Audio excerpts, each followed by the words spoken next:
South Africa cap 357. It's got to feel pretty special now.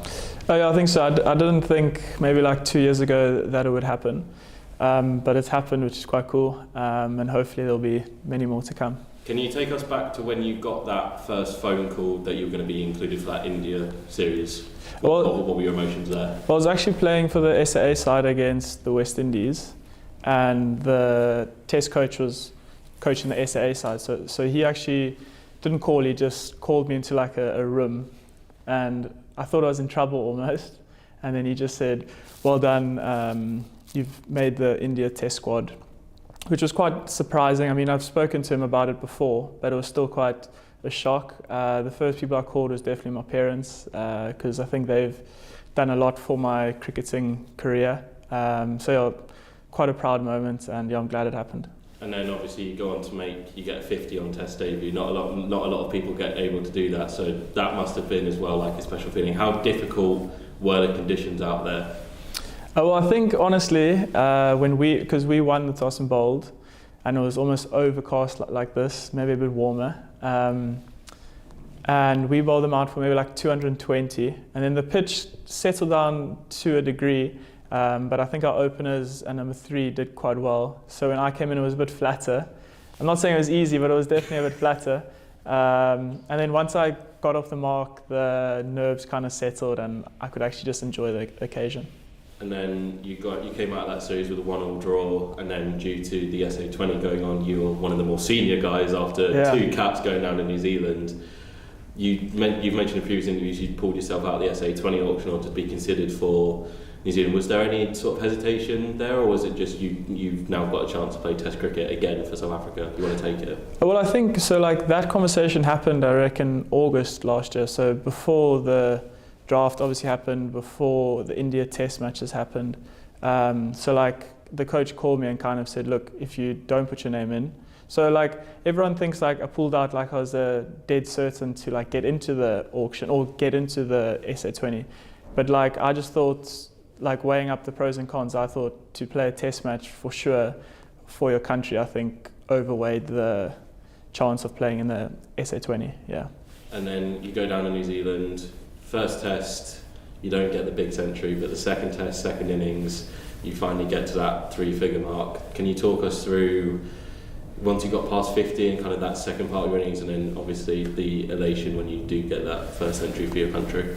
Well, I think in the first test, I got so many messages after the test match saying well done, but also saying how silly I was to try continue the 6 hitting and stuff like that. So like when I eventually got to that mark, I tried to just stay sensible and calm, which luckily I did. And yeah, it was obviously quite special. I knew back home, I think it was like maybe 3 or 4 o'clock in the morning back home in SA. And I knew from speaking to guys days before that they'll be up watching regardless of what time. So I knew that my family, my friends would be watching. So I think just having that was quite special. I mean, New Zealand's miles away, so no one was really there in terms of like SA and family and stuff. But it was really special to know that they were watching and stuff like that, yeah. Did you get a sense, was there a feeling of vindication because you obviously left South Africa to come over to here and play for Durham, and everyone was kind of talking about the time that you were putting your South Africa ambitions on hold and there was more chance of an England call-up, and then you obviously reversed your decision and you made yourself available to South Africa. Was there a sense of vindication over the winter getting those test call-ups and those test opportunities? No, I think I'll never regret coming over here. I think I owe Northie and Durham a lot because I've learned a lot. I've grown as a person and as a player. So like I think so, because like coming through and watching guys play, getting like not jealous, but just like knowing or maybe thinking that I could do the same job playing test cricket. So it was quite cool eventually making the step up and then doing okay as well, because I always think the biggest thing about test cricket, I always think, is like before you actually do it, it's like believing or thinking, can I actually do it? And I mean, I've only played 4 tests, so it's a small sample size, but like playing against those Indian seamers in tough conditions, I think getting through them and doing okay, just like it almost gave me a lot of confidence going into like New Zealand, also playing a good attack, but obviously on flatter wickets. So like coming like across like Bumrah and those guys on tough wickets definitely made me confident to go out and score runs in New Zealand, which was quite cool. And then looking ahead to the season, obviously we're kicking off on Friday against Hampshire, so the club season comes first for you, but that the international scene will now be always in the picture. How do you balance the two? Is it a case of just you put your best foot forward with Durham first and then South Africa will take care of itself? Is that the mindset? Well, I think firstly, I think I've looked at the schedule. So if South Africa continues to happen, I don't think I'll miss, especially 2024 this season and next year. I don't think I'll miss. I think I maybe miss 1 or 2 Champo games, which is obviously lucky. And secondly, I think I think every game is a chance to score runs and do well for Durham or South Africa or Western Province. So I think I'll take it game by game and try to do what I've been doing for Durham for the last 3 or 4 years, and that's score runs and try win games. Yeah.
Well, good morning to you on this Monday in April, Rob Rush, and I've been joined for the first time this season by Ash Thorpe.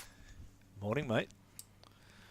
So, quick update on the game situation, which, unless something absolutely miraculous happens, I think we're going to be heading for shaking hands this evening. Essex currently 314 for 3. Feroz Kushi stealing the Essex innings with a beautiful century, and Nick Brown will return to the middle this morning on 94 not out, looking for his first century of the season.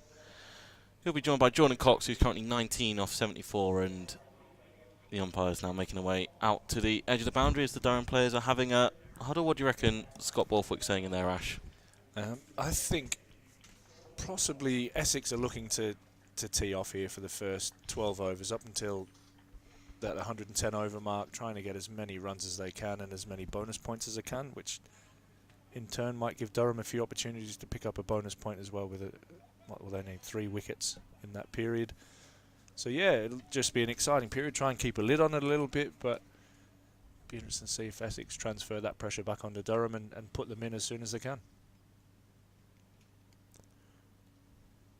As you say there, day 4, day 3 being washed out has probably killed Durham, any chance that Durham had of winning the game. So Essex firmly in the driving seat here as we move into day 4. And thankfully for me, it's not raining. 6th time lucky, literally, for me. 4 days Hampshire and yesterday, and now we're going to get some cricket. Probably safe to assume it's going to be Ben Rain and Matt Potts to open proceedings in this first half an hour or so. Yeah, Ben Rain looks like he's lurking with intent there, just taking his cap off. He'll kick us off from the Lumley end.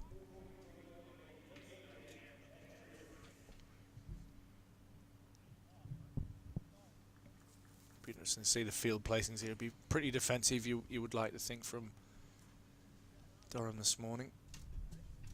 Like you say, Essex will be in the lookout for quick runs, trying to set up a declaration. Nick Brown only 6 away from a century.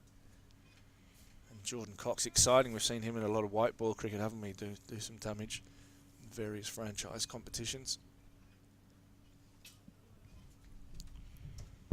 He'll be on strike first up.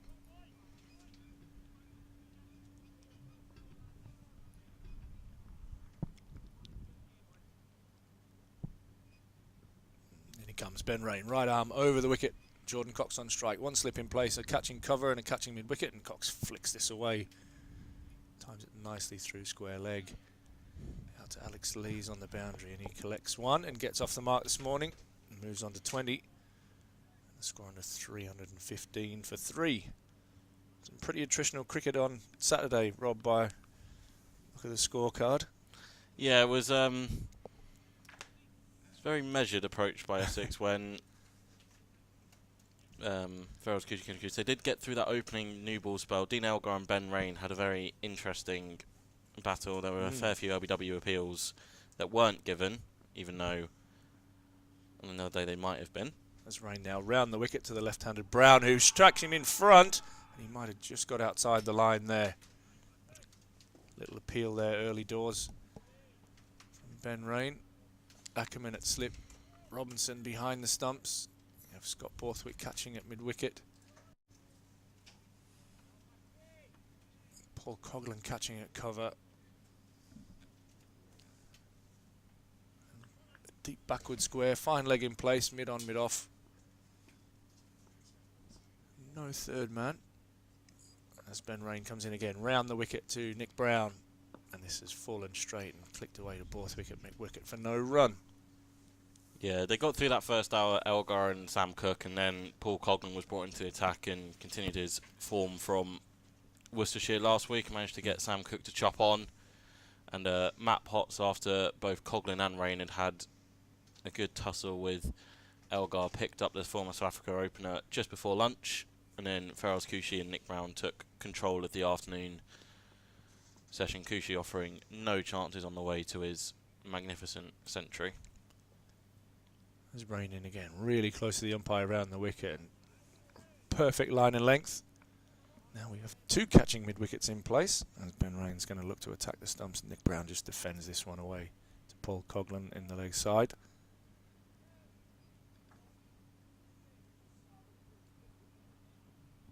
Gloomy morning, just starting to brighten up a little bit actually since we've started. There's plenty of grey cloud rolling across.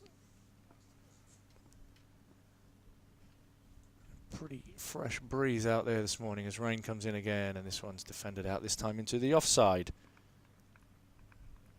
And there's no run.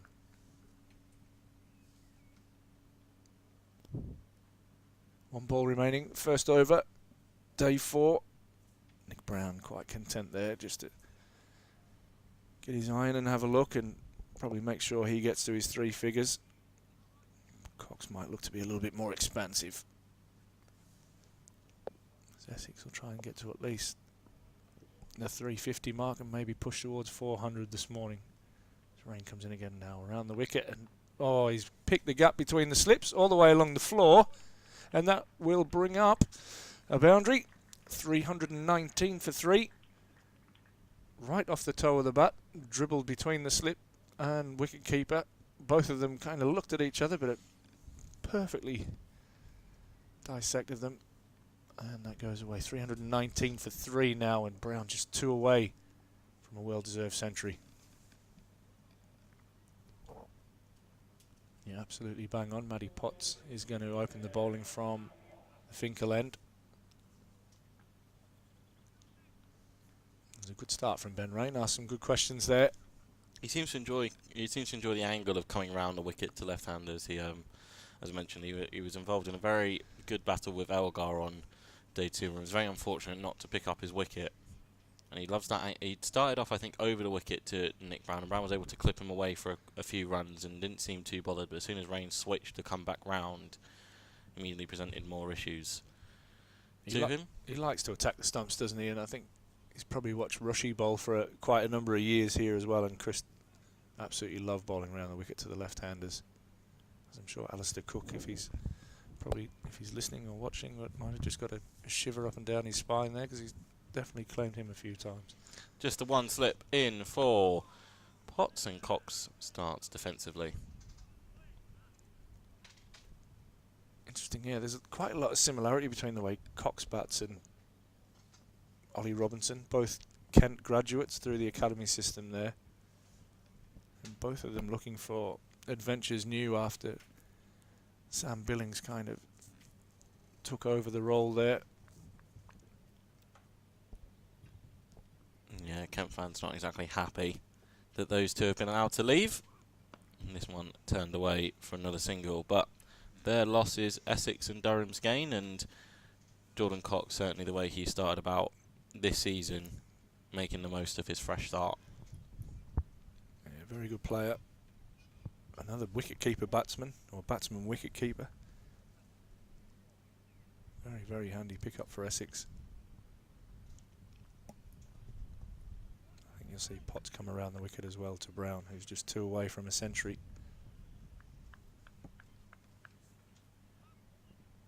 Borthwick now jumps into the slip cordon, and I think Potts is just moving Ackerman a bit finer, as he does indeed come around the wicket to Brown and left. In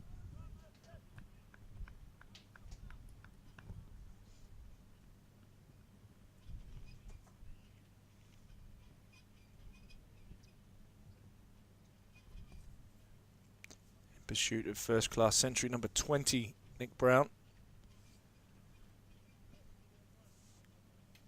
Has a high score of 255.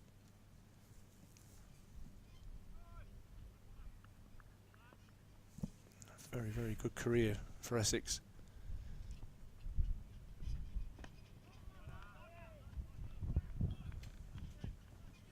Yeah, he's lost out on his place in the starting 11 to Feroz Kushi to start the year after, I think Brown will openly admit as well, not his best summer last year, and he's now looking to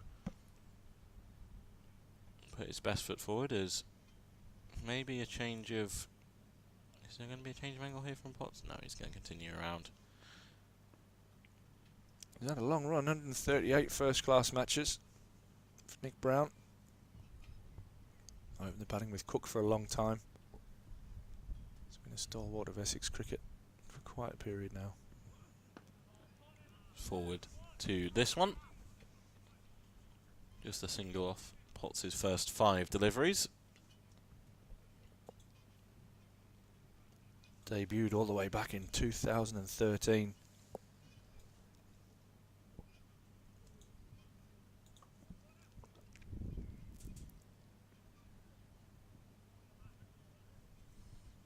Like you say, he just found himself out of the team due to some form, but grabbing his opportunity now. This one's turned away past Robinson. Will it be the 3 figures? It won't be. It's signalled as leg byes by the umpire. And speaking of taking opportunities, Matt Potts will be open to take his chance in an England shirt this summer. And members, you can take your chance to get a discount on some tickets for both England internationals held here at Seaconic Riverside. This is the final morning where your discount is still able. I believe it's £5 off each ticket you buy and the couple up. So get your orders in if you fancy coming down to either of these 2 games. You might even see Mark Wood in action for one of them. Post World Cup duty. What a link. Love that. It's almost as if we've been doing this for a long time, actually. Very good. Ross is now very happy he doesn't have to bring that graphic back up again for the rest of the stream. Yeah, delete. Ben Rain now over the wicket. Jordan Cox on strike. And this one's outside the off stump. Really nice channel there and left alone through to Ollie Robinson behind the stumps. 324 for 3. Well, it looks like up and down the country, Ash, we've all started on time on day 4, which is cricket, mate. Lovely. Hampshire down at the Oval are looking to avoid defeat. It's going to be a tough task for them, though. They still trail by 91, and they've only got 5 wickets left. Only on for the evening session yesterday, but able to pick up a couple of extra wickets. I believe Nick Gubbins and James Vince. Kemar Roach he was in some wicket-taking form yesterday. It's raining again. This one's driven nicely, but straight to mid-on, where Potts does the fielding and decides to have a little shy at the stumps. Looked like a bit of a slower ball there from Ray, maybe at the back of the hand. It's nicely driven. Down to Potts. Warwickshire 187 for 5. They're in a spot of bother against Notts, replying to their 400 all out. Looks like they're going to have to bat the majority of the day to save that one. First time this year that Warwickshire top order's been prized open very cheaply, I think. No score above 20 for either their top 3. Rain comes in again. And this one's pushed back to him. Yeah, a lot of runs from the Warwickshire, especially the opening pair. Davies started off exceptionally well. And then Somerset have been asked to go back in by Worcestershire, trailing on first innings. They have lost an early wicket, so Somerset 9 for 1, replying to Worcestershire's 451 for 9. So deficit of 133, and they have lost an early wicket down at Kidderminster. And then into Division 2, Middlesex are currently 280 for 3, and they lead Gloucestershire by 161 runs there. So maybe a late run chase for Gloucestershire this afternoon / this evening if Middlesex fancy setting them a target. As rain comes in and Cox walks right across his stumps. Manages to get the middle of the bat on and whips it away to Lees down at deep square leg, and he'll pick up another single. And move himself under 22 and the score under 325 for 3. Which again brings Nick Brown back on strike, just 2 away from another first class century. I think it was looking for number 20 in his career. I need to stop mentioning Hampshire on the live stream. They've just lost Liam Dawson, who's been snagged by Ollie Pope, I think, in the slip cordon off Dan Worrell. So Hampshire are in even further trouble down in London. As rain comes in, and this one is defended back to him by Brown. Surrey on a roll to start the season. Essex have started the season very well too. Did you see the images down at Leicestershire yesterday? I did. Lake Grace Road, yeah, it was interesting. Well, all credit goes to the ground staff. They have started on time. Wow, impressive. Very, very well done to Leicestershire's ground staff. They are currently 105 for 2, replying to Northamptonshire's 453 for 7. So again, looking like they're going to have to bat all day to get the draw out of that. And then Derbyshire have lost an early wicket this morning. They resumed on 190 for 3. They're 193 for 4 as Yorkshire look to skittle them as soon as they can and try and force something to happen. But the overall odds, they're looking at a draw as... This is clipped away by Brown. And he'll pick up a single as Parkinson does the fielding down at fine leg, and he'll retain the strike and move on to 99. Essex move on to 326 for 3. His partner Jordan Cox is on 22. Just the 1 run away now. And maybe after we see this next single scored, we might just see the accelerator get pushed. Pretty quiet first 3 overs. Ben Rain nice and tight in Potts. 101 overs down now. Essex, so they only have 9 more overs before their chance of getting bonus points runs out.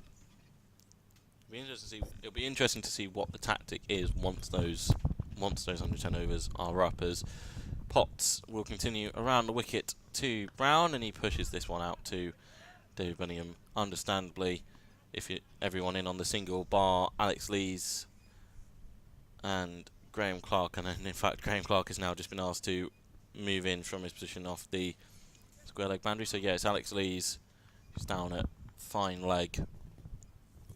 Still trail by 32 Essex, so it's all in their hands to set this game up and try and push for victory. It's very unlikely that Durham could get a win from here.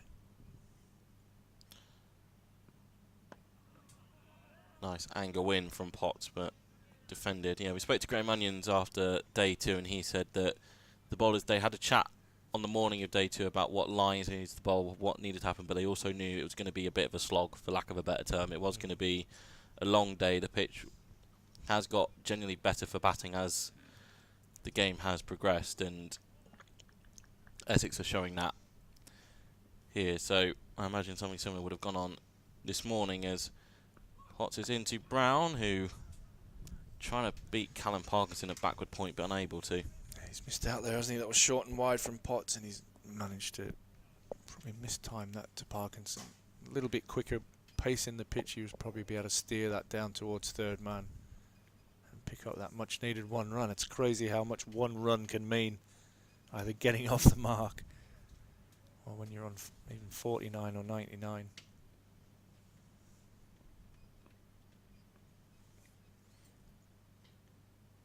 Potts in and pushed up to Bryden Cass.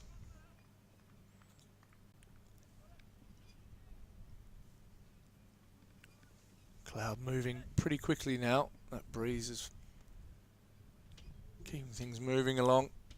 Fresh morning here again at Chelsea Street, and just on that, I think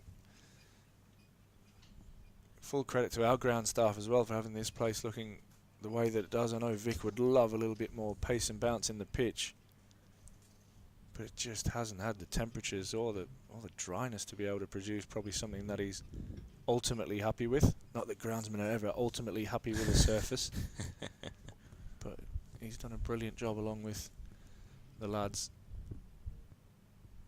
The weather, especially up in this neck of the woods, has been absolutely brutal for the last few months.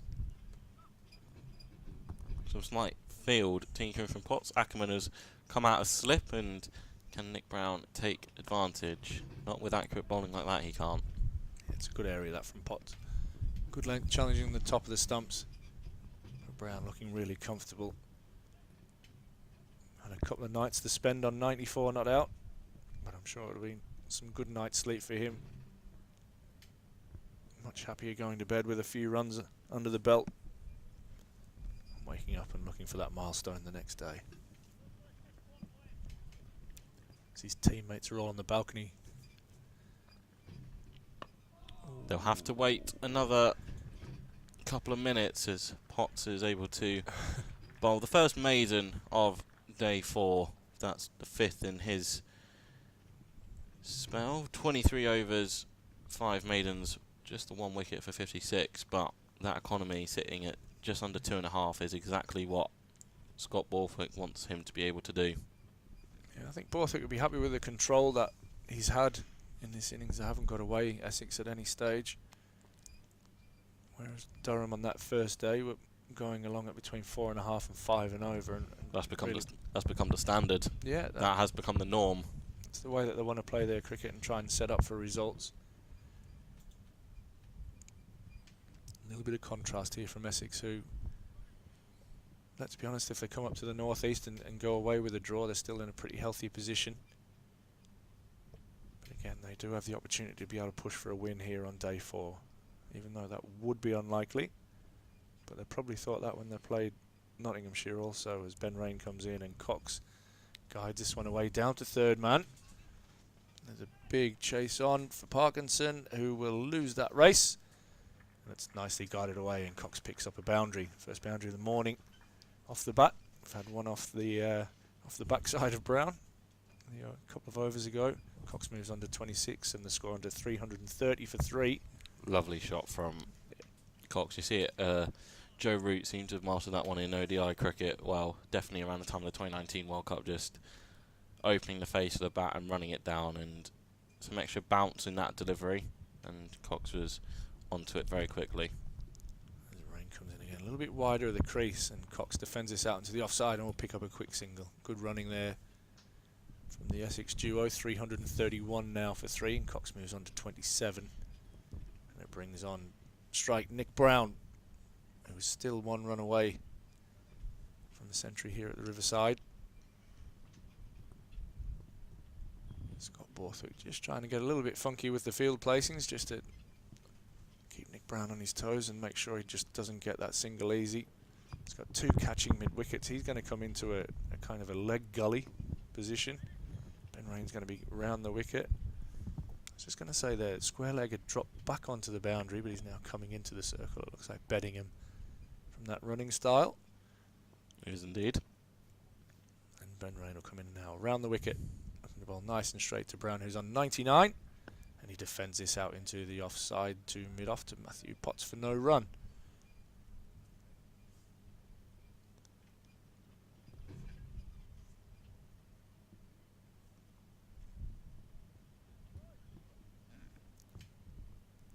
Tell you what, fair play. There was 4 Essex members in all day yesterday, and I think there were 4 of 5 people that braved the weather and hung on till the dear end until play was called off.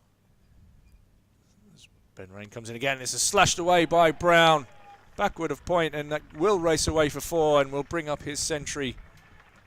103 comes up for him, his 20th first-class century, as he gives his badge a kiss and acknowledges his teammates, who are all standing on the balcony and clapping in unison. His 103 comes off 238 balls with 13 boundaries.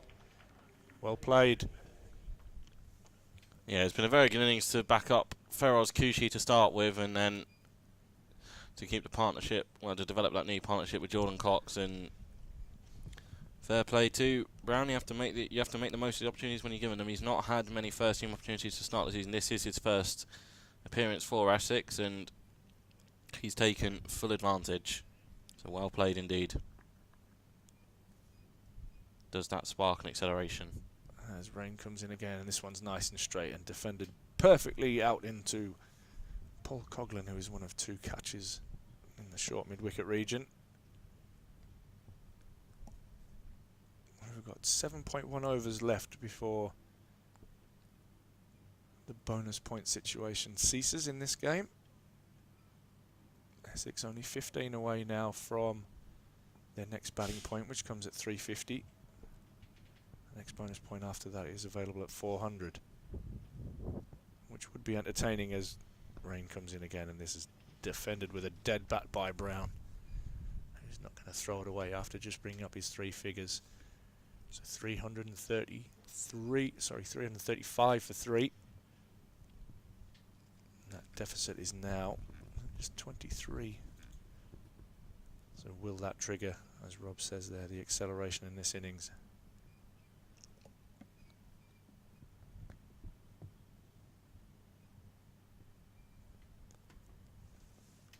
Potter's going to continue from the Finkel end. Yeah, you'd imagine these 2 will continue for maybe another 3 overs apiece before Borthwick starts bringing the changes. Speaking of Paul Coughlin out there this morning, he's not felt best over the last couple of days, so we'll have to see if he's fit enough to run in, but Is that illness or injury?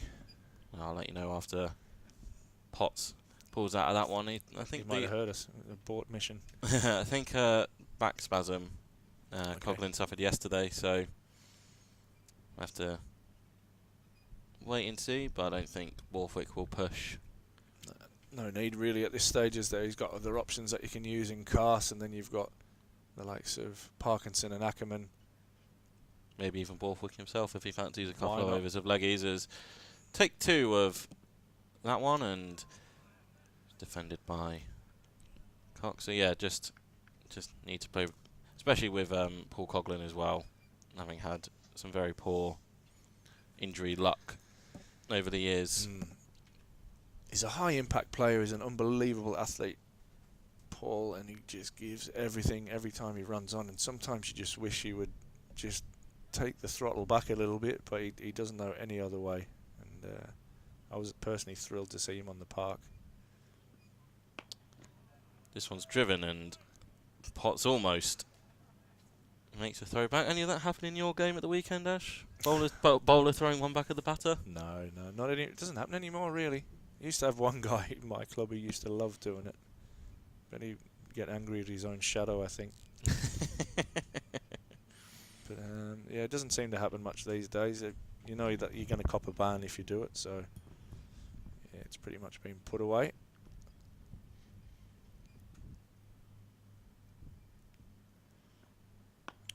Lovely looking drive, but straight to Cast and status quo. Not really looking to push on, are they, at the moment? Maybe they'd be content with the 350, or are they looking to kind of get to parity before they kick on? Or do they just want to grind Durham into the dirt, and then maybe they've settled for a draw? Who knows? This is the thing you mentioned, Ash. Day 3 being a complete washout has pretty much killed any chance of a win or a loss for either of these two teams, and there's no killing of a lovely, glorious backward foot punch through the covers from Jordan Cox. He moves himself into the 30s. That was a gorgeous shot. That wasn't a bad delivery by Potts at all. He's just given himself a slight bit of room to allow him to access the offside, and he's punched that between cover and point, and it absolutely raced away off the bat. Beautiful shot by Jordan Cox. Yeah, kind of just... It's very hard to see any sort of positive result in terms of a win for either side coming out of this one, as back to defending off the back foot. So obviously fixed timings in play on day 4. Day, yeah. Lunch at 1 o'clock and tea at 20 to 4, no matter how many overs are left in the day. And I have a gut feeling that coming around 5 o'clock will be a shake of hands, if the weather, of course, decides to play ball as well. This one turned away for a dot to end the over. 339 for 3. Just 6 overs left for bonus points to be rewarded, and you'd have to say 11 runs is a lot more likely than 3 wickets. As Ben Stokes, he was out having a bowl this morning off some half and full run-ups, and he's going to make his way round to the nets for a hit out with Jimmy Hilditch. Yeah, nice to see Ben in and around the ground, getting his workload in. Hopefully before too long, be in the whites of Durham as he prepares for another Test summer. England skipper. Now, it needs to be said, county championship games in May, and this is Durham's last one in April, so if we're working off that assessment, you'd imagine as early as maybe the trip down to Hampshire. Potentially, if you've kept up to date on his Instagram profile, you will know that he's meant to be over the other side of the Atlantic by now. Meant to be in America with his family, but some visa issues and trying to make the most of a bad, trying to make the most of what he's got on offer at his home ground. As Ben Rain comes in now, right arm round the wicket. and Brown. Stoic defence. Back to Ben Rain for no run. 339 for 3. Yeah, I guess he can make use of his time. Be one of the Whack a few balls. Because it'll be one of the few opportunities he's had to work with Jimmy since Ryan Campbell and Go came in. He's got a brilliant relationship with Will Gidman. In fact, I know he's often gets Will to come down and work with him in England camps and the likes. As Rain now over the wicket, and Brown again defends this on out into the offside for no run. Yeah, he's been around. He was down at Edgbaston for that Warwickshire game, getting some work in. I then saw him in the nets pre-Worcestershire. He's always start, as I think every bowler does, every seam bowler as well, starting off gradually and then getting those loads up. As he's openly admitted, he wants to be able to come back as a proper all-rounder rather than he's desperate for that. As a number 6. And speaking of Ryan Campbell on day one, and I asked him about it as Rain comes in. This one's a little bit of a jabby drive attempted there from Brown, but inside edge and trickles out to Coughlin at short mid-wicket. Yeah, speaking of Ryan on day one, he made it very clear that he'll welcome Ben back in with open arms, but he's not looking forward to having to tell whoever it is in that middle order that you've got to sit one out for the England captain to come back in. And he even teased maybe Stokes will open the bowling for Durham, but that's a conversation for closer to the time. As Rain comes in over the wicket, and this one's down the leg side, and Robinson tumbles away. Collects that one. No run. Yeah, during some members' forums and things like that over the winter, it's a pretty hot topic of conversation. That is how do we fit all of these great players into this Durham side? And immediately, game one, Scott Boland went down injured, and now we've got Peter Siddle on board, who'll also be chomping at the bit and ready to go next time Durham are out there. As Ben Rain comes in. This one's defended again, back down the pitch by Brown for no run.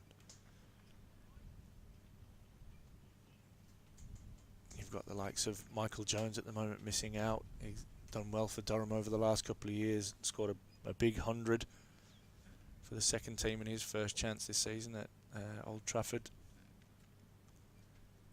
Likes a young gun, Ben McKinney, looking for an opportunity as well, and then missing out in this game. You've got Buster Lader. Again, has been very, very handy for Durham since his arrival as Rain comes in. This is tucked away off the hip by Brown. Hits Parkinson down at fine leg and races back for 2. That's excellent running by Brown. And that moves the score on to 341 for 3. Brown moves on to 105 and Cox is on 31. Yeah, but Ryan has openly said as well he'd rather have these discussions of how he's going to fit these players in rather than looking at the opposition, looking the opposite way of things, and who do we like? We've got no one else to pick from, so strength and depth is obviously a key thing, and he's very keen this year on reversing the fortunes of the white ball side here at Durham as well. Not done well historically in the T20s for the last, pick a year that. Yeah, we've been put through. I think back 2014 or made finals day. It was probably the main success that we've had. We made the one-day final a couple of years after that down at Trent Bridge. Unfortunately, not at Lord's. Fell short against Glamorgan. No slips in for this one, and a bit of an under edge there from Cox. Not the nicest shot he'll remember playing, and he looks at the toe end of his bat almost in disgrace. It's Cast now starting to warm up. I'm looking forward to watching Bryden bowl. I think he needs another couple of good spells in him before we see the best out of him. A little bit undercooked at the moment. Another one that England are keeping their eye on. Yeah, it's in a similar boat as Paul Coughlin, I'd say, in terms of you just need to look out on the injury side of things. Yeah, for sure. Potts is going to change tact to Nick Brown. He's going to come back over the wicket, try and get that outside edge to Ollie Robinson, who's all alone in that slip cordon.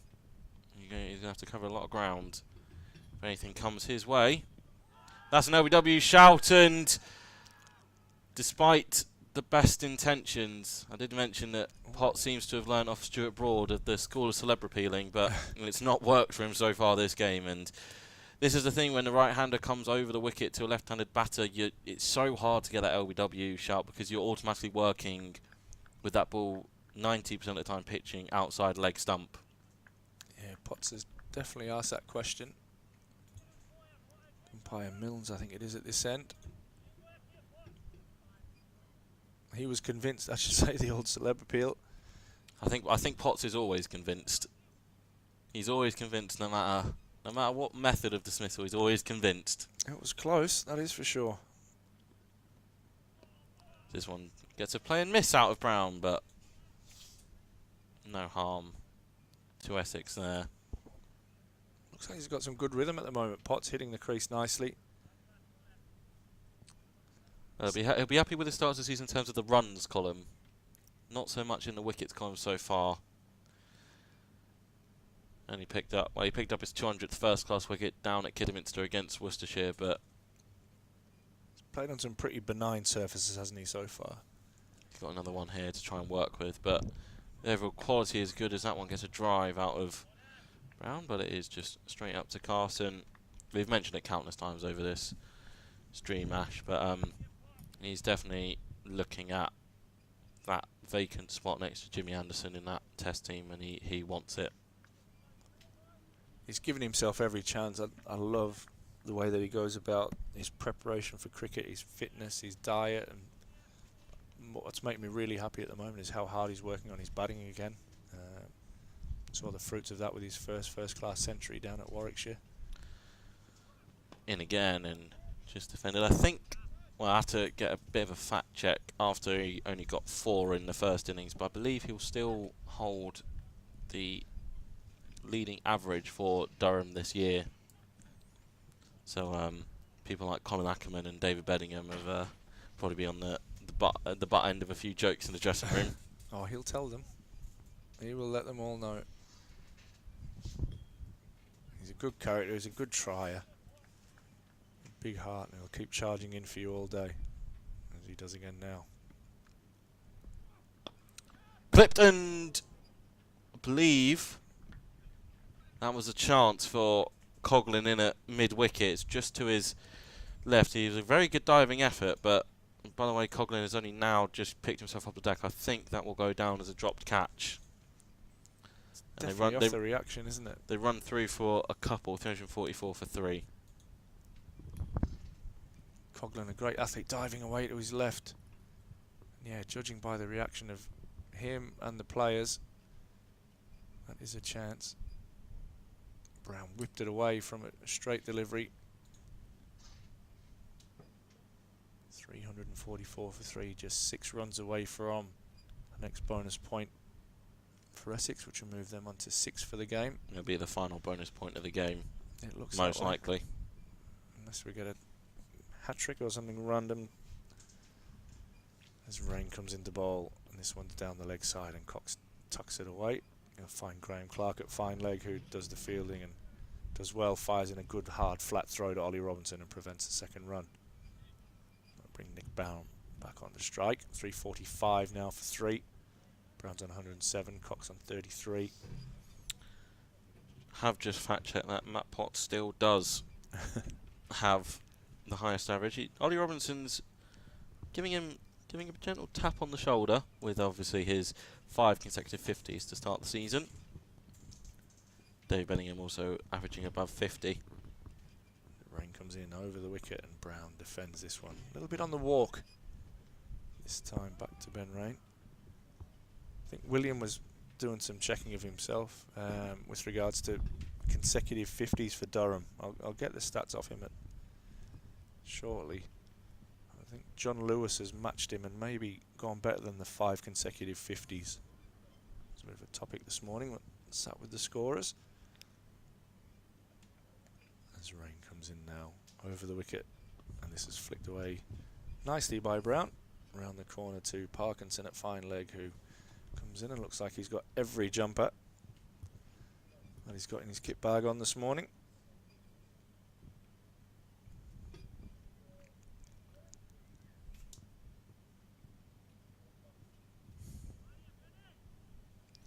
Deficit now just 12.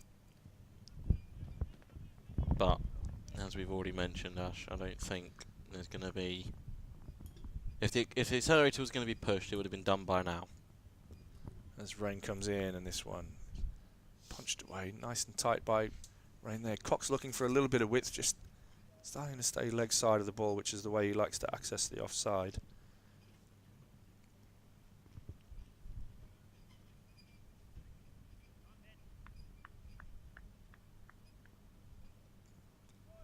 No run, 346 for 3 on the board.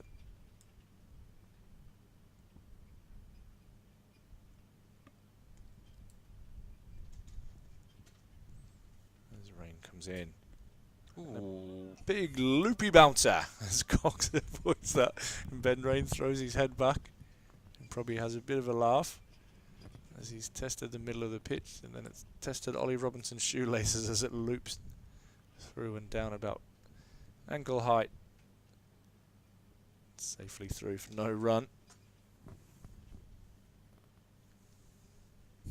One ball remaining in the 107th over of the innings.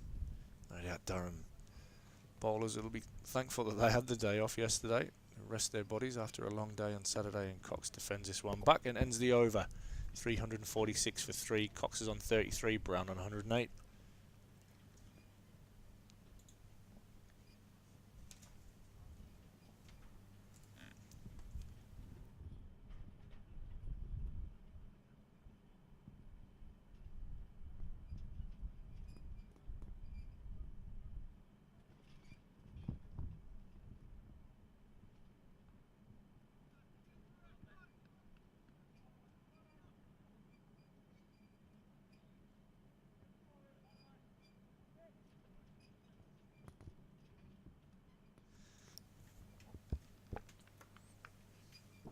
Who's this coming round for? And is that Luke Robinson? It looks that way.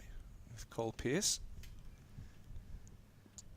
Potts in and push off the back foot out to David Benningham. I think it is indeed Luke Robinson. I should recognise them. They both play for my club.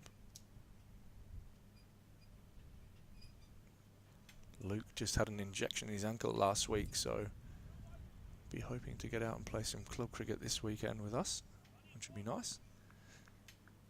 Cole Pearce, I hope he keeps his pads out of the way this week.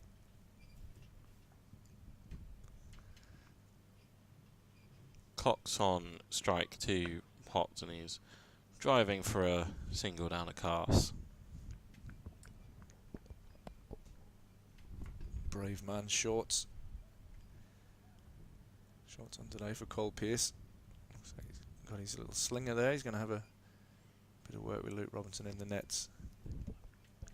Be nice next to Ben Stokes, wouldn't it? Yeah, might pick up some tips. Luke obviously making his debut for Durham last year in the T20 Blast, and I think picked up a couple of wickets on debut against Leicestershire here. Around the wicket now, Potts to Brown, who flicks this one away, and he's pierced the gap between Graham Clark and Alex Lee's back on the leg side boundary, and that will bring up Essex's 350 and bring up their third batting bonus point. And unless they decide to go full-on blast mode in the next 2.5 overs, So they've got 15 balls to get 50. That'd be fun. yeah, it does seem that's going to be the last, unless Durham can pull their own rabbit out of a hat. They'll probably secure the bonus points as Essex on 6 and Durham with just the 1 bowling bonus point and 3 batting ones. Brings the deficit down to 6. This one keeps low and slow from Potts as Lees runs in to do the... I'm struggling to see where we go next in this game, Ash. We can try and talk about it all we want, but until there is just something that happens. It looks like at the minute Essex are just very comfortable not putting their bowlers back out there. It's a strange one because they won a game from nowhere against Notts, didn't they? I think the first game of the season, where it looked like that was heading for a draw, and then they bowled them out for a really small total. 7 off this over, and it will become 8 with a thud, I believe, off the thigh pad of Jordan Cox. Maybe off the glove there, I think. Indeed it is. No leg bye signalled. 1 ball left of Potts is over. He's in the middle of his 26th, and you'd imagine maybe only 1 more for both Rain and Potts, it's almost as if Bride and Cast can hear us. Maybe some body line bowling inbound as Potts is inbound. That loops up and just shy of Ben Rain at mid-on, and that has been their luck while bowling. Potts' body language there was priceless. For Durham, 354 for 3. Matthew Potts probably deserved the wicket in that spell. He's worked hard. The leading edge there, looped away towards Ben Rain, but was never going to carry. And we are going to see a change now. I think we'll see a double change. I think we'll have Parkinson. He's going to come on and work his magic from the Lumley end. I'd be very surprised if we don't see Bryden Cass, whose warm-up seems to be coming a little bit more vigorous in between balls. Coming on from the Finkel end. 354 now for 3.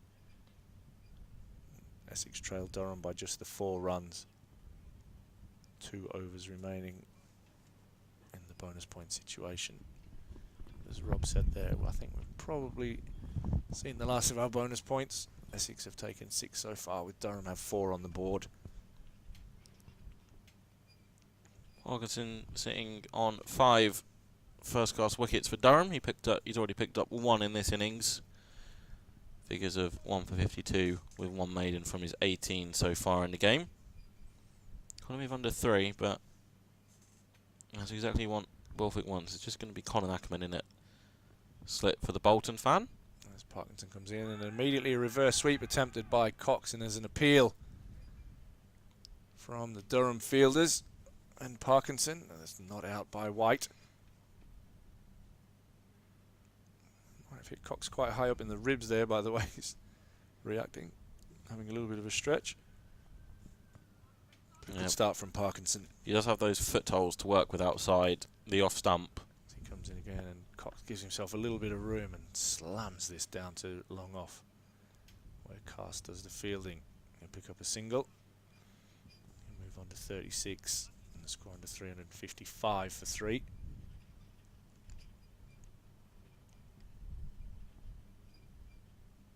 He's going to come over the wicket to Brown. Just looking at negotiating fielding positions. I'm going to have a deep square leg, a long on, a deep mid wicket. We've got a sweeper out on the offside. Ackerman still in at slip. A little bit of an in-out field here. Let Parkinson ease into his work with a bit of protection as he comes in, and Brown reverse sweeps this one more successfully than Cox and gets it away behind point for 4.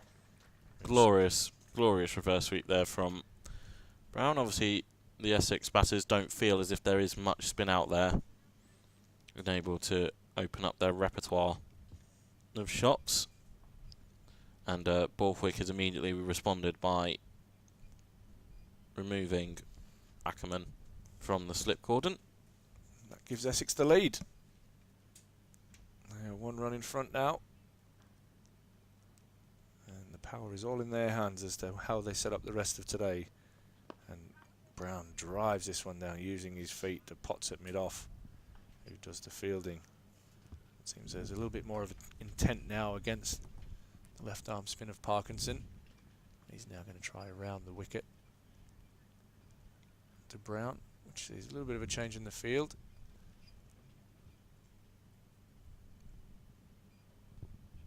Clark has run in about 5 different directions. He's ditched the floppy hat. He was out in a floppy hat on days 1 and 2, but he's back to his Durham representative cap. They're all in blue caps, aren't they, at the moment? And Brown drives this one down to Potts, who attempts a quick single, and Potts will shy at the stumps and misses. Well short of the stumps. Are his sunglasses in one piece? I believe they are, and that brings up the 100 partnership between these two. The second consecutive 100 partnership for Essex. Between first one was Brown and Cushy, and this one is now worth 100 between Brown and Cox. Tough slog for the Durham bowlers out there. Tough work as Parkinson comes in and bowls an excellent line and clips leg stump. Picks up the wicket there. Cox looking to just give himself a little bit of room.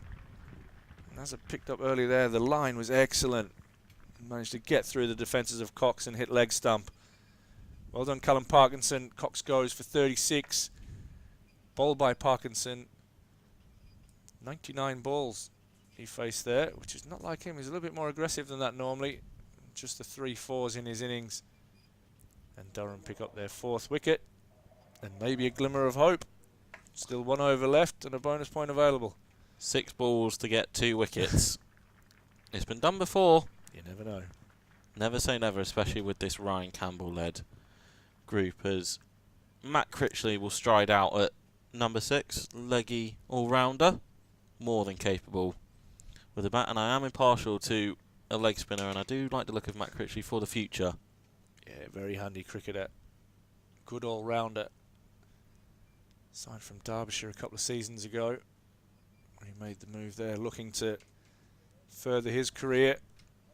Certainly worked out for him so far. Yeah, no disrespect to Derbyshire. It's definitely a step in the right direction for him, as he'll probably be wanting to push himself forward for further honours. He's going to have Bryden Carse join the attack. I think he might be due for some touch-up work on his blonde tips, as Peter Siddle joked with us on day 2. Probably a visit to Carse's sister, who did, if you don't know the story, Bryden Carse's sister is a hairdresser, and she was the one that gave Carse the makeover. And yeah, I think it was during the uni game. He wasn't playing. He was just involved. He was in the nets doing some work on day 1, as most of the squad were. And yeah, he left at the end of day 1 with his normal hair and came back on day 2 in the warm-up, and you couldn't miss him. We'll put it that way. And yeah, Peter's still joking that maybe both of them will be back round to his sister's house for some further work. Obviously, Siddle not opposed to some new hairstyles, as Carse is looking to disrupt some timber, but Brown is equal to the task to start. There was a few laughs. I remember it was the members forum night, and he turned up with that the old Slim Shady look, much to the amusement of his teammates.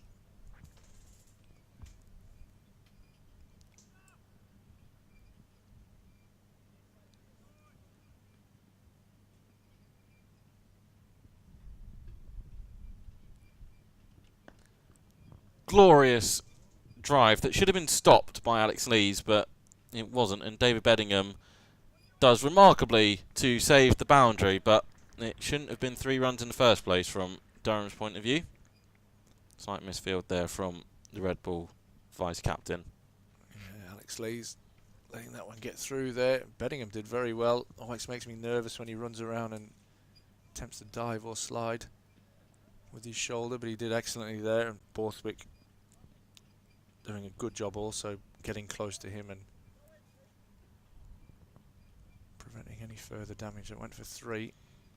Brown now 122. But Carse looks like he has some good rhythm here. It's a good sign for Durham.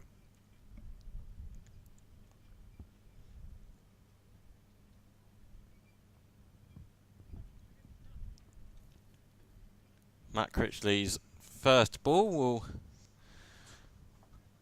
have a slip to think about in the cordon, as Carse is in, and well directed short ball, and the umpire signals 1 for the over. Decent pace out from Carse. Yes, his point. Obviously, the obvious point of difference. Well, the 2 main ones is height. He's a bit taller than most other bowlers you see. I think Paul Walter probably beats him for height in that department, but the height and then also the pace from Casters.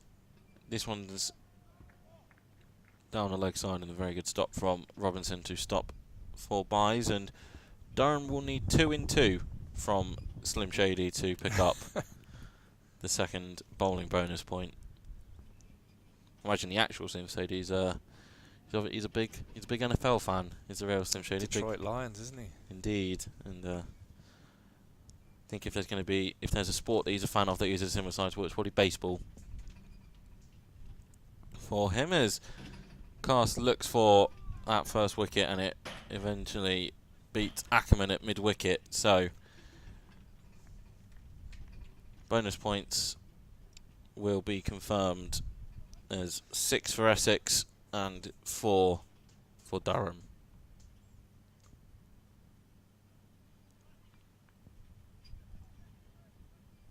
I guess everybody watching and listening and everybody in at the ground, there's quite a healthy crowd in. I'm wondering now where this game goes.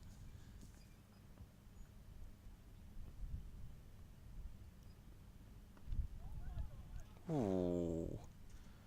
Attempted pull shot that has smacked his back pad and has been very lucky not to be a chop on, but that does bring us to the end of the 110th over. 364 for 4 are Essex, as Durham still look for another breakthrough. They got one in the last over from Callum Parkinson, and he'll be hoping to try and wrap up this innings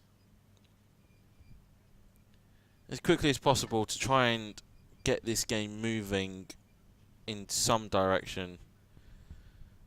At the minute, it is just a bit of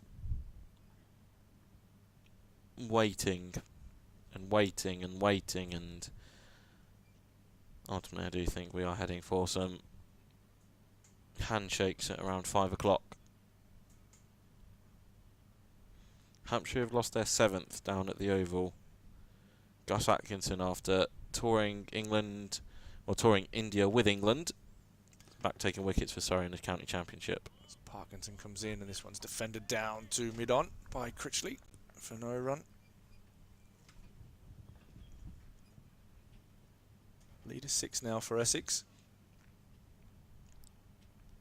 So Critchley waits for Parkinson, left arm around the wicket, and this one's again directed towards leg stump. A little bit of curve.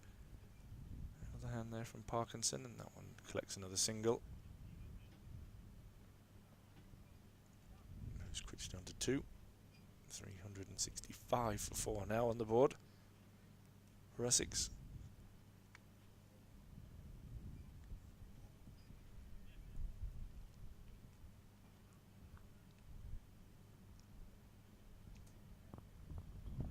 Just wonder, with Surrey pushing for victory, if that just drives Essex on to think, well, what's the worst that can happen here for us is a draw. As Parkinson comes in, and this is turned around the corner. Ben Rain collects the fielding. Lead of 7.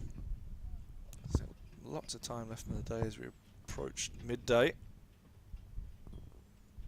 As Parkinson comes in, and Brown uses his feet and goes inside and out through cover, and Potts dives and is unable to stop that one. Lovely shot from Brown, full of control, good use of the feet, opening up the offside, and hits the extra cover, probably more towards long off boundary for 4. Glorious shot there from Nick Brown, moves him on to 126, and Essex's lead now 11.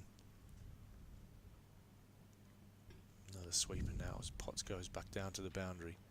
Parkinson comes in, and Brown punches this one straight back past the stumps, down to long on, where Coglan runs around and absolutely fires that one back down to Robinson. Yeah, I think it's Graham Onions who's trying to walk a wicket, or walk another one. It's gone the wrong way. Maybe that is the theory.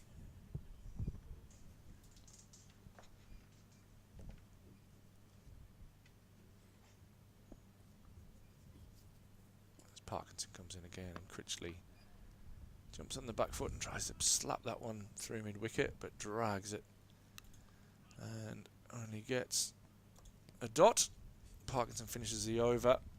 He has 2 for 64 off his 20 Essex 370 for 4. As we approach midday, 111 overs down for the Durham bowlers. Plenty of time in the dirt.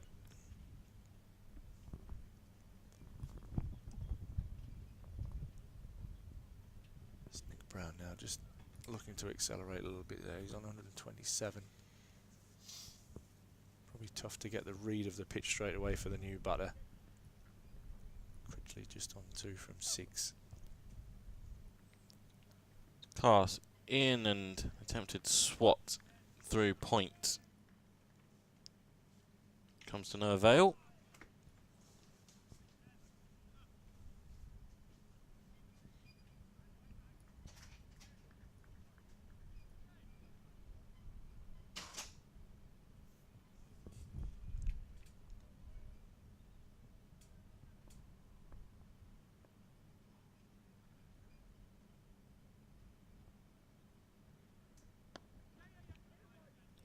Pushed out and a quick single taken, and unfortunately Robinson going to get round in time, so we'll run another one. So 2 there for Brown.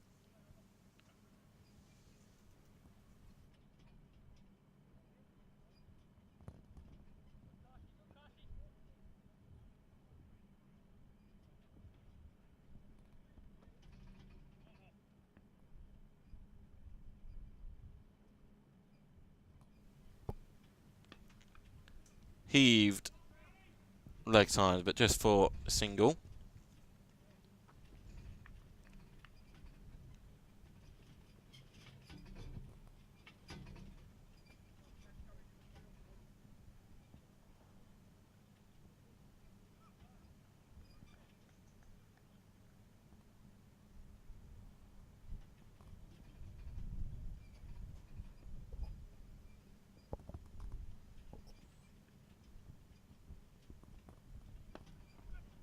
This one turned and beat Borth wicket mid-wicket, but again just rotating the strike and right-left hand combo. That extra annoyance for the fielders having to run round and change positioning.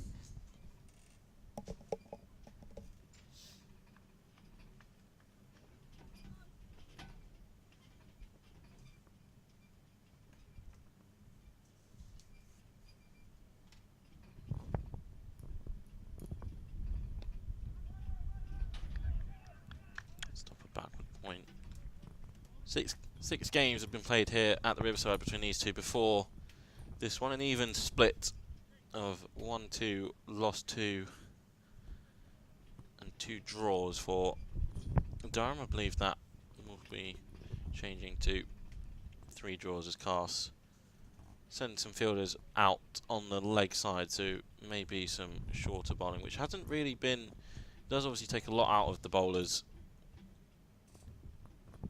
Constantly steaming in and banging it in short, but hasn't been used much yet, as this will end Cars's second over of the morning, and Brown will retain a strike with a lovely glide down to third.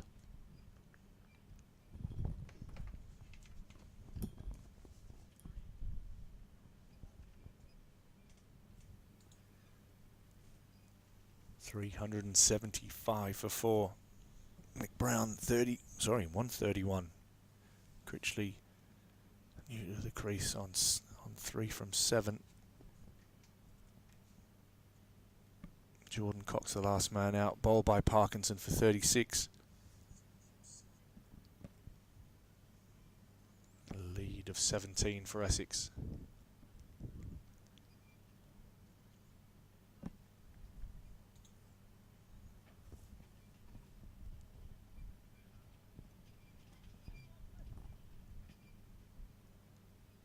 Parkinson will come in now, left arm over the wicket. Nick Brown crouches down and flashes a flat bat drive down to long off, where Potts does the fielding and launches it all the way down to Robinson. He'll pick up a single and move on to 132. The lead to 16, and Essex under 376 for 4. It's Critchley on strike.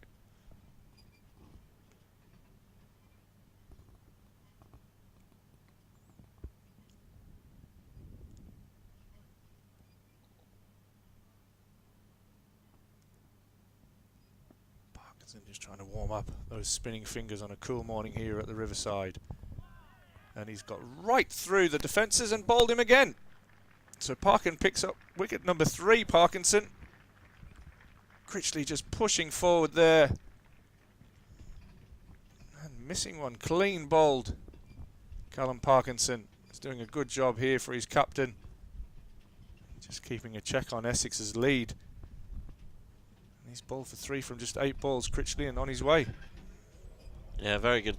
Very good ball there. Maybe there's a slight bit of turn out there in the pitch. We did see Jordan Cox and Nick Brown immediately when Parkinson was born to bring out some reverse sweeps and the like, but it hasn't worked for Matt Critchley. Prod forward of that one has seen the timber disturbed and Durham pick up their 5th wicket, and lead at 18 for Essex. I believe this will probably be Harry Duke coming out to the middle on loan from Yorkshire. A little bit of turn there, you're right, absolutely right. Just the angle that we have, we're directly behind the batsman, and just watching the replay there, it's definitely gripped and hit the top of off stump. Forgive me, it's Noah Thane striding out to the middle. A really nice delivery that from Parkinson.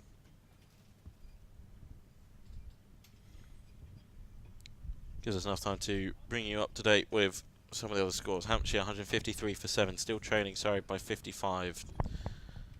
Looks like it's going to be a win for Surrey down there if they can pick up those wickets and knock off any runs. Warwickshire have made good inroads, 243 for 5 in reply to Notts' 400 all out. Somerset have lost a second down at Kidderminster. They still trail by 99, 43 for 2 there. Div 2, Middlesex 343 for 4 with a lead of 224 against Gloucestershire down at Bristol. Leicestershire 163 for 4 replying to 453 for 7 by Northants, as Parkinson has Thane in his sights but just defended. And then down at Headingley, Derbyshire 241 for 5 replying to Yorkshire's 450 for 5 declared. Derbyshire unfortunately feeling the full force of Joe Root and Harry Brooke having a day out. It's Parkinson again. This one's defended by Thane out into the offside. So no run, Bedingham just in a short cover position.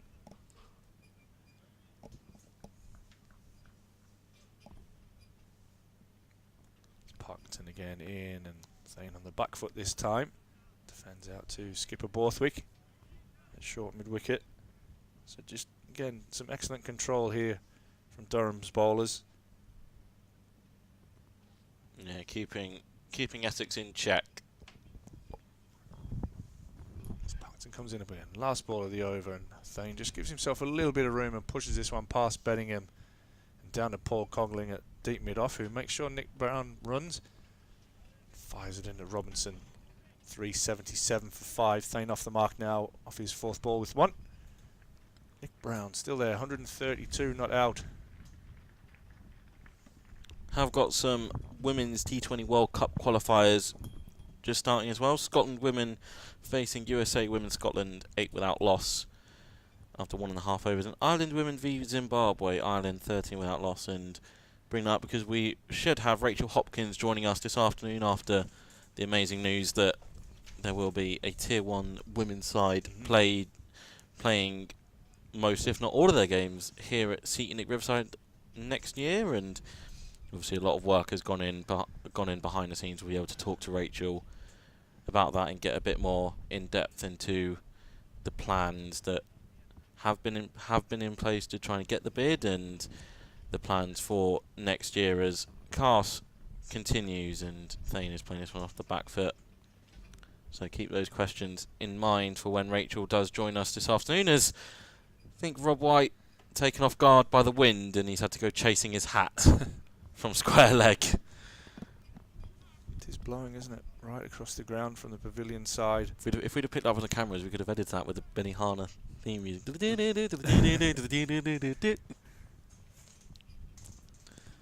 Connacht, and I think having a word with him as well about it, as Cast looks for another wicket, and this one hits Thane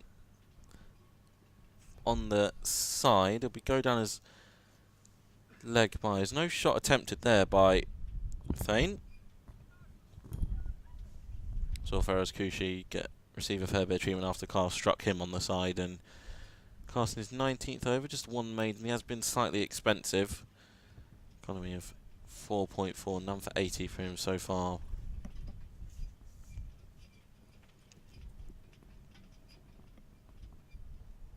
Yeah, not one that you want on a fresh day, that. Just ducking into one. Hopefully he's got a chest guard on. Brown tucks this one away off his hips, as all left-handers love, but just kept to a single.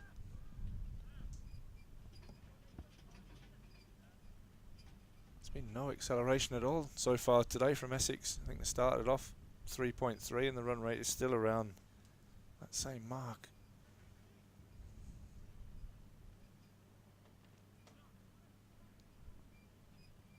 Just a few wickets in the session this morning, both at Callum Parkinson. Bowling Cox and then bowling Critchley. One on the inside, one on the outside.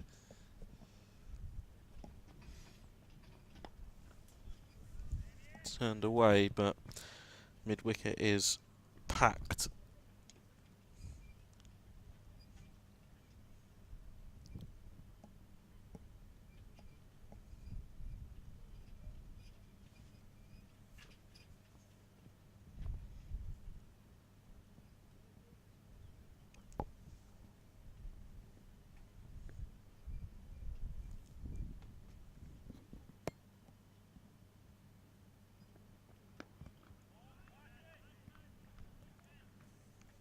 There is a chance of some rain later on this afternoon, around the 3 o'clock mark, but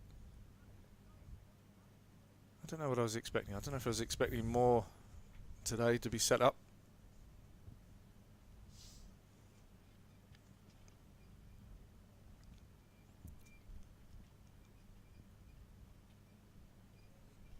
But at the moment the game just meandering along, looking like it's heading well and truly for a draw.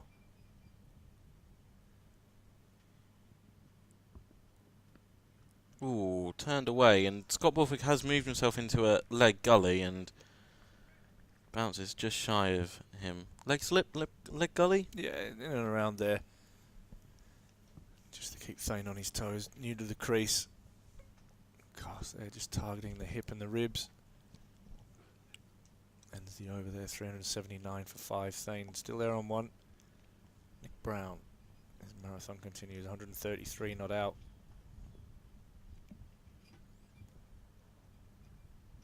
Parkinson will start his 22nd over.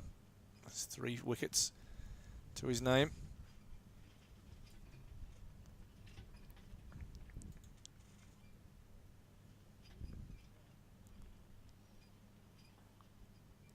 He'll come in left arm over the wicket to Brown, who tries to work this onto a vacant leg side. There's only a man at 45. What you would class as inside the circle. Everybody else is out, and he was probably looking to try and pinch 2 there just by softly putting that out into the leg side. As Parkinson comes in again, and this time he does manage to get it out into the leg side, but he'll just get a single there as Coughlan charges in and fires it back into Ollie Robinson. Who's Brown onto 134 from 274 balls so far. Parkinson will now have a crack at the right-handed Thane, who's on strike. This one's driven nicely out to the sweeper. Just Bryden Cast out there in front of the old scoreboard. He'll pick up a single and move himself onto 2. The score under 361 for 5. 81 for 5 there. 381 for 5, not 361. Was it 381? Sorry, just drifting. This one is clipped by Brown. He'll look for 2 here as he finds the gap, and Coughlan fires in and does brilliantly to prevent a second run. I think this sort of score was what you'd be hoping for in your game on Saturday, but it didn't quite turn out that way, did it, Ash? It looked like it in the first innings when they were batting. Filling. Yeah, we're on the receiving end of it, defeating our first game of the season. As Parkinson comes in again. Lovely use of the feet uses there. his feet nicely, doesn't he? And punches that one out through the covers, and he'll collect 2. As Cast has a little knock on out there in the deep.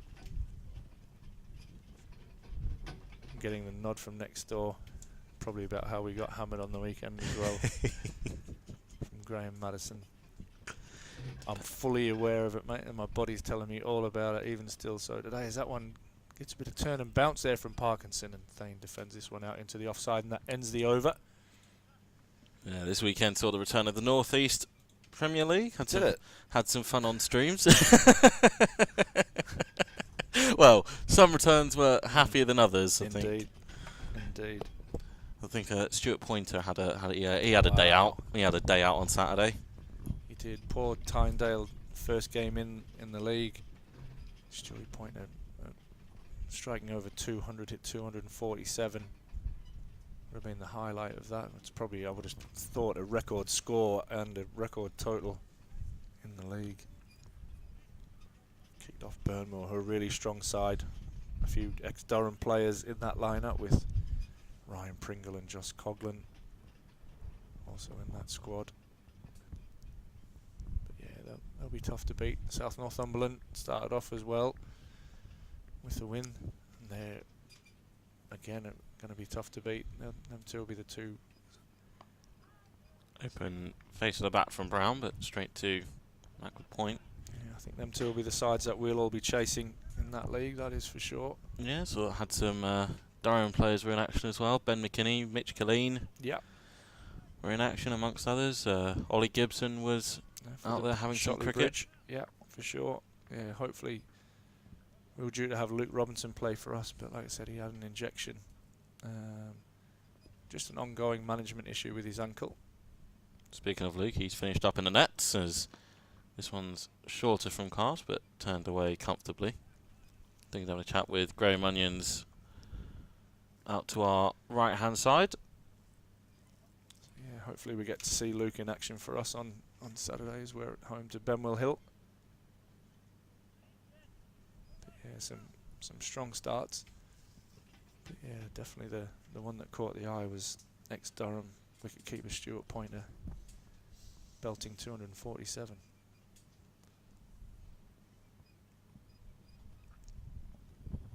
Quarter past 12. Here is this one's down the leg side and well taken by Robinson. I think the appeal from Scott Borthwick was more one out of hope. Probably clipped the shirt on the way through. Yeah, it was a good bit of work from Robinson. If you've got any funny club stories from the weekend, not just Ash, but anyone who's got any funny club stories, get them in on the stream. And yeah, I didn't find anything about club cricket funny. Not one bit of it. I think what makes Stuart Point is that he's more, it's typical club cricket is the fact that one of the openers got a very low score. So it's one of those ones where he trots off as this one's turned leg side and beats Borthwick at leg gully, and they'll come back for 2. They have to be quick. They're able to do that. But yeah, one of the openers got a low score. So obviously as he's walking off, you're thinking, might be doing a little bit out there. And then Stu Pointer just rocks up out there, and I think 247 from 124 is like, I don't know what you're on about. Like, I don't know what you're on about, mate. I made it look easy. Out there. Yeah. I think they were 30 for 3 as well at one stage, Burnmore. Young lad who was part of the pathway system for quite a while, Marcus Brown, also made 100. A great lad. So yeah, pretty big partnership as well there. But I bet he had the best seat in the house watching Pointer belt it left, right and centre. Cast looks at the stumps, but is frustrated by Noah Thane getting his bat down in time. Lead currently at 29.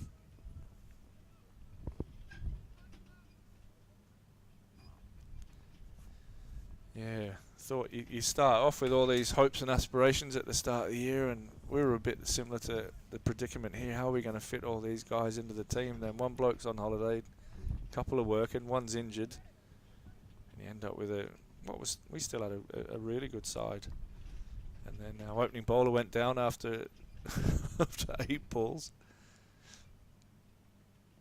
Yorker, but dug out. 387 for 5. So all these plans go out the window, and then we come across a bloke in. We saw a bat here actually for Durham University. Travis Norris batted throughout the whole bowling innings and got 125 not out. It was an excellent knock from him, chanceless. And we thought, oh yeah, 230 on the board. We've got a pretty good crack at that. And then we're 4 wickets down for 9 on the board, and we're having to reassess things pretty quickly. So yeah, I really enjoyed Saturday. Thanks for bringing it up. That's what I'm here for, Ash. That's what I'm here for. Going to have Parkinson is going to continue into the attack, and he's going to bowl to the left-hander Brown. They're just discussing here the 2 men at backward point who are coming a little bit squarer.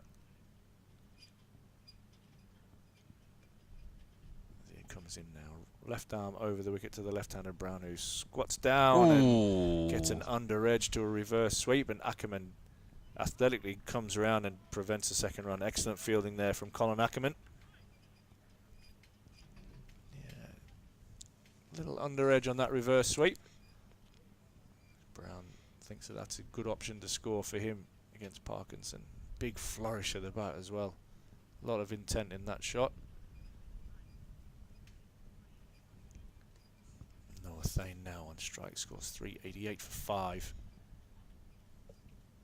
Lead of 30 as Parkinson comes in round the wicket, and this one Thane jumps on the back foot and cuts this one out to Bryden Cass out on the deep point boundary. He fires it into Robinson, and Thane moves on to 7. Brown on 137 now.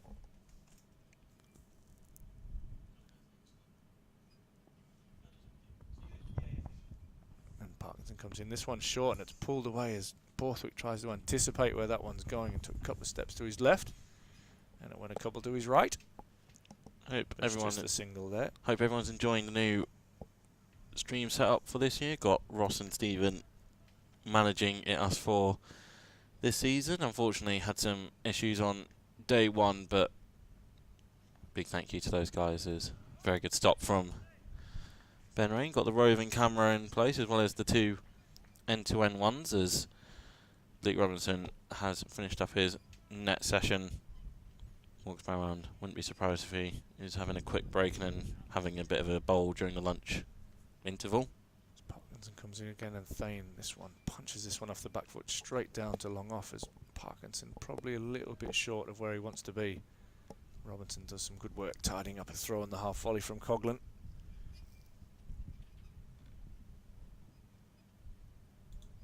Another fast bowler coming through the ranks at Durham. You got Dan Hogg as well to add to that. Stan McAlinden, Ollie Gibson. Yeah, there's a good crew, youngsters waiting for a crack as Brown tucks this one away out into the leg side, and we'll pick up another single. 5 singles in the over. Johnny Bushnell as well, more in the all-rounder category. Absolutely. So yeah, you've got your different categories, haven't you? You've got your quicks, and then you've got your all-rounders there, your young ones. Got Mitch Colleen, Bushnell, Stan McAlinden would probably class himself in the all-rounder category as well, but he has definitely got potential with the ball. Obviously, Ben McKinney in the batting department is the standout. Yes, there's a good crop of youngsters coming through as well in the academy. Some exciting ones. One I've been lucky to have a close relationship with is Jack Brussell, who's on the verge of representing Namibia in the World Cup, which would be an unbelievable opportunity for him.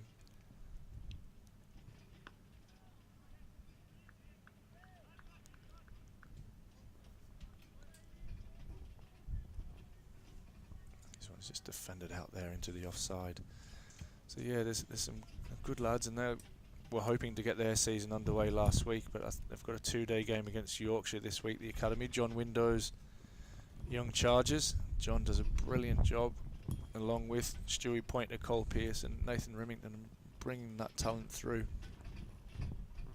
Carter product of that academy comes in, and this one's driven out to deep point. Out into the offside to Bellingham for a single.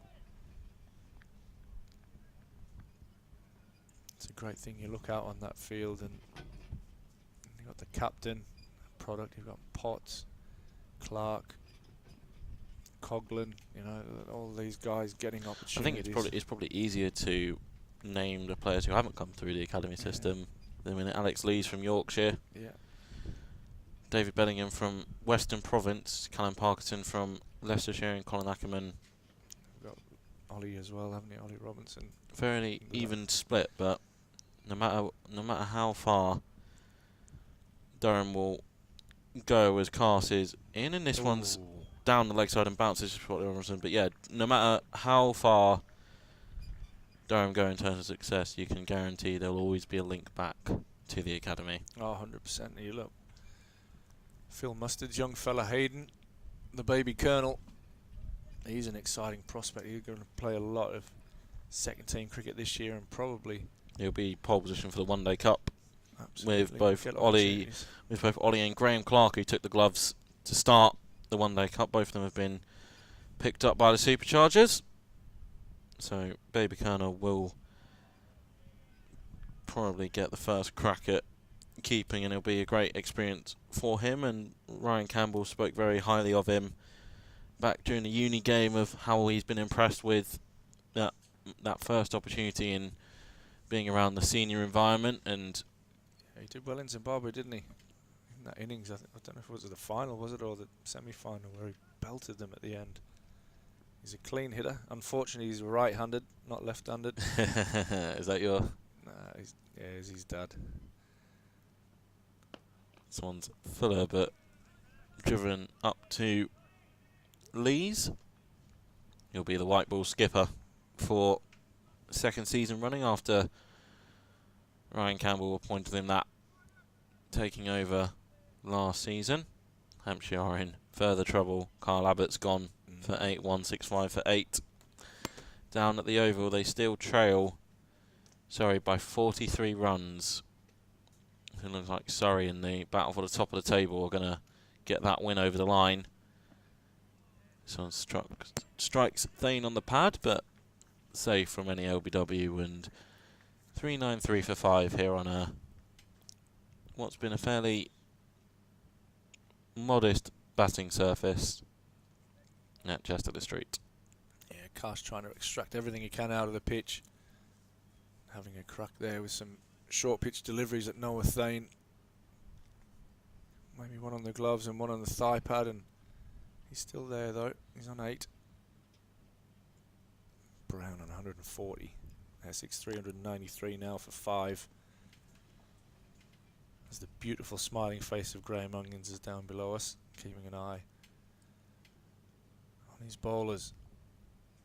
Great to see him back at the club as Parkinson comes in, and a good bit of loop there, and it draws a false drive from Brown, who gets a thick inside edge, and it actually goes away to square leg. Betting comes in and does the fielding to prevent a second run. Nice bowling there from Parkinson, good loop, and gets a round of applause there from Graham Onions. 394 for 5. Yeah, me and Tom were speaking about it on the first couple days, how most sessions had started to be quite evenly balanced across day 1 and, well, the afternoon of day 2 and evening certainly belonged to Essex, as we've got just over half an hour before. As Parkinson comes in again, and Thane comes down and is beaten in the flight, but manages to get an inside edge. A bit of a slog there, to be honest. And that one trickles out into the leg side and gets him off strike. But I like the intent there from Thane. Yeah. He's come down, he's used his feet. It's good bowling from Parkinson.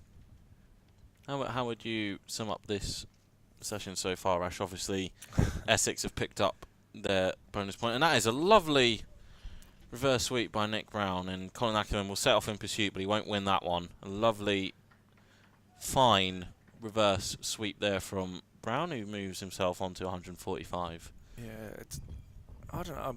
I'm disappointed with where the game is at the moment, to be honest with you. I thought, and maybe, I don't know, maybe Essex will now, and up until lunch is really have a crack. But I was hoping to see a bit more intent from the visitors, because their bowling attack is something special, and with the likes of Cook and Harmer in the team, then you'd like to think that they could have a crack at winning this game. And, I mean, that still might happen.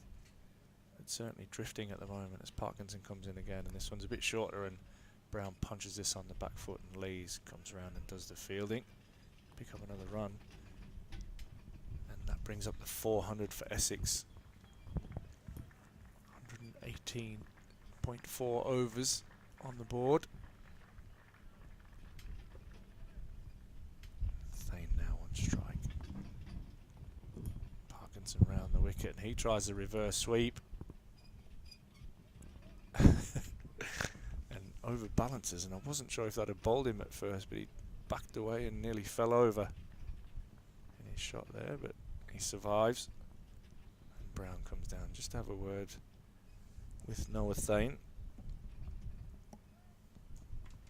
Callum Parkinson, 3 wickets under his belt so far. He comes in again, left arm round the wicket. This one's shorter, and Thane punches that one really nicely out in front of Bryden Carson. It races away for 4. That's a glorious shot there from Thane. Used his feet really well, got deep in the crease and timed that nicely, and Callum Parkinson kicks the ground in disgust as he's not happy with his length there. But well put away from Thane, who moves on to 13, and Essex move on to 404 for 5.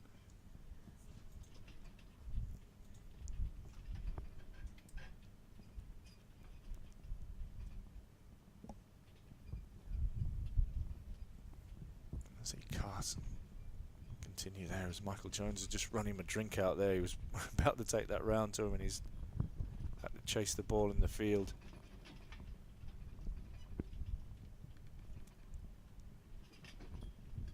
Brown on 146. Continuing his excellent batting from Saturday. Had to wait that whole rain day to bring up his 100 this morning. But he's batted beautifully so far.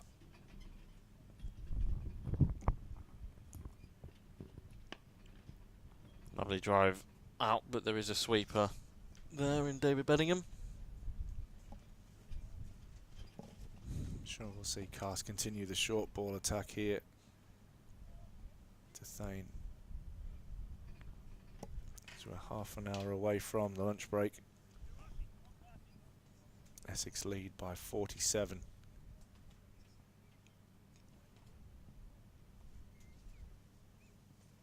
Just the 2 wickets to fall in the session so far, both to the left arm spin of Parkinson. Jordan Cox bowled, shortly followed by Matt Critchley, who was also bowled.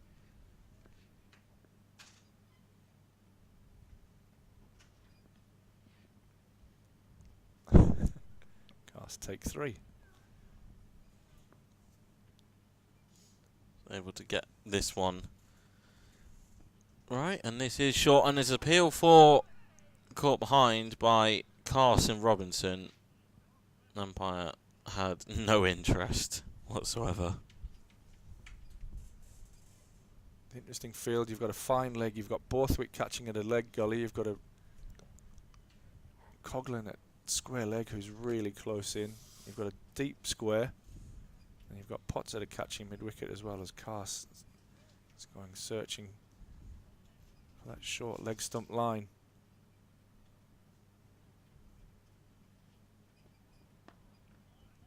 This one well kept out.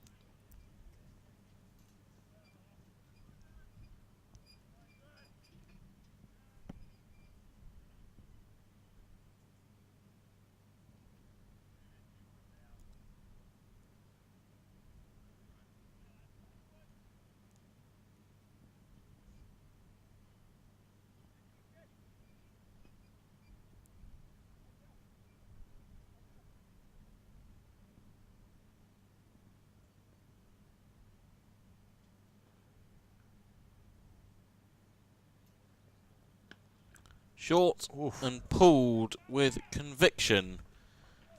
I know, I think it's gone all the way.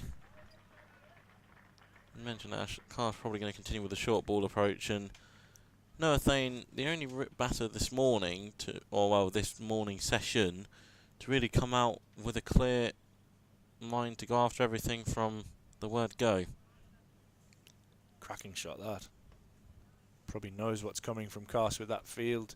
And after the last couple of overs, and he's rocked back and belted that well in front of square for 6.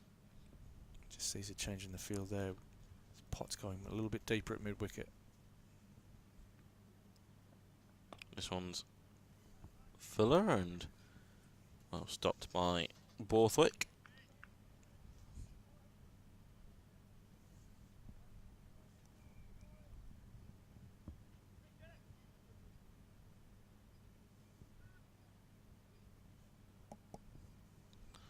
One ball left in the 120th over. I wonder how many more Carse has gotten in before Borthwick looks at a change. Maybe bring on Colin Ackerman and give Carse a bit of a break. This one's defended. 411 for 5.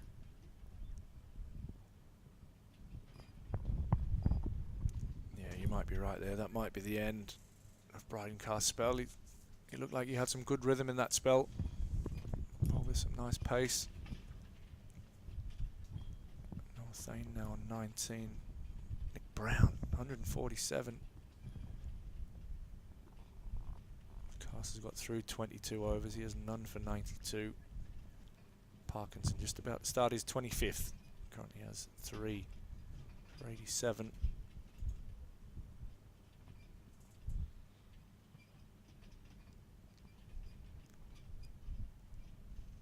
Bowl to the left-handed Brown. We've got Ackerman, who's come quite fine now on the offside.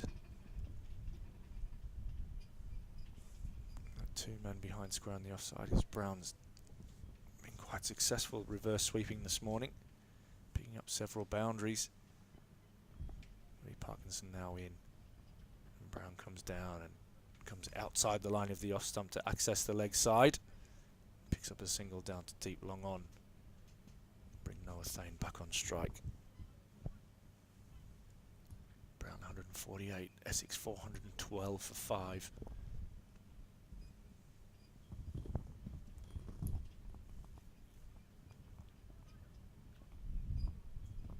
Now just looking to get through to lunch. Durham without much further damage, and Thane this time off the back foot. Again trying to punch through, but gets a thick inside edge. Borthwick fields that one at very straight mid-on. This is where Parkinson will be trying to play around with his length here. As Parkinson comes in again, and this time Thane clips it away a little bit quicker, a little bit flatter. Out on the leg side.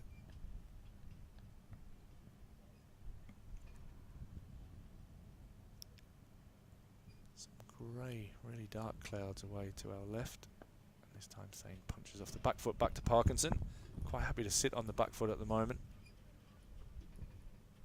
This one might be a little bit slower and a little bit more loopier from Parkinson. He seems to have a good battle here with Thane, and it is, and it's punched nicely down to long on, where he'll pick up another single. And move on to 20. The score to 413 for 5. Yeah, just looking away over the centre of Chesley Street into the kind of the north and the west, and there's some very dark clouds building up and coming across our way. As Parkinson comes in again, and Brown, a little bit of a repeat of the first ball of the over, punches this one down to Coghlan to long on. And that ends the over 3 off it. Brown moves on to 149. Essex 414 for 5. Is that leader? Is that 56?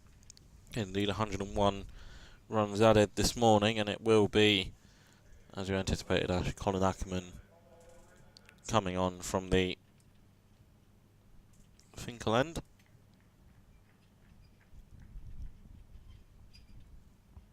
Just over 20 minutes to go before lunch here on the final day of Durham's first actual game played back at Chester Street in Div 1, obviously scheduled to open the season against Hampshire, but the weather decided to ruin the occasion and we weren't able to get on at all, and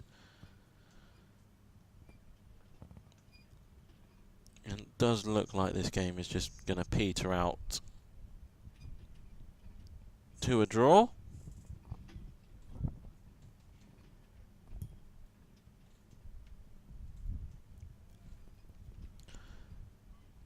First of all, there's the issue of can Nick Brown get to 150? First ball off Colin Ackerman is turned into the leg side, and that will be 150. And they'll come back for 2. Will they get home in time? It's close.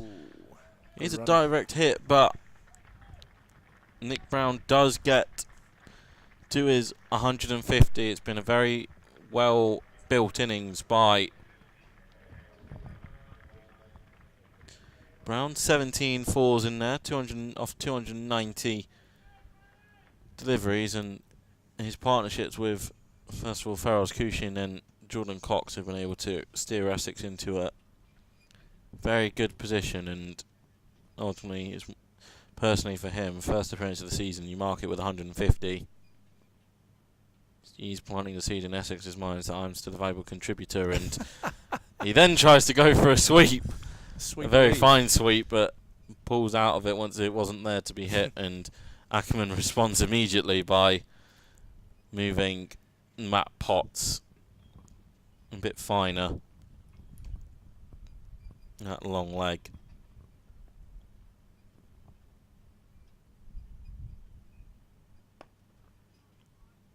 Slight misfield from Borthwick, and Brown's able to pick up another single down to deep off, long off, sorry. Ben Stokes has finished his net.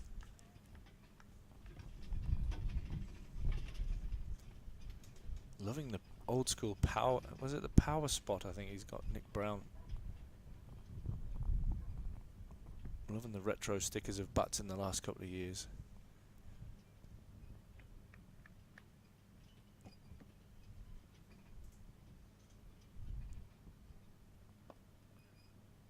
Clipped away for 1, and it will just be 1.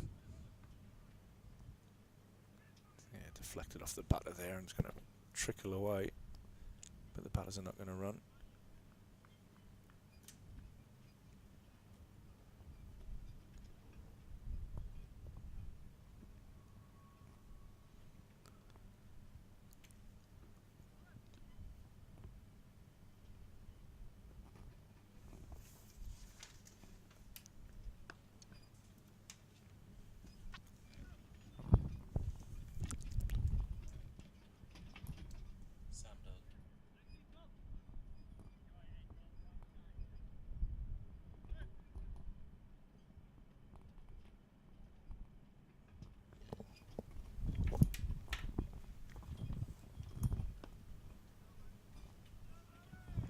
This one defended out into the leg side by Thane for no run. Ends the over 419 for 5. Thane on 21. Nick Brown on an excellent 153. Parkinson 25 overs, 3 for 90.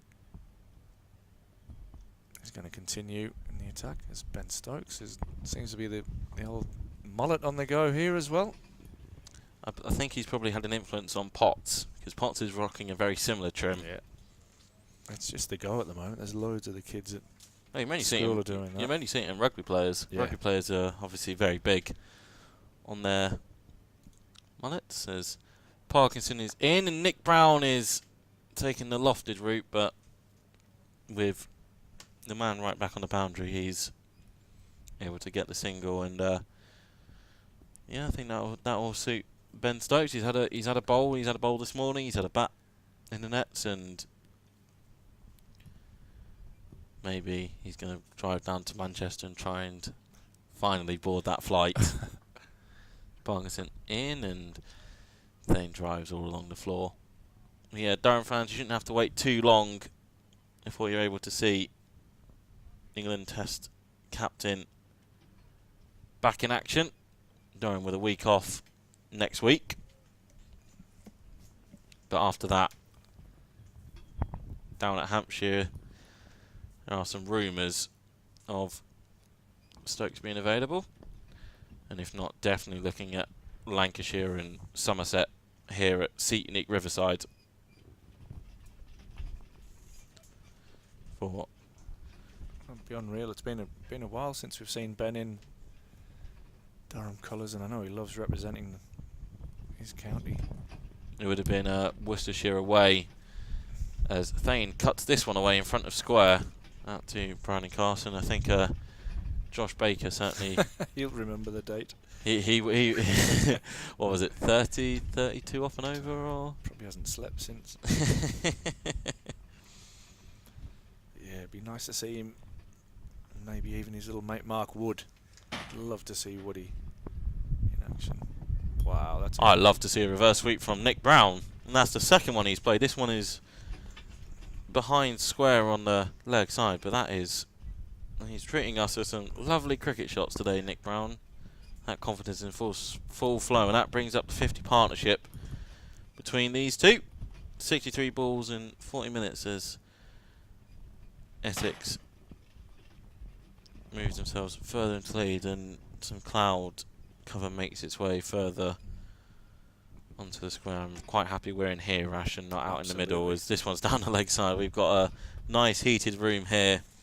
Me and Ash, and Ross away to our left-hand side, cutting away between all the cameras. He just pushes a couple of buttons, really. That's all it is. Doesn't do much else, do you, mate? Simple as that. He can take us off the air if he wants to. It's just another push of a button, isn't it? Or an unplug. It does a great job, Ross. John, Stephen as well. Gonna have Ackerman continue from the Finkel end. It's just got a bit gloomy out there. As Ackerman comes in the ball, right arm over, flat off spin. This one is punched off the back foot to Scott Borthwick at mid-wicket. The captain trying to keep his charges motivated out there. Run rate just picked up a little bit, 3.5 now. This one again is flat, and how has that not cleaned up the lot? Robinson and Ackerman both as bemused as I.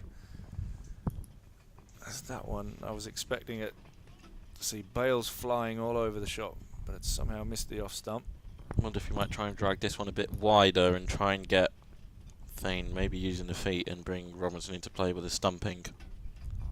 As he comes in again, we're about to find out, and this one's flatter and down the leg side. Be interesting to see what he's got on that, whether it's leg buys. No, it's buys. So he must have gripped that one and just defeated Robinson down the leg side, but it was quick and it flew away down to the boundary for 4. 4:31 now for 5 on the board. Ackerman not messing around here, getting through these deliveries as quick as he can. Bowling flat and quick off spin, and this one is slapped straight to Borthwick, and Ackerman picks up a wicket. Thane looking to accelerate and go for runs before the lunch break has done nothing but slap that one to Borthwick, and he goes for 23. Ackerman picks up his first wicket. 1-6-1-4 for Thane in his 43 ball stay. It took him a while to get going, but he started to look a bit more fluent as that innings went on, and he'll be disappointed as he cloths that one into the mid-wicket region, and Durham pick up their 6th wicket. Essex 431 now for 6. Nick Brown sitting, perching. Well, he's actually wiping a bit of sweat away from a fantastic haircut. One after my own heart, that one. Nick, I love your work. He's on 159, not out. And have Harry Duke. Do you stick together in these times, Ash? Absolutely, absolutely.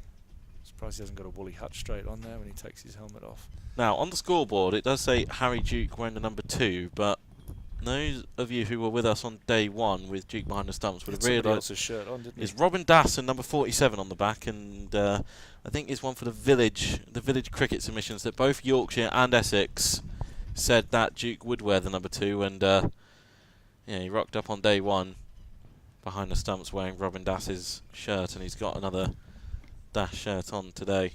Might not have had time to get it all printed by the time. It's funny how things work. I was watching Ruth print off Peter Siddles the other day when he was in, and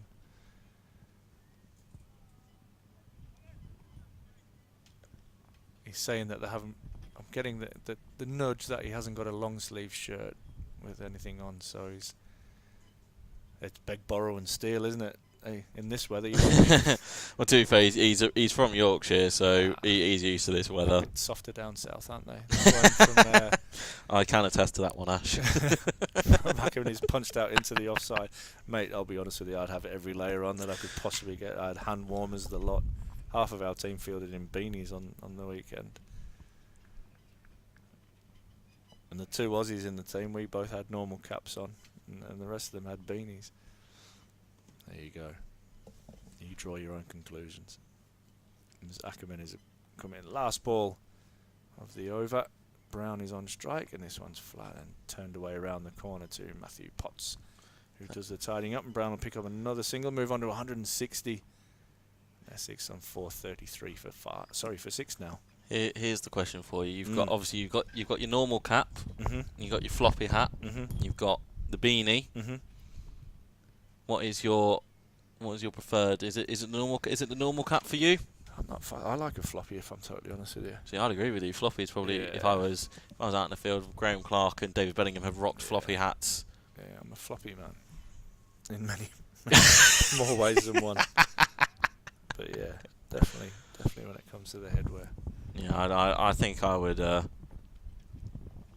opt for the floppy hat as well, as Callum Parkinson is trying to opt for more wickets, and Nick Brown says, "Steady on, mate. Well, I've got 161 runs now. You can back off." Yeah, thinking Reading. Right, let everybody else slug it from the other end. I'm getting not out. Yeah, like I say, I did enjoy Graham Clark. I think there were a couple of times last year where it was pretty Baltic conditions, and even he was there. I'm dedicated to my cause, but he's opted for the more traditional cap route today. Maybe he fancies bringing it out after the lunch break. As Duke picks up at least one, they'll turn for 2, and Bronicar's having to run a long way round to pick that one up.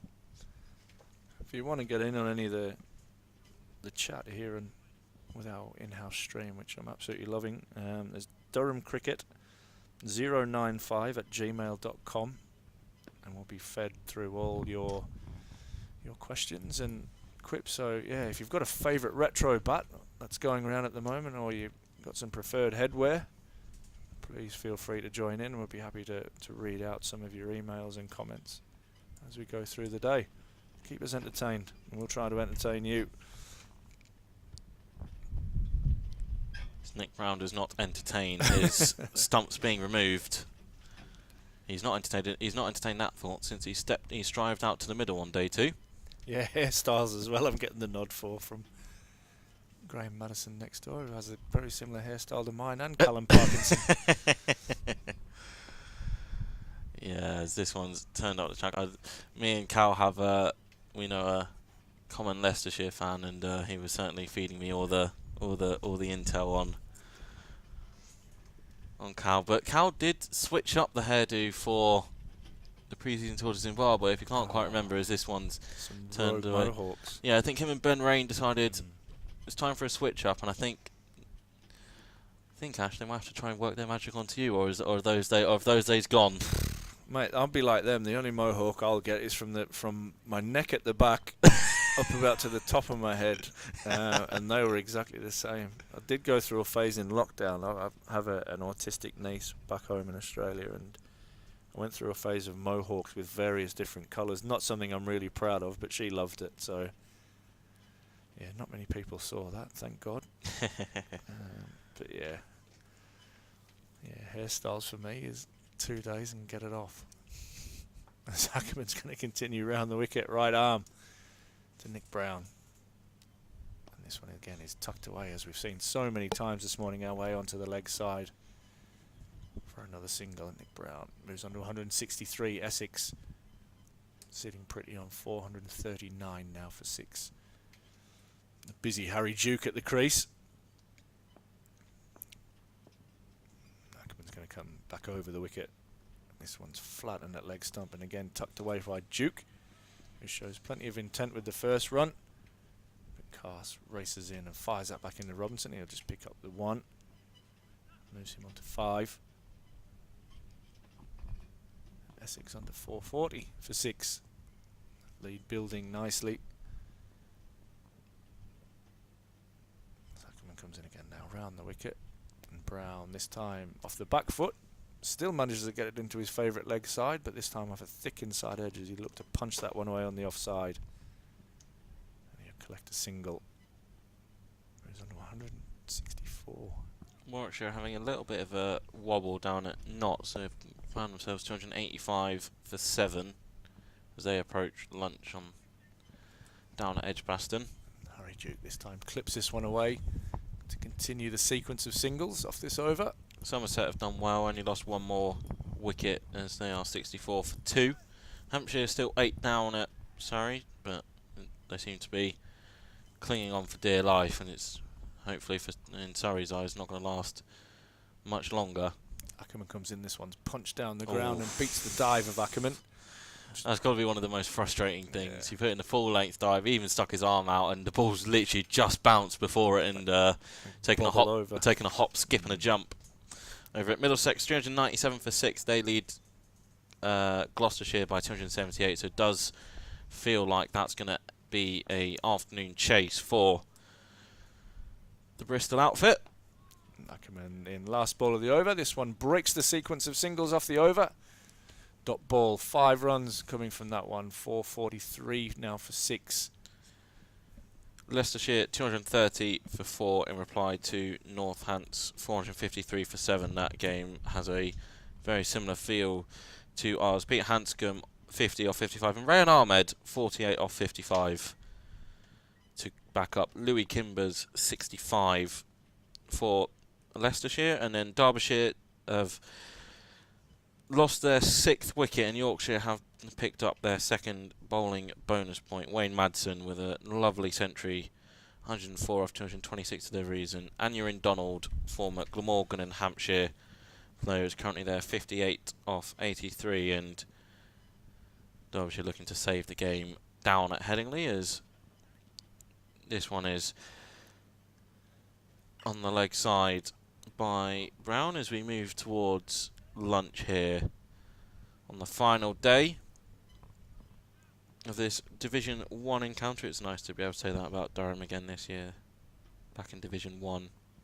Yeah, I love that. Table as it was updated last week: Essex on top, Surrey 2nd, Somerset 3rd, Warwickshire 4th, Durham find themselves 5th after forcing away against Worcestershire. Hampshire, Worcestershire and Notts are the teams currently safe, and Kent and Lancashire are languishing at the bottom, but that will obviously be updated at close of play today around the country, as this one is only just a single down to Potts. And Div 2, looks like Yorkshire have got off to a strong start and they're going to try and force through a result. Well, I'll say that, they might have got off to a strong start, but they are in 7th.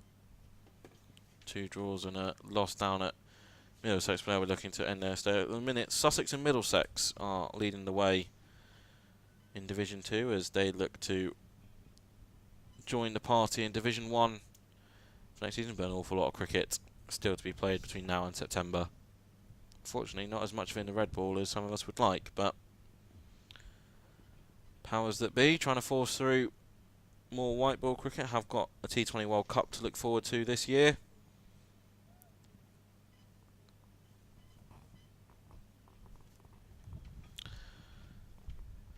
Probably get, what, 1 more over each in from Parkinson and Ackerman before the lunch break.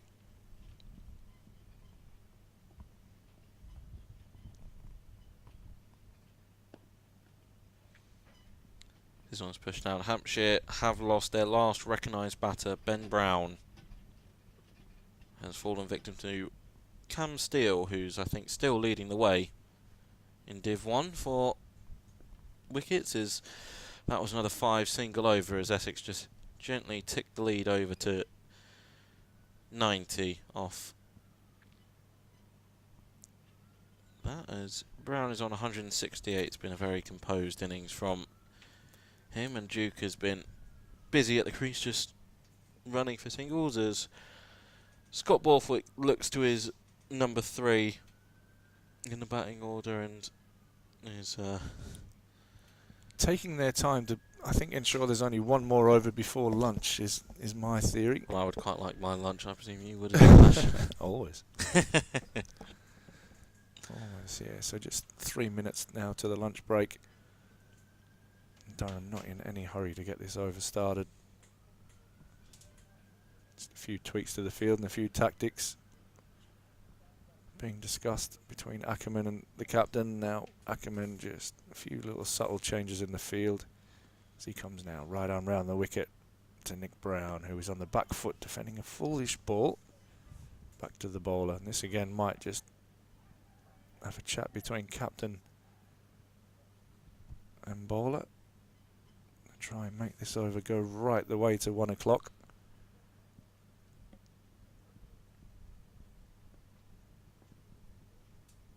Ackerman, yeah. Right arm round the wicket. Second ball of this over. Probably the last one before lunch. And Brown edges this one, but it trickles away. That's the first. That's the first genuine edge in as long as I can remember in this game. Yeah, he nicked one, didn't he, between slip and the keeper, really early doors, I think, to get off the mark this morning. Yeah, he's been in full control, that is for sure. So Ackerman approaches again, and Brown drives this one straight back to him. He does the fielding, another dot. Now Borthwick decides he's going to do his shoelace up. I'll tell you, he'd be probably happy as well. Nick Brown would probably be happy to walk into lunch with that be on you. Nice way to sit down for a plate of food. 160 odd in the bank. I always forget how much, even when doing some just net sessions for some fun with some mates, I always forget how heavy the pads are. Always forget how heavy and that's when you're only in the nets for half an hour. Imagine how Nick Brown's felt going for 2 hours this morning. I think he'd be feeling pretty good, mate. As Ackerman comes in, and this one again is driven off the outside edge. Ben Rain does the fielding. 2 balls remaining in the over, and more than likely the session. Durham really looked to make this last over eke out. I think the umpire's now gone, we know what you're doing, mate, come on. Yeah, Matt Potts has joined the the shoelace brigade. He has indeed. Just acknowledging that fact. He's just holding the top of his mark. Good old gamesmanship on day 4 of a... Yeah. I'm surprised Matthews learned how to tie his shoelaces, to be honest with you. Excellent from him. As Ackerman comes in, and this one is again tucked away, and Brown will walk down, and Potts... He was lining up for one of the most venomous throws you'll probably see. Now he's doing some keepy-ups. Obviously a keen red and white fan, and... This will be the final over. Very well done from... Yeah, look how quickly you bowl this last ball and get off it. There you go. Straight on with it. And this one is tucked away by Duke out into mid-wicket. Now collect a single, and that will end the session. So congratulations, lads. You've got your wish and finished there. Essex finished that on 450 for 6. Duke is on 9. And Nick Brown will get a standing ovation as he walks off 169 not out. As Vic and the team come out to do the tidying up, and the players and the umpires leave the field, and we'll be back with you in around 35 minutes.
Yeah, welcome to Durham. I can't imagine you would have thought you'd be back in the Championship so quickly.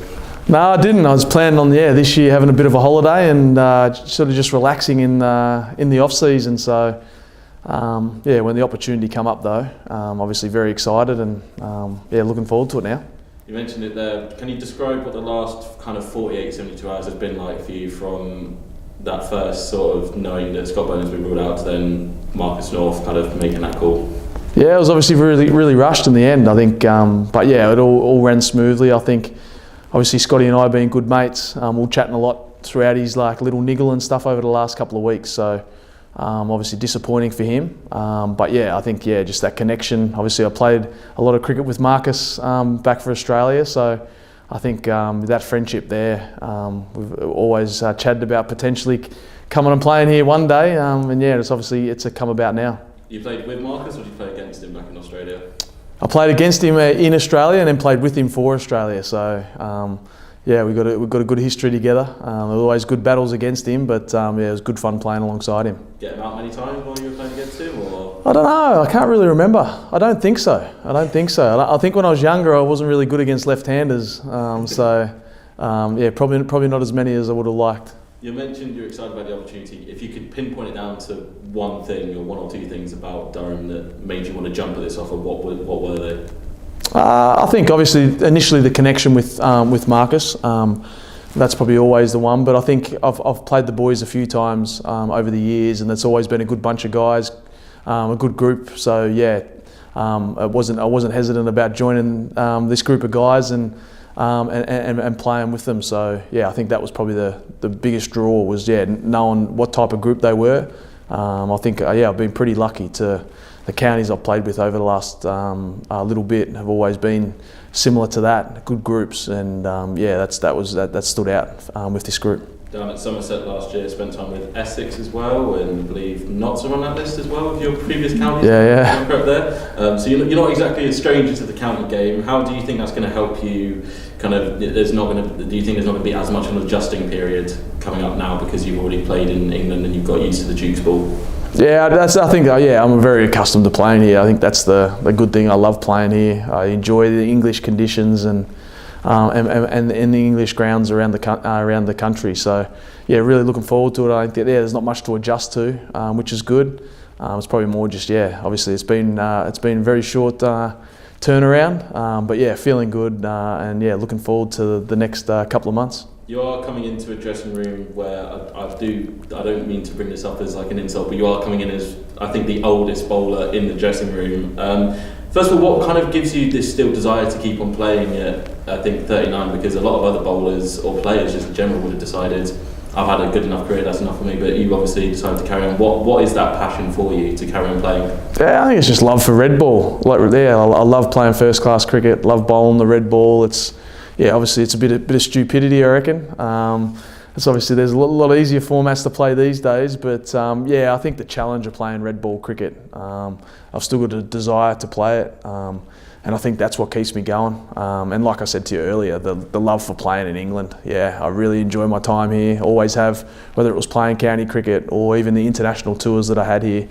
Absolutely loved it. So.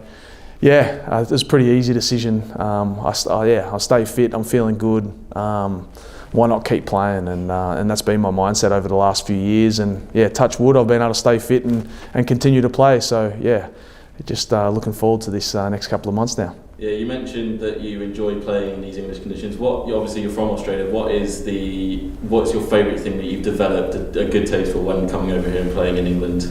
Would you say? I think I just love the Duke ball. I think that's what I love the most. More helpful for the bowlers, is it? Yeah, not even that. No, there's been plenty of wickets that I've played on that are batter friendly, but I just really enjoy bowling with the Duke ball. It's a lovely ball to bowl with. And yeah, like you said, there is opportunities at different stages where it is very bowler friendly, which is enjoyable as a fast bowler. When it's all in your favour. So yeah, there's always that side of things. But yeah, like I said, English conditions. It's just good fun. You've had a pretty storied career, very long career. I think everyone knows your Ashes hat trick on your birthday. I'd be remiss to ask you, is that your favourite memory on a cricket field? As an Englishman, this hurts asking this question. I don't know. It's obviously it's big personal achievement. Yeah, it's obviously my greatest individual achievement whilst playing. But I think big series wins. I had some unbelievable series, home and away, and they're the ones that I probably I cherish the most. I think winning the Ashes 5-0 in Australia. The next series after that one is quite memorable. So those type of things, but like going to South Africa and winning when we had a young side, when Marcus debuted back in 2009, we won there. So series like that are ones that that I really cherish. But definitely as an individual point of view, that moment was very high on the list. And then going from international cricket to your Shield cricket with Victoria, what would you say has been your favourite memory while donning the Victoria shirt over your career? I think it's the same thing. Winning, I've been lucky in the time that I've played for Victoria. We've been really successful. So the opportunity to be a part of, I've played in 3 Shield finals that I've won, but also played in and around Test cricket in summers where we've gone on to win. So in my time there, we won 7 titles. So it's been a great dressing room to be around. So I think those moments have been unbelievable, and I think now at the back end, just seeing some of these young guys that we have coming through at Victoria is very exciting. So looking forward to working with them. Fair few new trophy cabinets along the way, of course, in your career to fill all those trophies. You are wanting to move in towards sort of the coaching sort of side of things. What are the next steps for you in order to get on that coaching ladder? Yeah, I think I've been lucky enough. I think opportunities like this. I think coming over to England and stuff like that, working with younger guys as sort of like a mentor to them, and just helping them whilst I'm here to play. I've enjoyed a lot, whether that was at Essex, Somerset, now here. I think those opportunities have been great. Obviously, hopefully they've got a lot out of it, but me as an individual has definitely learned a lot from the coaching front. So I guess those experiences have been huge, similar to the stuff I do in Australia. But the last season I started to look after the second 11 at Victoria, which was a lot of fun. Like I said, just enjoy seeing young players develop, improve their game, and if I can play a small part in that along the way, I feel like I'm doing the right job. And then finally, you just mentioned that you're coming in, you want to be a mentor for the young guys. We've got a good crop of young bowlers coming through here. How much are you looking forward to imparting some of that wisdom that you've got over the next couple of months that you're here at Durham? Yeah, lots. I think, I get more out of that. The playing side of things just sort of comes, second nature to me. That's just natural. But I really get a lot out of helping those guys. And hopefully, like I said, I can play a little small part. And whether it's just one little thing that they can pick up, I've played a lot of cricket in England. So, I'm very experienced in conditions and the Duke ball and all types of stuff over here that, hopefully I can, leave here with obviously a little bit of success on the field, but also, a little bit of helping hand off the field to some of those young guys.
Welcome back to the Seat Unique Riverside for session 2 on day 4, with Essex 450 for 6, well in command with a lead of 90.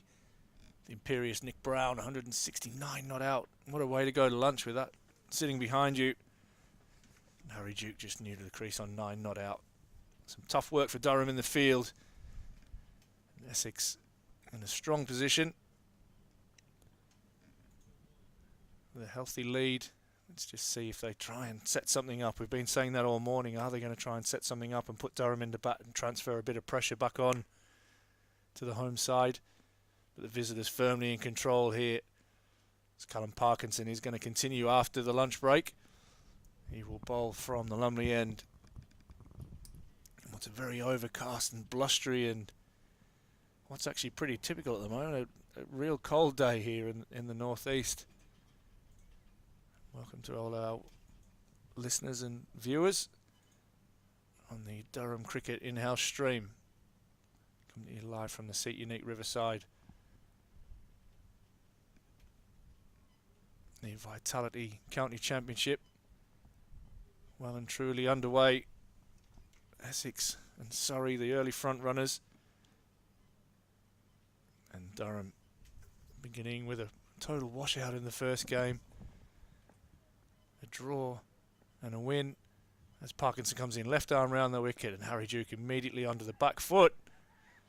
And Brown sets off for a single, and Borthwick comes around to tidy up, and nearly an early mix-up there between Harry Duke on loan from Yorkshire and Nick Brown, the man on 169 not out.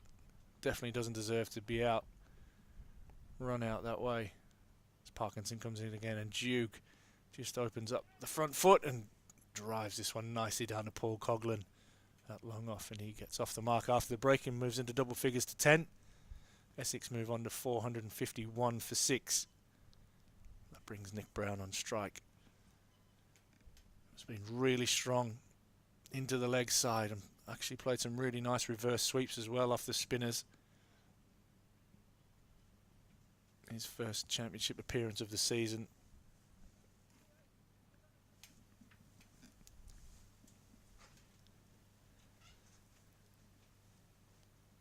Parkinson will start left arm around the wicket to the left-handed Brown. Scott Borthwick at mid-wicket, jumping, trying to get warm out there, and Brown comes immediately down the wicket and whips this one away out into the leg side. On the bounce out to Bryden Cass, who comes in and collects. And Brown moves on to 170. Essex 452 for 6, leading comfortably at the moment. The lead into the 90s. And Harry Duke slog sweeps this one, and it'll be out and away. And that might give us the answer as to what Essex intentions are. And goes all the way for a huge 6 out in front of the gym. Matthew Potts goes and retrieves that one. Harry Duke immediately foot on the accelerator after the lunch break, moves on to 16. And the lead now 100. Parkinson in again. This one's a bit slower, and Duke rocks back onto the back foot and cuts this away out to Bryden Cass. He'll collect another run there. Moves on to 17. And the lead on to 101. 459 now for 6. 127th over of the innings. About to be completed here by Parkinson.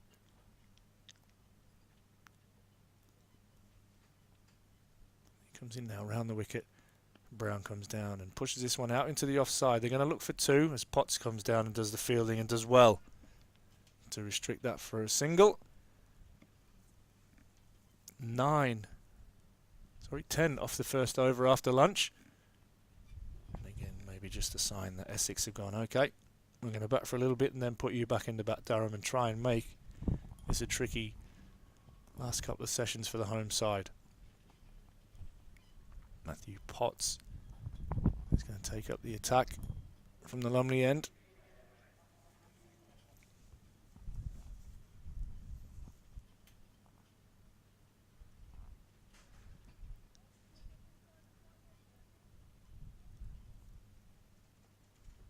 pretty spread out field here. As Durham fielders scatters to all parts of the Seat Unique Riverside. Definitely no slips in place. We have a fine leg, a deep square. Graham Clark juggling some hand warmers. Alex Lee's just in front of us at mid-on. Ben Rain at mid-off. Captain Borthwick. Is it extra cover? David Beddingham at backward point. We have Cars out on the boundary. As Potts bounds in. And Cook ramps this one. And it goes fine, and it goes for 4. That's a beautiful shot, and it's a great start from Nick Brown after the break.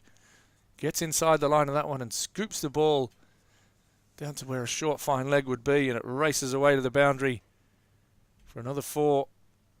Essex 464 now for 6. And looking to really accelerate here.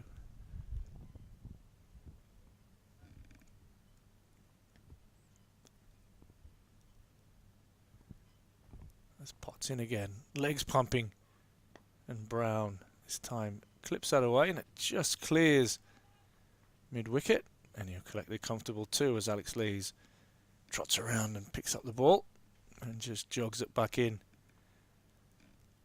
That's going to see Paul Coughlin just go a little bit deeper out on the leg side, with Brown now clearly showing his intent, and Essex clearly showing their intent. Really putting the foot down so far after lunch. 16 so far.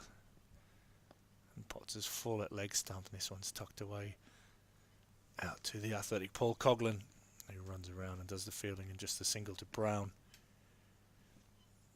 who's now into 178. Eyeing up a double. Nick Brown.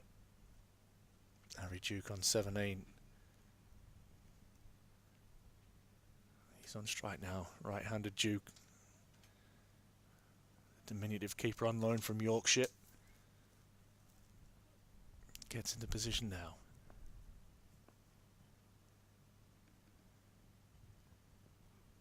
Potts, and he has a little flash at that one from Potts outside the off stump, and it goes through to Robinson.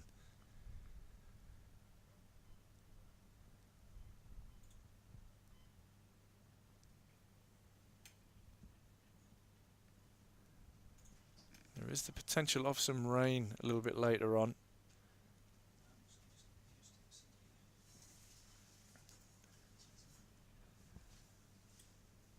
It is gloomy. As Potts comes in. Right arm over the wicket. Harry Duke pulls that one away on a short ball, and he's going to look to come back for 2. But Cars comes around and does the fielding. He'll just collect a single there. Score moves on to 468 now for 6. Essex well and truly on the march towards a declaration. It's just a matter of time here before they put Durham back in the bat and put them under pressure, trying to make them bat out the last part of this last day here at Durham. Day 4, day 3, a total washout. Denied Durham any chance of pushing ahead in this game, although that would have been slim due to the Essex batting effort. As Potts comes in now and bowls a slower ball to Brown, who hits this one to mid-off, and will collect another single, and that'll end the over. 9 off that over, so it's 10 and 9 off the first 2 overs after the lunch break. 469 now for 6. Brown 179, Duke on 18.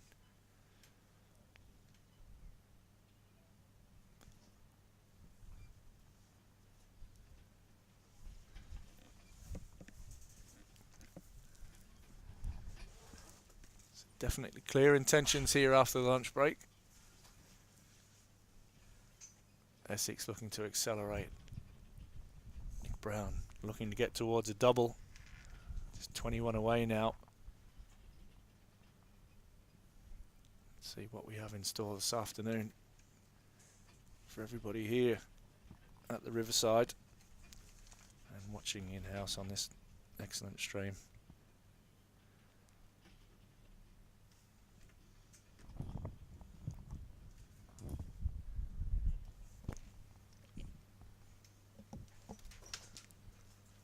Parkins is going to continue. Left arm round the wicket to Brown, who squats down, and gets that reverse sweep out, and it just beats Ackerman.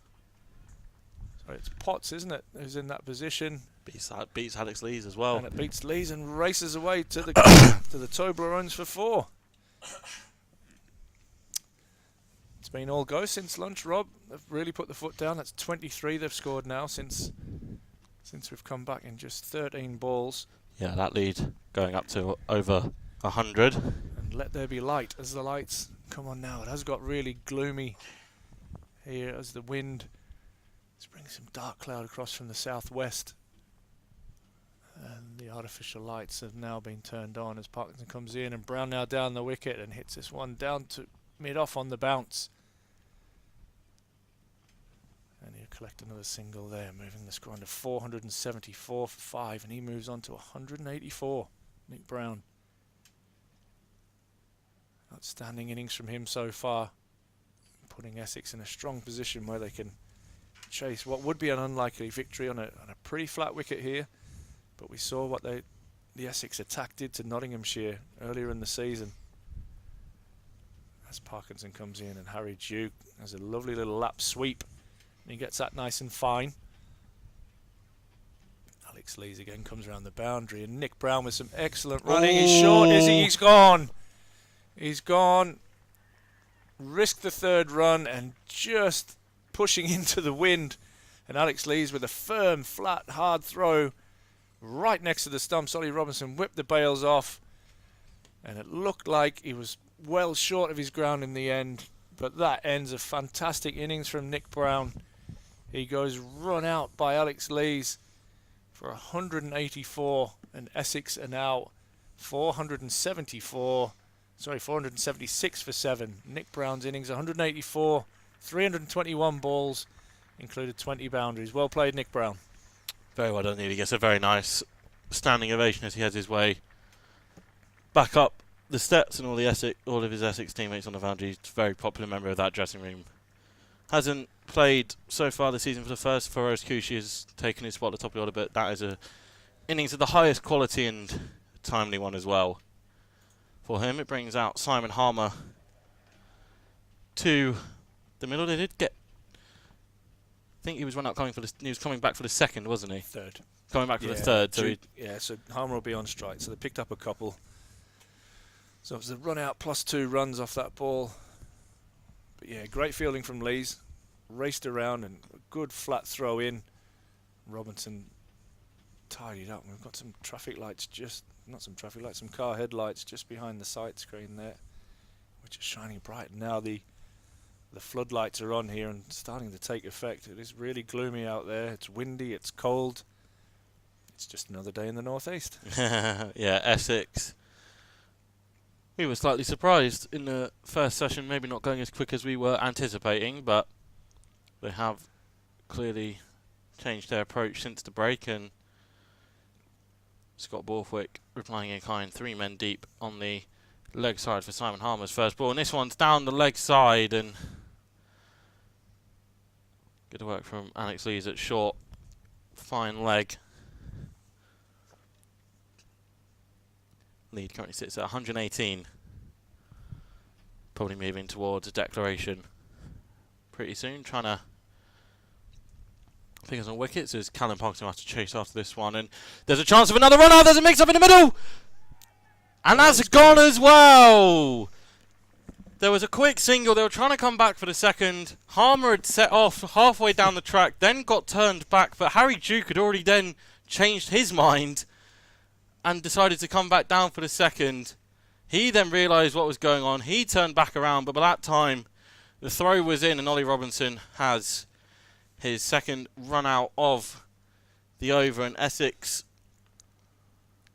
obviously pushing the accelerator, trying to move towards the declaration to try and force Durham into a bit of a sticky position, but miscommunication sees the end of Harry Duke. Scott Borthwick, the captain, with the duties there. And I initially thought that the throw at the non-striker's end was probably the go, but then once Simon Harmer had turned back around and Harry Duke was halfway down the track instead, clear communication from the Durham boys, and Ollie Robinson probably in particular screaming for it to come at his end, and Borthwick obliges. It brings out Ryan Campbell's old mate Shane Snater to the crease. Couple of run-outs in quick succession there. 477 now for 8. Essex in a really strong position with, as you say, Shane Snater now joining Simon Harmer at the crease. And that's what tends to happen, doesn't it? A little bit frenetic after the break. 2 run-outs.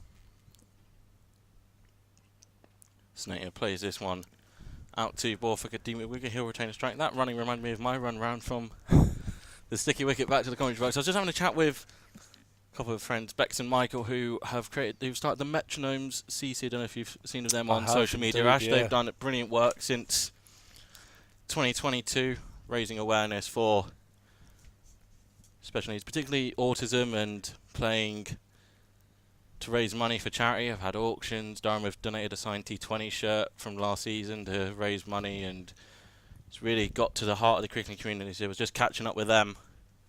Good stuff. Yeah, they have done brilliantly. I do follow them on, what is it, X now, not Twitter?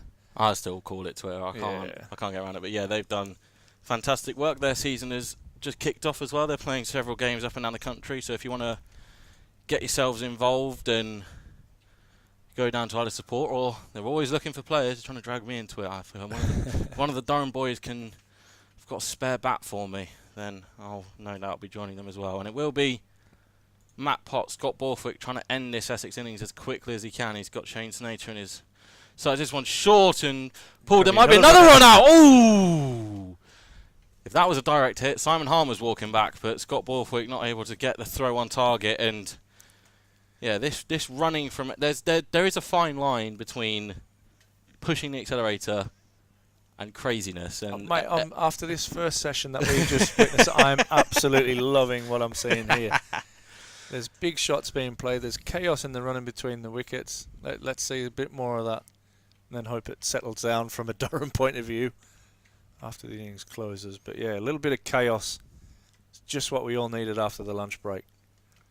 Potts wants wickets. That's what he wants. And this one's short, and Snater is able to pull this one. Yeah, there's only a couple men, well, actually double that, 4 at the minute who aren't on the boundary. You've got Paul Coughlin in at what will be a short cover. Alex Lees and Ben Rayner mid-on and mid-off.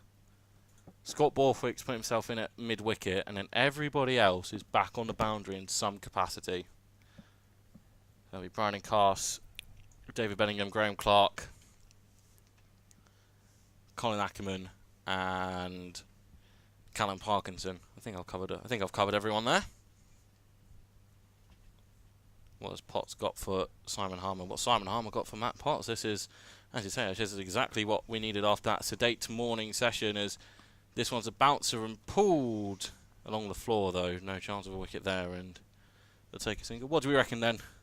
Lead-wise for Essex, will they be comfortable before? I think they're just looking at time now. I don't think runs are really relevant. They're trying to get as many as they can, as quick as they can.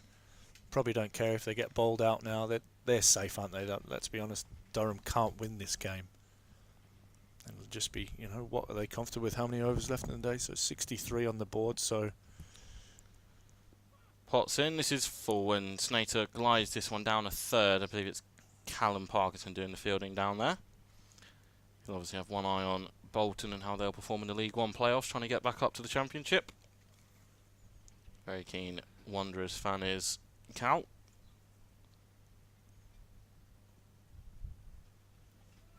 It's good stuff. We're entertained. Just the 3 singles and a dot from the first 4 of this over. This one again banged in short, and Borthwick will do the filling. The only thing I do question from Durham here is why isn't Bryden Cass doing this bodyline type bowling? He seems to be the one that would be the most effective, but maybe Matt Potts has said to his skipper, I can get these 2.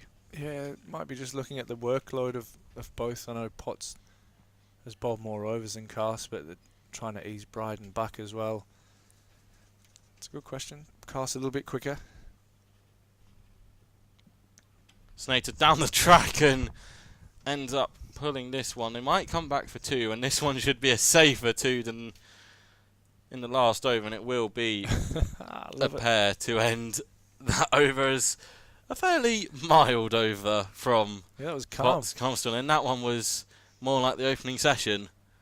From that one, Durham going with the short line approach to the Essex tailenders. 484 for 8, lead 126, and well, Callum Parkinson's last over brought some chaos. Yeah, I wonder what he's got for an encore. definitely. I reckon he's thinking 5 wickets here. I think he's, hopefully pick up the last 2, walk off with a little swag.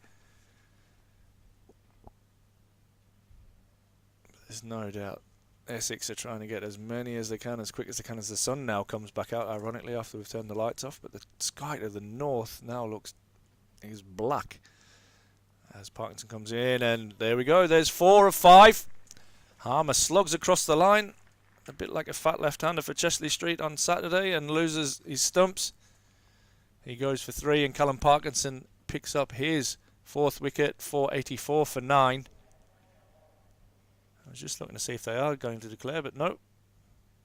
We are going to have Porter join us. Yeah, Sam Cook was in at night watchman on day Yeah, I one. love that opening the batting after a long spell. I think he fancied taking off his namesake, Sir Alistair. He wanted to show that, hey, just because we've lost one good Still opener got named Cook Cook, opening the batting. and it is Jamie Porter who's out as last one. As you mentioned, Ash, Callum Parkinson eyeing up his first fifer in Durham colours. We're in Durham whites. We're not quite in white ball season yet. 4 for 127 for Parkinson. Had a good day today. Picked up 3 of his wickets today. 2 in the first session. All 3 have been bowled today. Yeah, picked up Cox, Critchley, and now Simon Harmer. How long will Jamie Porter last? If Cal has his way, it will be just the 1 ball. 2 men out on the leg side. Long on is in playing. Can Callum Parkinson get his maiden fiver? Comes in now, and this is crunched away off the back foot. Nicely played by Porter. So he gets off strike and gets off the mark. 485 now for 9.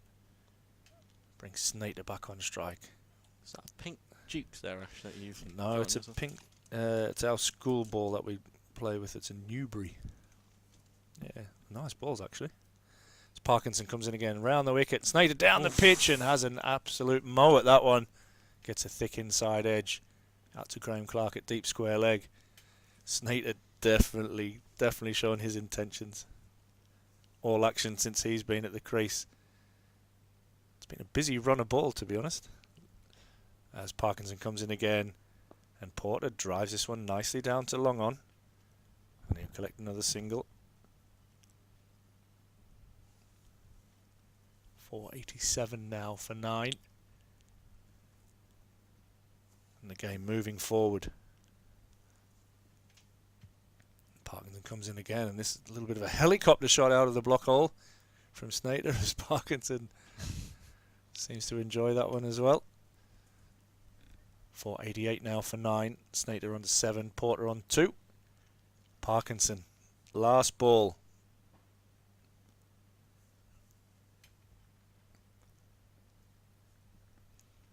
The over. He'll be looking to pick up his 5th.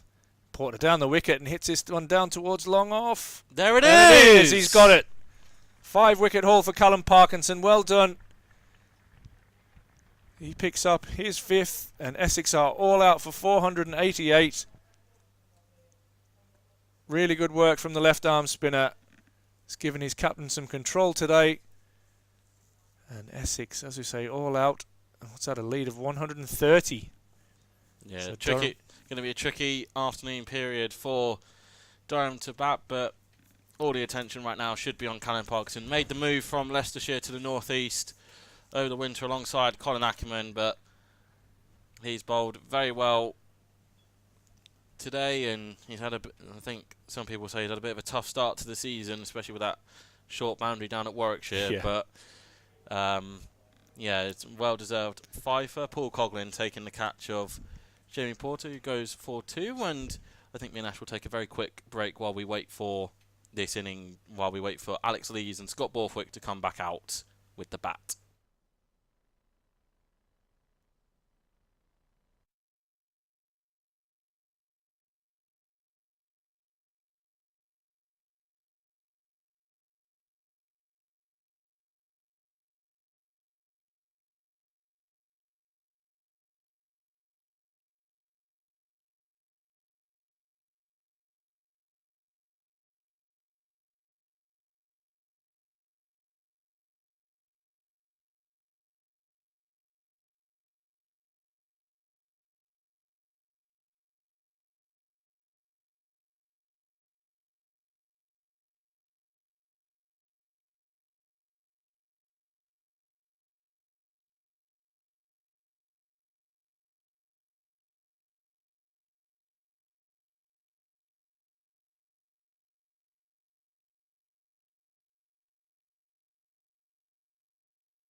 come back down to start the... So Scott Borthwick and Alex Lees come down the stairs at the pavilion to start Durham's second innings strain of 130. I'll leave you in the capable hands for the next 15 or so minutes with Ash Thorpe and Harry Butler, who's a new voice on the stream this afternoon. Excellent stuff. Cheers, Rob. Yeah, good conditions to bowl out here now. The lights are on. There's a bit of cloud around. Essex in a really strong position. Lead by 130. And just a nervy passage now for Durham. As we welcome Harry. Hi, nice to meet you. How are you, mate? Yeah, great. Excellent stuff. Nice to have you on board. Awesome to be on the stream. Excellent, mate. Should be an enthralling kind of next couple hours. It is. It's set up, isn't it, now for Essex? So obviously they've got Durham in a pretty tricky position here with a good lead of 130. They're definitely safe in the game now and be looking to transfer that pressure back onto Durham by taking a couple of early wickets and making that balcony a little bit nervous. Definitely, it's not an easy time to bat. No, it's not. New ball. Excellent new ball partnership with Porter and Cook. And they'll be ready to, as I say, try and take a couple of early wickets. Trying to get amongst the Durham batters. And Alex Lees will take first ball of the second innings. Tall left-hander. He's been brilliant since his arrival from Yorkshire. Back in 2019, I think it was. Gosh, been that long? Yeah, since he's been excellent for Durham. And Scott Borthwick also back with Durham a couple of years ago after his trip down south. After the 2016 relegation. As Jamie Porter's going to open the bowling here from the Finkel end. He's going to start right arm around the wicket as he runs away from us now. And he bowls and leaves this one outside the off stump through to Harry Duke behind the stumps. Essex starting here with 2 slips. Finally again, and then a catching mid-wicket. So, looking to him to play straight and try and get a catch in front of the wicket rather than behind. It's interesting considering the cloud cover above and the kind of the length, the light levels from the artificials. Yeah, it's a funny light out there at the moment. But you're absolutely right. They're going to look to attack the stumps and look to attack Alex Lees. As again, Porter runs away from us. And in, and this one's tucked away nicely by Lees round the corner. And he'll get off the mark and get Durham's second innings underway. They're 1 without loss. That will bring another left-hander, Scott Borthwick, on to strike. Face his first ball of the second innings as Cook does some stretching down in front of us, waiting for his turn from the Lumley end.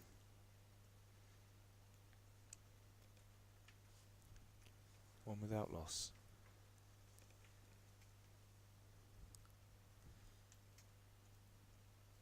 Seems to have got a little bit brighter again out there now.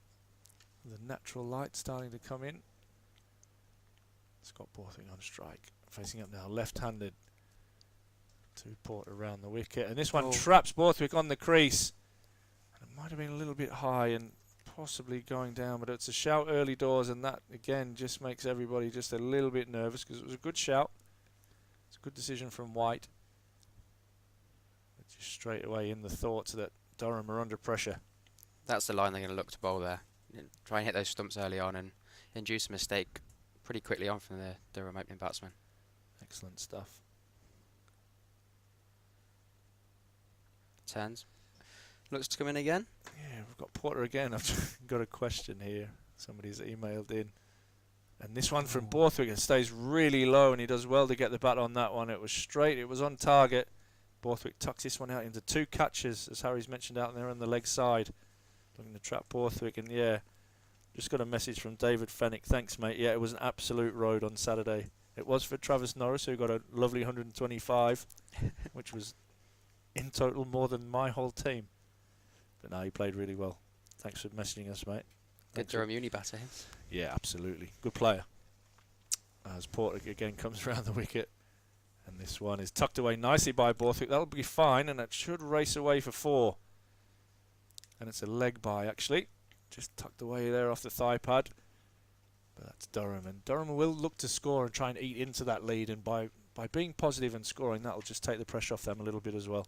Yeah, the quicker they can get into this lead, the safer they're going to feel.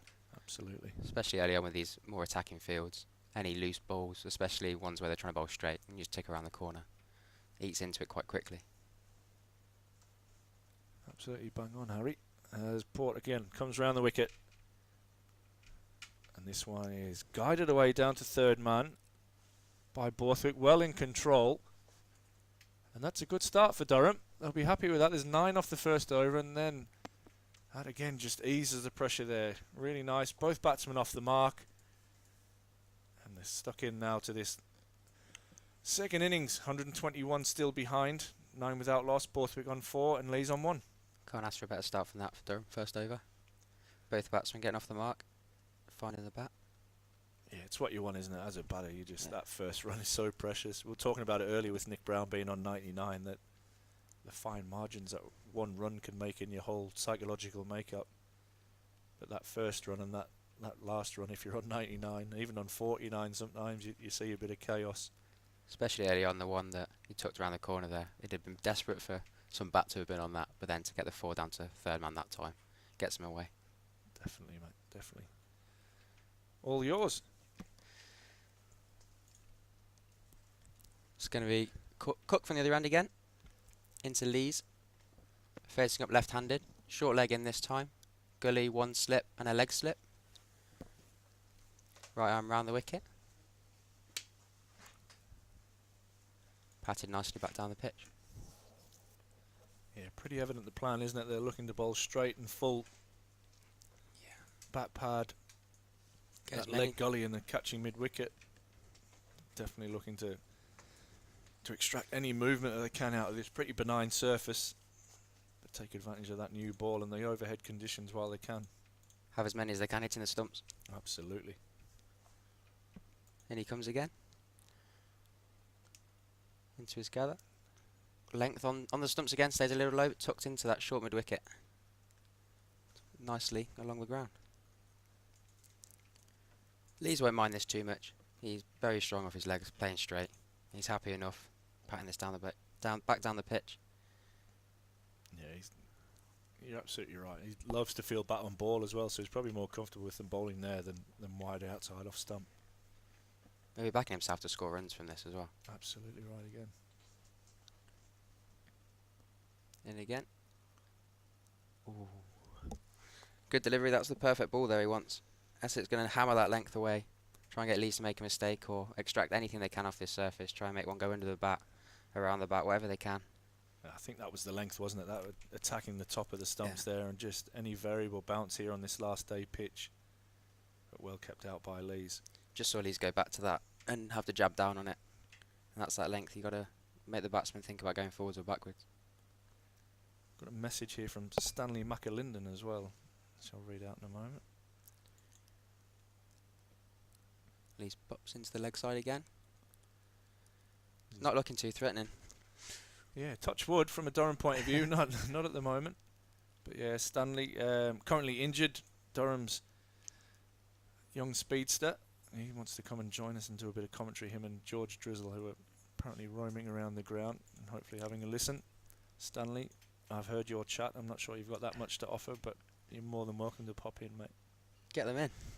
Why not? In comes Cook again. Lees stands tall again.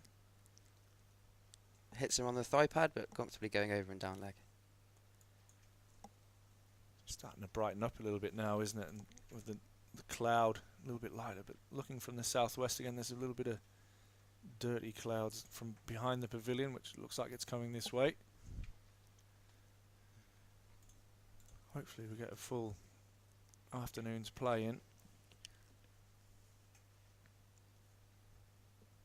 Michael Jones just down below us, going round for a hit. Straight ball again, driven into mid-on, and mid-on misses the ball, diving away to his left, and it flies away to the boundary for 4. Lee's getting the 4 and getting the boundary away.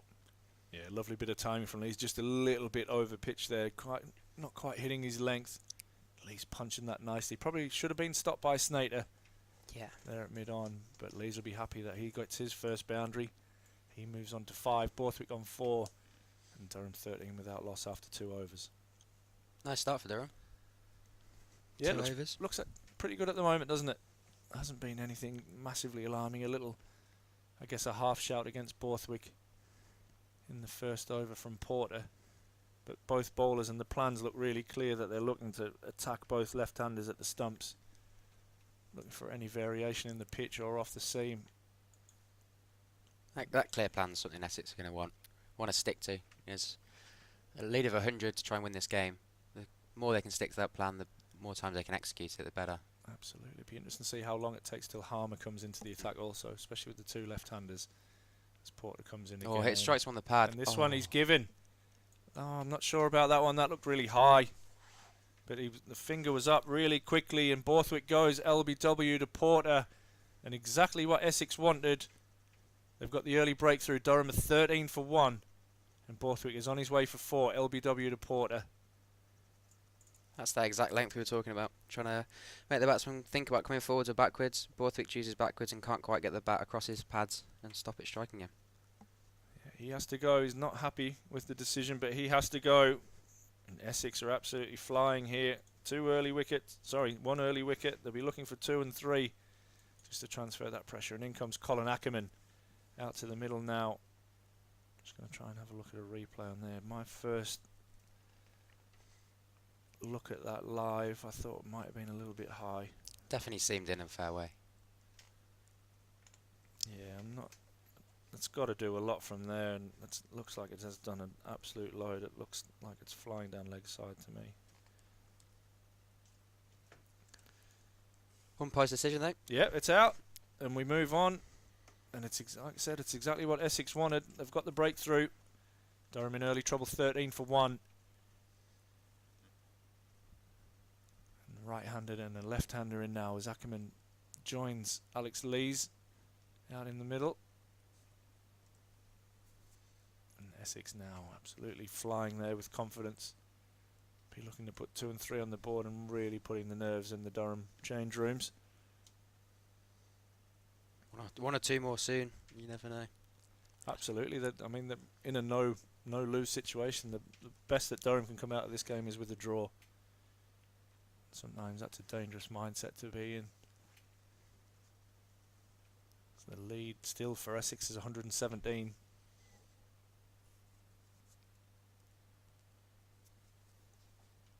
I tell you what's a good habit, winning, and Essex have got that habit. They know how to win. As Porter comes in again. Right arm over the wicket, this time to Ackerman, who's forward and defends out into the offside for no run. Solid. Yeah, he should be looking alright there, off the back of a good 100. Ackerman, a great signing for Durham. Had the pleasure of watching him a few times over the winter. Man, he hits the ball so hard. So easily as well. University lads playing against him.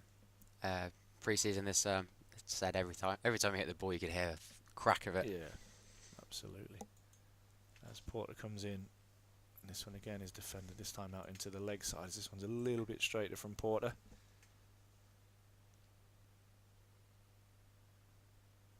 But yeah, some batters just, I don't know, when they hit the ball it just makes a different sound, and he's one of those for sure. Quality of bats they have as well helps. Absolutely Hits right. it so hard.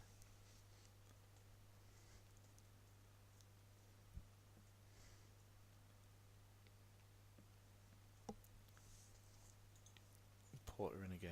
This time Ackerman off the back foot, punches nice and straight. Porter gets a little hand on that one. And it's no run. Jordan Cox there doing the fielding. Mid-off. Seriously good Essex side when you look at just the lineup and the heritage they have through the county championship. Yeah, they've been on a good run, haven't they, the last few years? And like I say, that winning habit, you just know how to win. Can't replace it with anything else. Absolutely right, mate. As Porter comes in again, and this one's straight and punched nicely by Ackerman, who'll get off the mark with a single. And Cook will do the fielding, so he's away. Durham 14 now for 1. Ackerman on 1, Lee's on 5. Borthwick the man to go LBW in this over to Porter. judged LBW. Durham skipper didn't look best pleased with the decision, but he's on his way. And Durham under pressure. That's Porter, last ball of the over, and Lees defends this one nicely down to mid-on. And that ends the third over. Durham 14 for 1, Lees on 5, Ackerman on 1. There's the wicket, first wicket of the Durham innings. Essex hoping to pick up another couple soon. Really make the most of these conditions at the minute with the artificial lights blazing over the Riverside Stadium.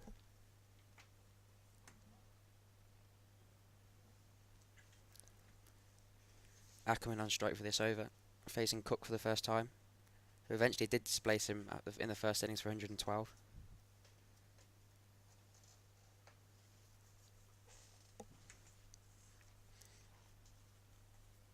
Field the same for the right-hander as the left for Cook. Short leg slip, gully, one slip, and they're catching mid-wicket. Looking to bowl really straight again, as in comes, and he comes again, down the leg side, and taken nicely by the Essex wicketkeeper. Another message there from Graham Wright, who is now an umpire. He's told me to take up umpiring. It doesn't hurt as much the next day. It's probably pretty good advice, and I like the coaching bit, mate. You work for a little bit and then you can sit down and watch and tell everybody how you do it much better than what they can do it. Everyone knows the best bit of cricket's watching. Absolutely. Seems much easier. It's definitely easier from here. Cook comes in for the second ball.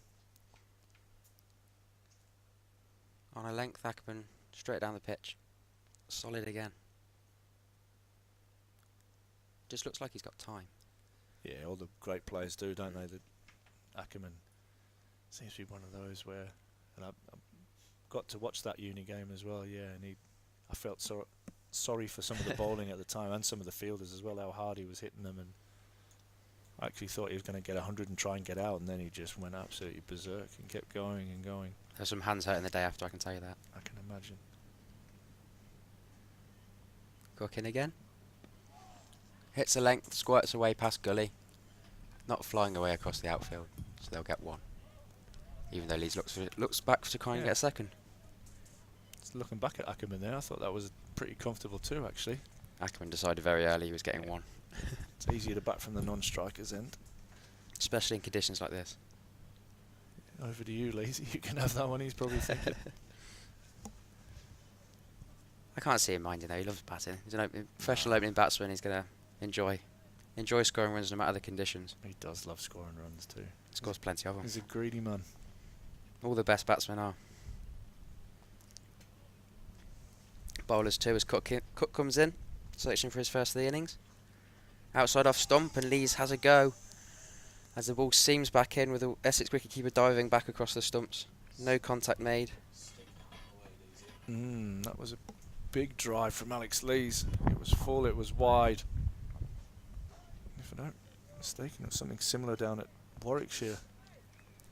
Yes, it would have been. When he nicked one similar to that one. That one, thankfully from a Durham point of view, safely without grabbing the outside edge. Cooking again, looking for a similar. Straighter this time, pushed out into cover. Nice and compact there, Lees. Playing the ball right under his eyes. Solid contact then, gets back to his after shot routine, scratches his mark away, sets up for another ball.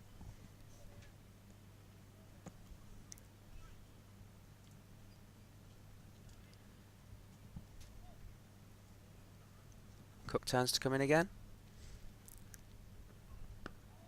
Straight out down the pitch, defended by Lees.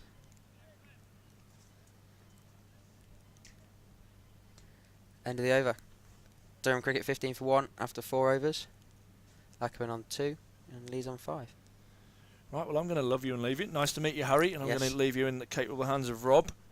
And hopefully it's a really boring and uneventful afternoon from a Durham point of view, but from an Essex point of view, I hope they take it down to the wire.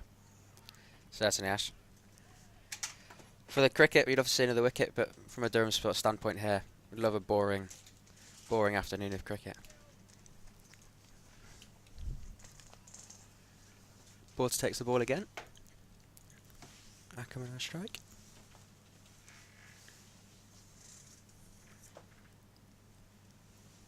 Nice and straight and pushed down to mid-on.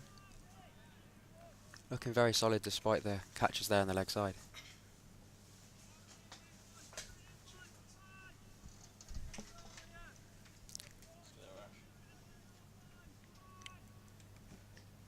Yeah, not the ideal start that Durham would have been looking for, neither Scott Borthwick. We had a quick chat up in the press box and we think it's probably slightly harshly done by umpire, but that's how they fall as Jamie Porter has Colin Ackerman in his sights, but the Dutchman is more than up to the task. Yeah, these two just need to... This is the thing, Essex have been quite smart in how they've gone about their business after lunch. This is exactly what Durham have not been asked to do much of since Ryan Campbell's come in. You know, they've, in a way, Durham would have put Essex in this position and Essex were able to turn it back onto them. So now it becomes a case of just time for Durham, which obviously they're used to setting up results with batting quickly. Now they've got to kill time by being watchful as Ackerman is there. Should probably get to see some more funky fields. We had a couple on days 1 and 2. Definitely. So hopefully we can open up that folder again as Dean Elgar's going through some pretty animated thoughts at first slip. He's seen plenty of fields in his time. Yeah, I think there was a couple when England went out to South Africa a couple of years ago that he was probably on the receiving end of. And there is that change. Someone is going in really short. I think it's Matt Critchley who's going in, as you can see on your screens. And you just have to be watchful.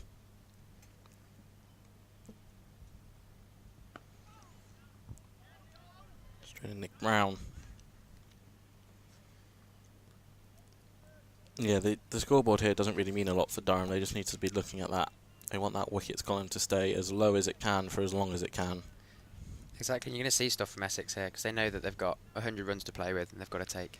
Well, the thing is, Essex aren't going to lose the game from here. No. Essex can't lose the game from here, so the only two responses for them are a win or a draw.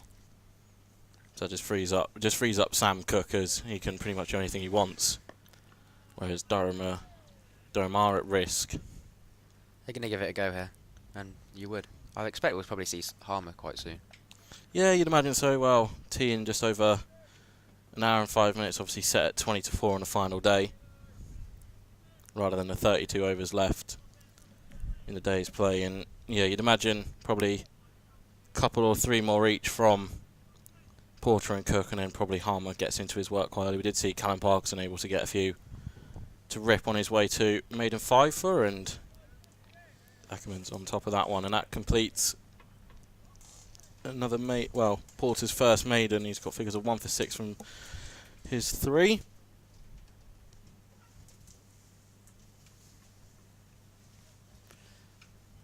Not a bad start from Essex. They'll take 1 wicket early on.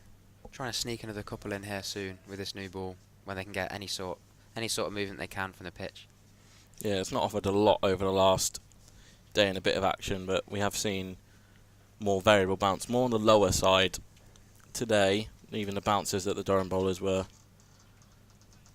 giving earlier, they weren't getting up a lot. It was quite comfortable for the batters to get on top of. Day under the covers will do that.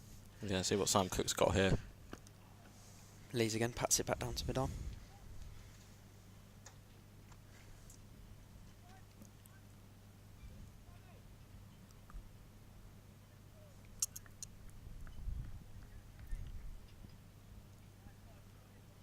Pretty metronomic from this end. Not missed his length very much. Yeah, he's been doing this for as long as I can really remember, certainly the last 4 years, and definitely Essex fans and even just general England fans are wondering what more he has to do to make that next step up. He can't do a lot more. First bouncer there of the day of the innings.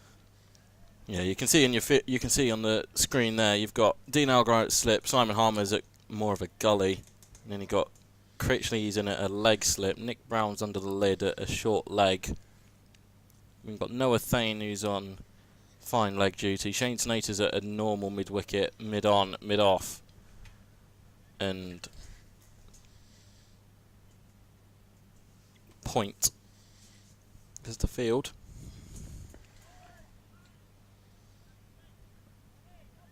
With all those men around the bat, I don't half think that mid-wicket's a wicket-taking position. Just the one that's just further away, as Lees tries to lean on one.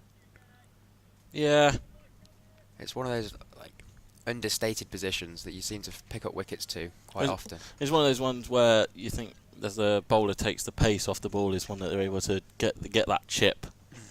Just maybe expecting a little bit more out of the pitch. It doesn't really do a lot, and then you're able to pick one up. Cook again, it's the same length. Lees pats it back down the pitch.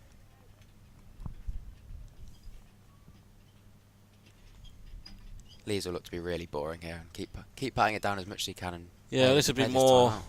This will probably fall under more reminiscent of what his England knocks were out in when he first went into the side. Whether it's a fair cop or not, people tend to put him into that bit of a slower category. This one does beat Snater. Racing away. Big chase on. Oh, saves it. Wow. Slides into the Toblerones. And they'll come back for a third.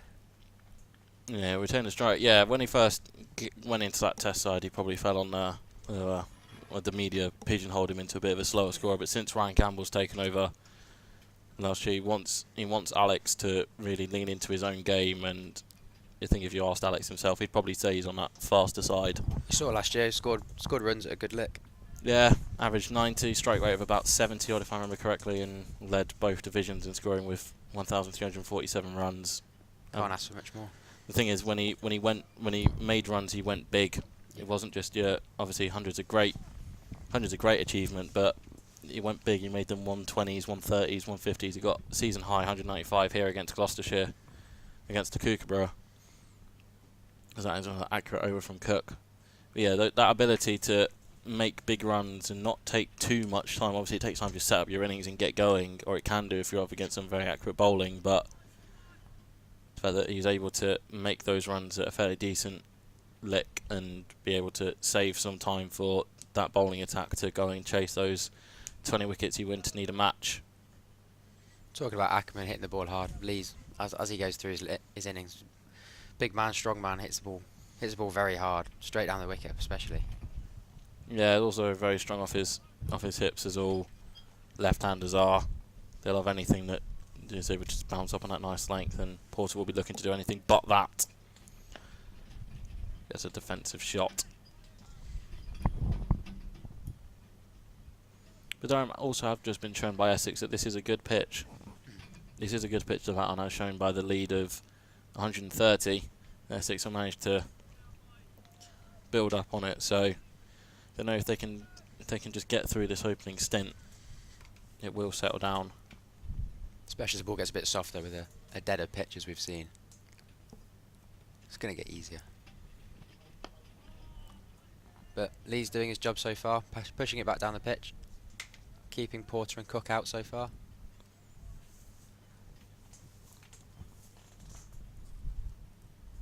Always looks composed as Lee's. Never looks in any hurry.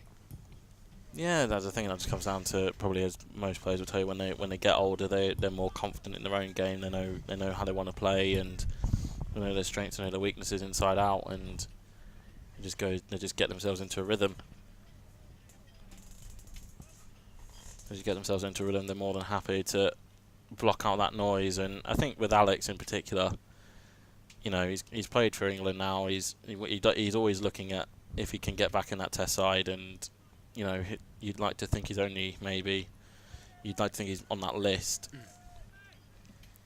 But he seems in a pretty good place. He'll be captain of the white ball sides for Durham this summer.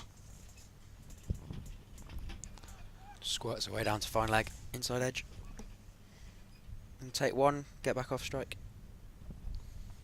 Yeah, another thing, just utilise the right-left combination that they've got at the crease, make Essex have the annoyance of just moving around. Cold, windy day, you don't want to be moving around every time. Exactly, just again the annoyance of Essex might be in the ascendancy in terms of the scoreboard, but just making them do that extra work. 4 balls gone. Ackerman on strike for the last 2. In comes Porter, straight delivery, off the hip into mid-wicket, and mid-on will run round and do the fielding. Duke trying to keep his team up here. Yeah, and a Robin Das shirt. Definitely falls under the village cricket Yes. fold of that one. As Ash said earlier, probably couldn't quite get everything printed in time. He probably would have met the squad just at the hotel after travelling up from Yorkshire compared to on the bus from Essex. That's the end of the 7th, 19 for 1, just a single from it. 7 overs gone, 19 for 1. Porter with the only wicket of Borthwick, the opening batsman. What did you think of the Obi decision? Yeah, as we were saying upstairs, thinks it's probably a little bit harsh, but the seed had already been planted in the umpire's mind. There was that one in the over before that arguably had more going for it. As Michael Jones walks back round in front of us after a hit out with Jimmy Hilditch. Been in the second team runs, and I know that'll just be looking for his opportunity to get back in to the first 11. That's all you can do, and Ryan Campbell again has openly spoken about how the need for competition for places to keep everyone on their toes, to try and get those best performances out of them. As Sam Cook looks for his best ball, which Leeds is able to just about keep out. That one keeps slightly lower, and it's fortunate it doesn't trickle and knock the bails out of their groove. That's exactly what Essex are looking for. That ball, if it could be 6 inches straighter, and similar bounce there, it's gonna do troubles for any batsman, especially for a tall batsman like Leeds.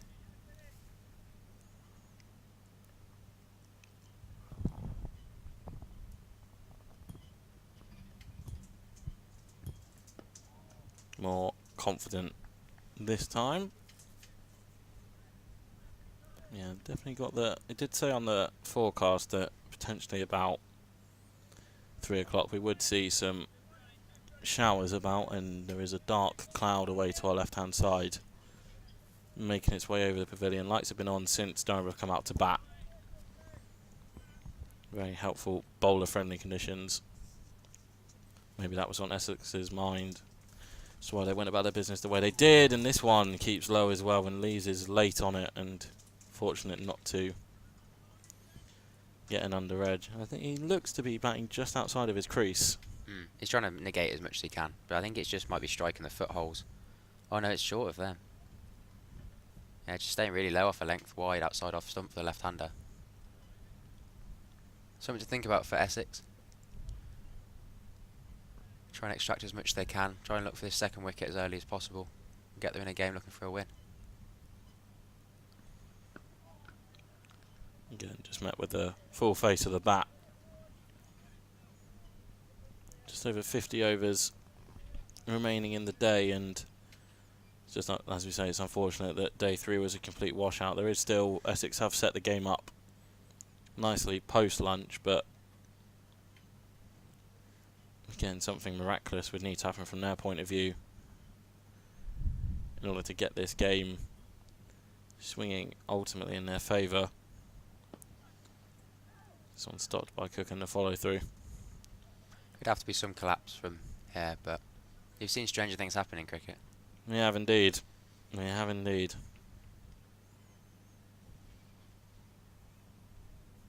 Elgar, always deep in conversation with his wicketkeeper, with Duke stood next to him. I think Elgar's moved out. Simon Harmer Oh, is it Harmer there? Harmer is having a chat with Duke. I think Harmer's probably up there in the leadership committee, helping Sam Cook out in his first game as Essex captain, and he's bowled at maiden, still just 19 for 1. Maybe, as you mentioned, Harry, maybe a reasonably early look at Simon Harmer. And it will be the snood and the cap are coming off. What do you think of the snooze this year? I've seen plenty of them this year, more than I think I've seen before. Yeah, well, Dean Elgar rocked one on day 1, and he had it at points around his ears, and you only just about make out his sunglasses. So you know, it's good to see he's ditched that. He's got used to the. He's obviously either he's got used to northeast weather already and he's acclimatised. Yeah, I'm not opposed to it. I wear one quite regularly. So. It's a far cry from South African weather for Elgar. Yeah, exactly. Looks like Ackerman at first, but I presume Lees as well is going to be under a fair bit of pressure around the bat. A leg slip, and short leg all in picture. Mid-on just looking to prey on any mistake. Mid-on just going back to a long on, looking for Ackerman to perhaps play against the spin here.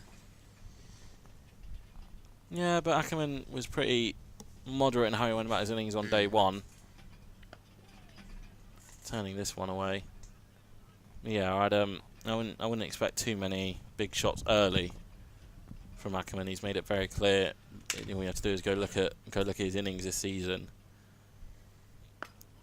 Good use of the feet there though to turn it down too. All we have to do is go look at Collins' innings from this season, and he seems to be the one. And Ryan spoke to us about it on day one. Having someone like him at the middle, being able to change how he bats and being able to go through the gears, but also be able to soak up some of that pressure and be that perfect foil as values his wicket enormously. As you have to do as a number 3 in county cricket in April. Lees rocks onto the back foot and bisects cover and point. They'll come back for a 2 as the ball won't quite race away to the boundary. Yeah, and see a fair few of the Durham boys out there on the balcony. There's some nice heaters that they'll have on, and they'll be keeping warm. Obviously, David Bellingham and Ollie Robinson in at 4 and 5. I think Ben Stokes and Peter Siddle are out there as well. Harmer in. Lees drives to cover. No run. Doing everything you can to stay warm in this weather.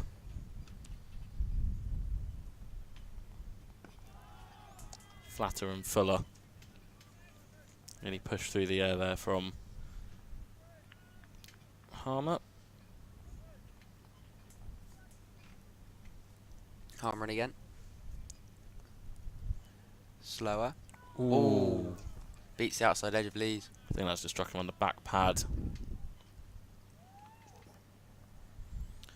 And Harmer's first over, yeah, maybe getting some of that extra bounce that does come with that newer ball off the pitch. And again, just it's a question in the mind.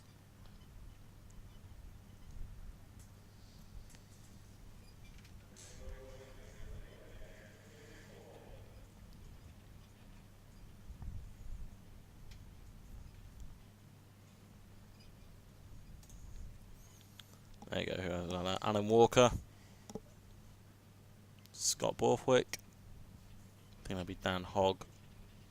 So I think there's someone's hiding behind David Bellingham. Can't quite make out who it, or are they? Who that is? He's out on the balcony for the hosts as they hope for Ackerman and Lees to get them through this period of pressure.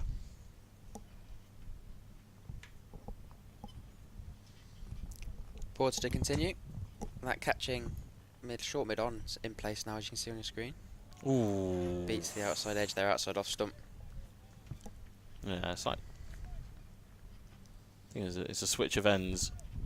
Oh, is it Cook this side? Yeah, so it's a switch of ends for Porter. He started off at the Finkel end. He's coming in from the Lumley end now.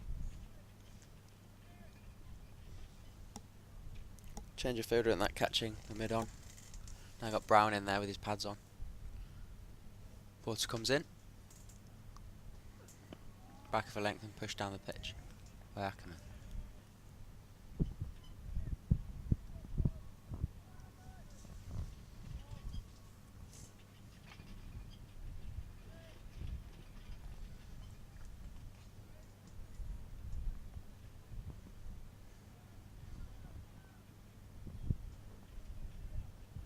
Brown having a chat to Lees at the non-strikers then. Wonder what they're talking about. Porter in again.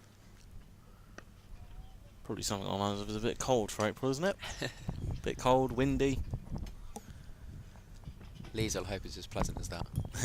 Well, I don't think Brown's the type of guy that will be. They're both opening bats, so maybe they're just having a bit of a nose about what they do. And obviously Brown's got 180-yard runs on this surface. Maybe Lees is trying to be a bit cheeky and trying to grab some insight. But nah, it's just fairly fair weather conversation. Maybe Brown's trying to pick Lees' brain. Both played plenty of cricket and been in this position a few times. Well, it can just be to pass the time as well. Yeah.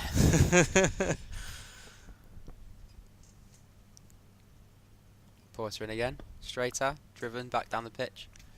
Porter with a hand on it, stops the ball as it trickles back to mid-off.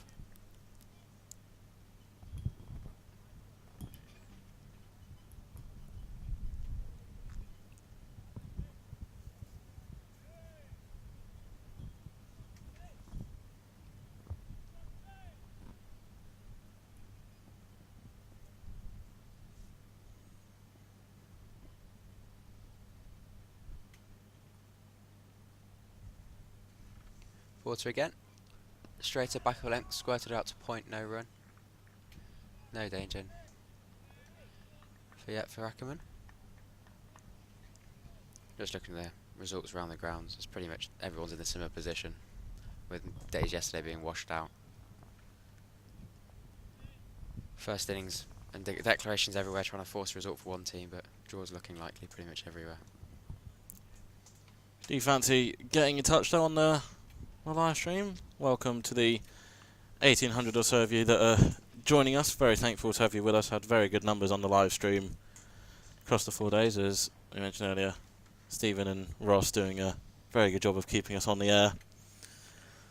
We'll ignore what happened on the afternoon evening of day one, but very big thank you to our stream team. All the work that goes on behind the scenes that makes us accessible to you guys wherever you're watching us. Maybe you got some nets you're on the way to, or you're just enjoying us in the back garden. Hopefully it's a bit better weather where you are compared to here at the riverside at the minute. It's very dark, and you can see the lights are on.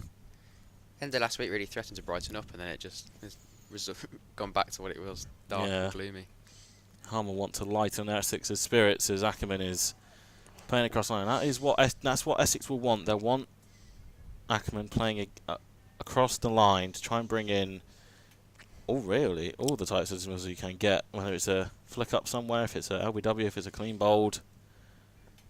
Won't mind that. I think the thing is, here, 23 for 1, Durham can't really, they don't want to let themselves get bogged down. They had talked about the plan in the first innings, and Ryan was very open with it. They wanted to rotate strike against Harmer. They didn't want to let him settle in.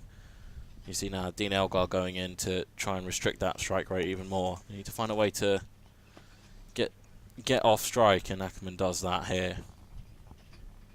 Covers the pitch nicely, gets it out into the covers, gets one back down the other end. That's going to be key here for Durham, I think. Not facing too many balls from Harmer. Yeah, it's just joint responsibility, isn't it? Making sure that you're not only batting for yourself, but you're batting for the guy at the other end. And that team mentality of it's not just one person's job to take on the attack.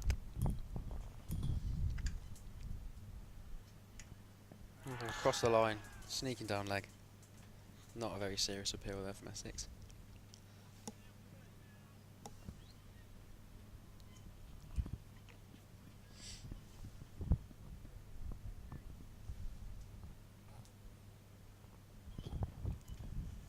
Yeah, a lot of fielders in close, and Lees just retakes his guard.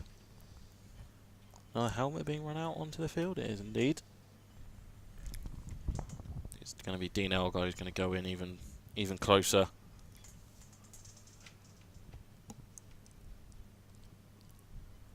Another veteran under the lid. We always hear stories about the old players forcing the young players underneath the lid. Yeah, we've had that a couple of times. Me and Sam on the first couple of days, going through all the. If you're the younger cricketer, you're the one that normally gets put in there. But been there, done that, got a t-shirt. Yeah, Didn't get hit too many times, thankfully. No, he's going in at a very short second slip. You can see on your screen. Leeds is crowded. He's able to see that one out to end the 11th. Deficit 106.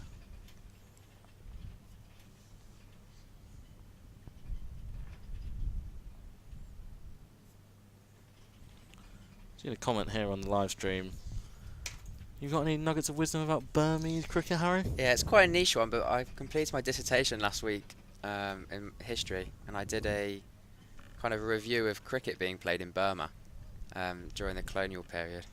Oh, So it's quite it niche. is very niche. It's That. very niche. I'm pretty much the only person to have ever written about it. But I was That's, down. that's your unique selling point. Maybe you can enlighten us in between balls here as Porter is in and Ackland's defending. So what exactly led you to want to write your dissertation about Burmese cricket? It's a really good question. I did a really good module about Burma last year, and so I had a really good kind of tutor in that there, and thought, well, Burma's a place I haven't really thought about before, and kind of looked into it more. And obviously, biggest passion being cricket, I thought, well, with it being next to India and Bangladesh, and also being part of British India during the colonial period, thinking about why there's no cricket there. Porter in again, driven down the ground to mid-off. Yeah, so it was kind of looking at why the difference was there between India being cricket mad, being cricket's religion in India, as you hear so many times people say coming back from there, but very little being known about Burmese cricket. Any particular reason that sprung out to you when you were researching that as to why there wasn't? Is it just because it was so, like, the cricket is obviously just so popular it hasn't really spread? As Ackerman's playing this one down the ground. They're going to take a quick single here. Good running. So they did play a fair bit during whilst there was a lot of British presence there, especially in Rangoon.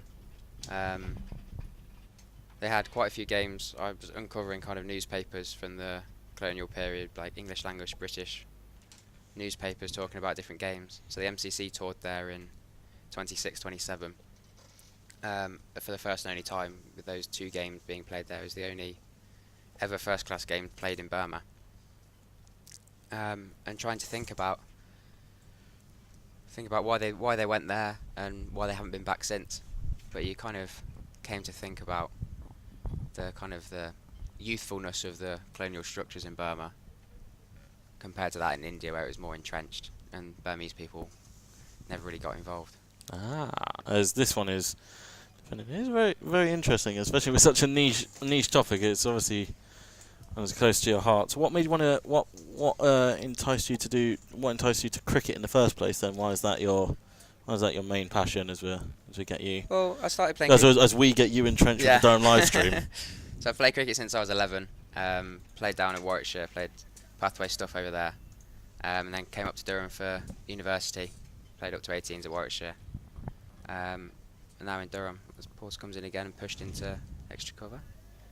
Yeah, played cricket down in Warwickshire. Moved up here for cricket for university. I've been playing cricket as well at the uni. Vice president this year under the great guidance of Patrick Gouge, who I think's on the live stream, giving me nuggets. Is he setting you up? Is that what it is? He is setting me up. Josh Lawrence, my housemate Josh, is trying to set me up as well. Did wonder whether there's potentially any of that skullduggery. He's supposed to be writing a summative, so I don't know what he's doing on here. His is much more interesting. His is about Star Wars. Not to some people. True. Not to some people. Give me a dissertation on cricket any day of the week, and twice on a Sunday is just to single off that one as we hit 3 o'clock here on this final afternoon of this game between Durham and Essex. Essex looking to try and match Surrey's result down at the Oval. It was a very impressive victory for them against Hampshire. You don't like going to the Oval in recent years. They haven't had very much success, and it's another tricky result for them down there as they look to try and get their season underway. They'll be facing Durham after the bye week. I'm not sure if Hampshire are playing next week, but Durham are off, and then they'll be down towards Southampton in the Utilita Bowl. As much as I hate that new ground name. It should always be the Ageas. It will always be the Ageas in the Rose Bowl to me. It just sounds better. Harmer will love the sound of timber if he can get one through Ackerman's defences. Well, this one's slapped out through the offside and able to get that strike rotated. Ackerman really looking for that slap outside off stump. Harmer bowling nice and slowly, trying to look for the turn into the leg side. Yeah, looking for that, trying to get that dip as well, trying to get it under the batter's eye line is what all the spinners kind of taught, really. 3 men on the offside for Lees, no one back on the leg side or the offside, so they're trying to entice those expansive shots. And that one gets a bit of an edge.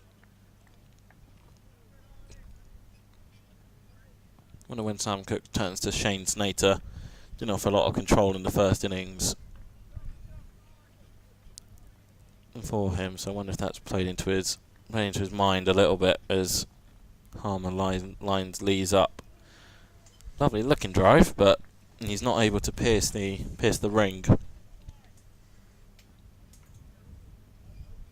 Wonder if we'll see Elgar get a bit closer into that kind of Trescothic position with the kneeling down. That second slip with the helmet on. Get as close as he can.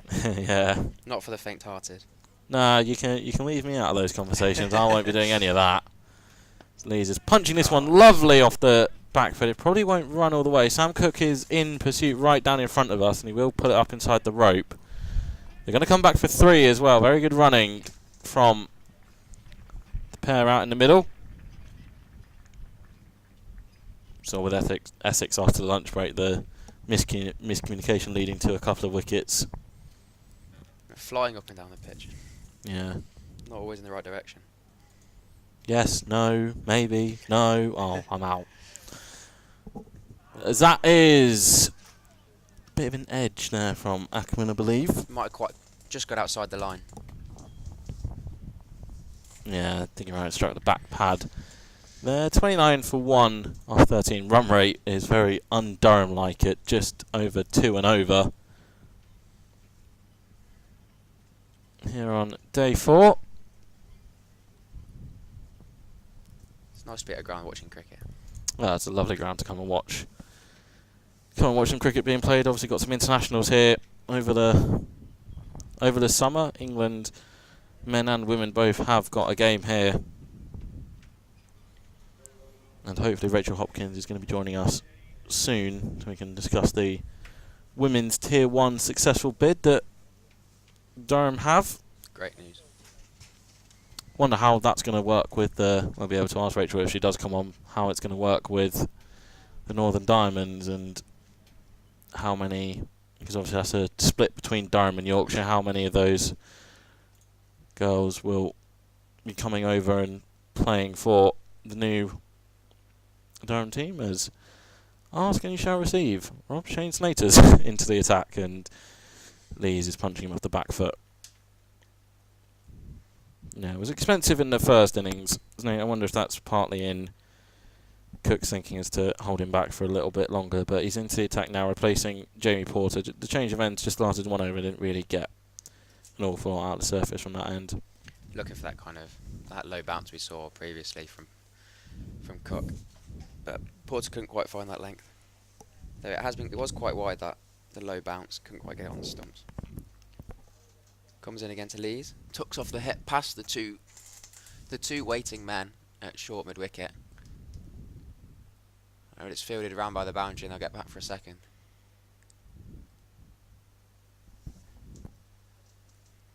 There's a lot of...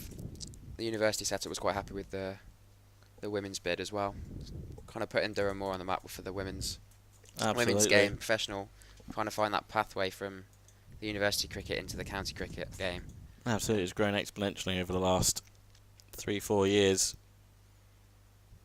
Such a good setup and only getting better. And Snater comes in again. And blocked back down the pitch by Lees, as we've seen many times so far this innings. Yeah, it's not going back into the shell, but just adapting to the situation at hand. These two will need to take as much time as they can out of the game from the Durham perspective. Nothing to gain and a lot to lose so far for Durham here, but they've played their role so far. Looks like we're going to see Harry Duke try and pin Alex Lees in his crease. You can see him batting outside his crease for most of his innings so far. Every time he blocks the ball back down the pitch and he goes to the bowler, he always jabs back with his bat to get himself safely back in the crease, not to fall foul of any oncoming throws. Snater again and chipped over to mid-off, but doesn't carry. Essex will be happy with that. Duke's decision to come up to the stumps, seeing that immediately. Not quite as close to the ball as he has been, stood outside his crease. Just having to think about it a little bit more.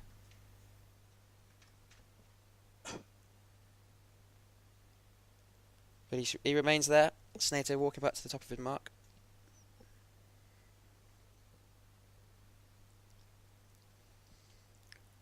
Snater in again to Lees. Into his gather, straight, blocked, down to mid-on. Solid again.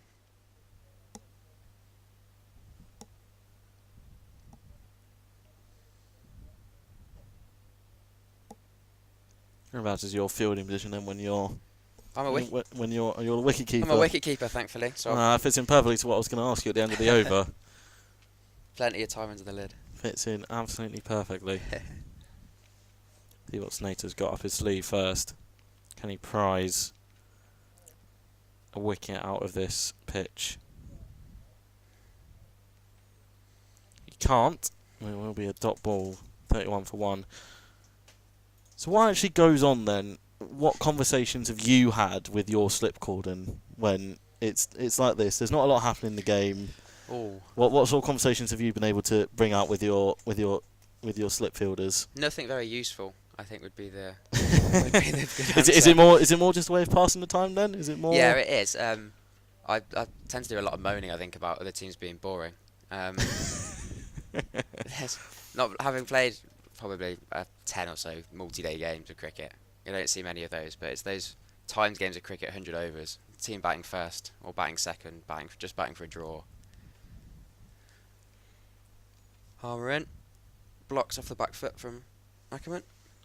Yeah, moaning about people not trying to win a game of cricket.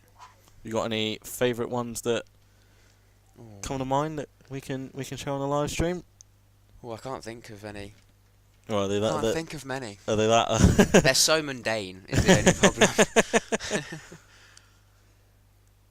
This one pushed out, and very good fielding by Cook to keep it to a dot.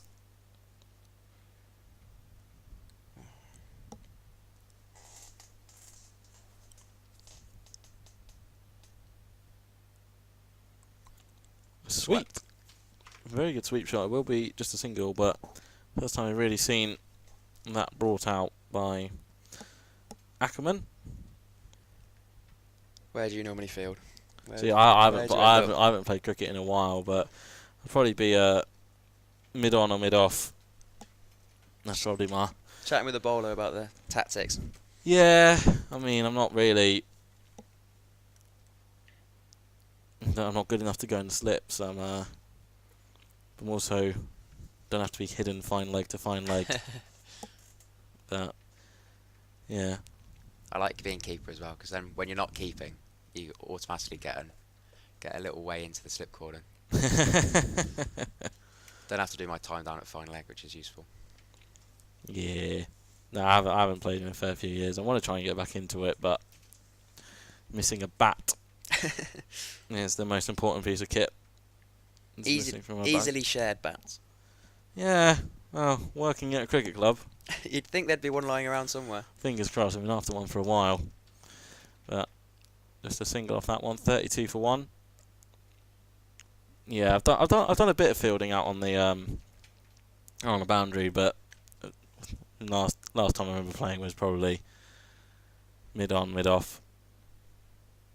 I can't get behind fielding mid on and mid off. Being a keeper, always looking at the ball coming towards you, to then have the ball going the other way. Oh, we've seen a bat. We've sourced you one. No. See, this is the thing. No. Graham, who's next door to us in the commentary, that is one of David Benningham's old bats he's donated to the club. He's been torturing me with it since the back end of last season. He's been torturing. It's just sat in a chest of drawers, bottom drawer. It's just been sat there for And imagine a couple of years since Bedda's very kindly donated it, and I've been, like I say, I mentioned at the back end of last season as Snate is into Ackerman, and he's just prodding out. But yeah, I mentioned it, and Graham said, "I've got one for you." It's one of Bedda's old bats. They're like, "Oh, you know, you don't turn down a chance to get a bat of David Benningham's." And he said, "Actually, no, I don't think we can give you this one." So the hunt is still on. Yeah, Graham loves bringing that one up. Loves it. Carrot on the end of a stick. Yeah, just out there, just dangling it. 32 for 1 here, 10 past 3. This one's pushed into the offside. I'm loving the call on the live stream for Coventry to go up in the playoffs. Big Coventry City fan myself. Asking in the comments in the live stream chat who they want to go up. MC's got it right. See, I don't want to name my team now. Don't want to name my team because that will kill the relation. That will kill the chemistry Surely we've already not. got. That will kill the chemistry that we've built up over the last 40 minutes or so. As Snater is in and Ackerman defends. Yeah. I've got an idea. Do you want to take a stab? I don't think I want to.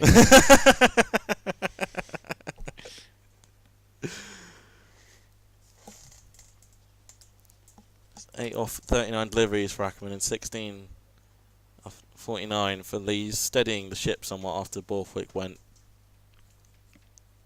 early. Looked pretty cemented so far. His time with this crease. Faced 39 deliveries now. Has looked pretty solid. That sweep shot probably being the best of the bunch so far. That last over. Snater comes in again. Off the back foot, stands tall and punches into cover. Beaks extra cover and manages to get a single. And rotate the strike again.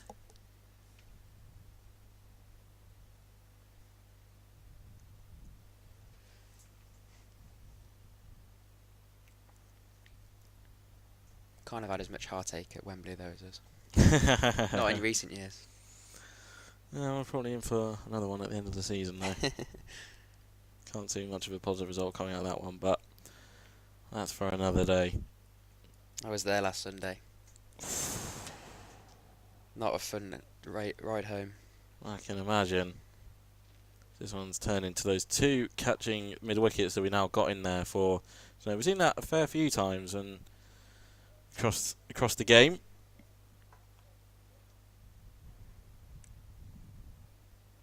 Still a fairly decent crowd in for day 4 of a county game in April. There's a good splattering of people here sat in the cold.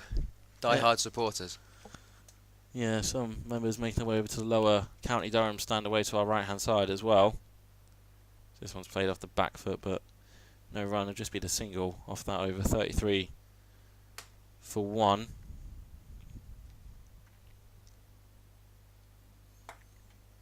Yeah, I don't think anyone else has made their way out onto the balcony, but I think those guys there have called shotgun on all the best seats, on all the heaters. Yeah, you there know. is the heater. There's no more space, lads. You have to wait inside. Wonder if they'll be able to do it like Mark Wood. Mark Wood famously said in the World Cup final in 2019 he fell asleep in the changing rooms because he couldn't get a seat outside. Was it Wood or was it? Yeah, I think it was Mark Wood. He said they managed to fall asleep. It does sound like a Mark Wood. Yeah. It does sound like a Mark Wood thing to do. This is a guy who came out with one ball to face in that World Cup final in full pad. Obviously, you got to. But he had his elbow pad on and everything's like, Woody, you're not going to face a single ball here. It's a good job it wasn't close. Yeah.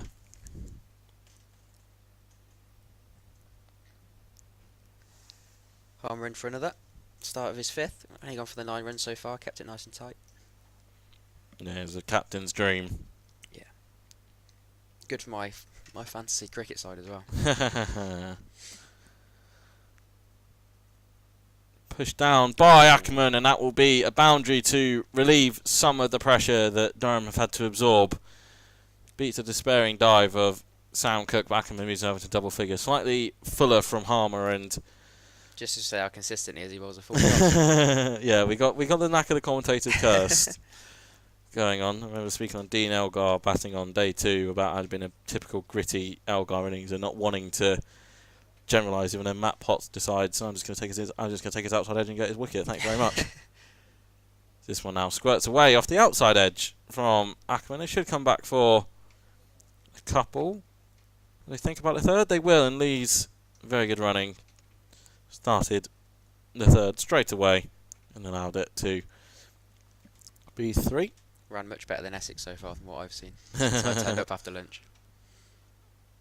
Yeah, it was a bit of a shock coming back around to the commentary room and seeing and being reintroduced into some Benny Harner type running. You could probably clip some of that music up and stick it behind, and it wouldn't look out of place. Had the stream on this morning just as I was doing other things, and it was not enthralling viewing. And then came in, and people were flying everywhere. Yeah, it was pretty docile viewing, but Nick Brown going to his century and then to his 150. I think Jordan Cox probably not playing in the aggressive way that maybe we were anticipating in the way he started the season and what we've got to know of him from his time at Kent and now at Essex. This one's played nicely off the back foot by Alex Lees. Short and wide, and Lees punches that away through the covers for 4. Deficit now down to 86 for the North East outfit. So you talk about it all the time, and you'll know as a keeper that you're always the one you're saying you've got to put the bad balls away, and when a batter doesn't put one away, you're on them. And yeah, you have to be. And when they do, good players go twice.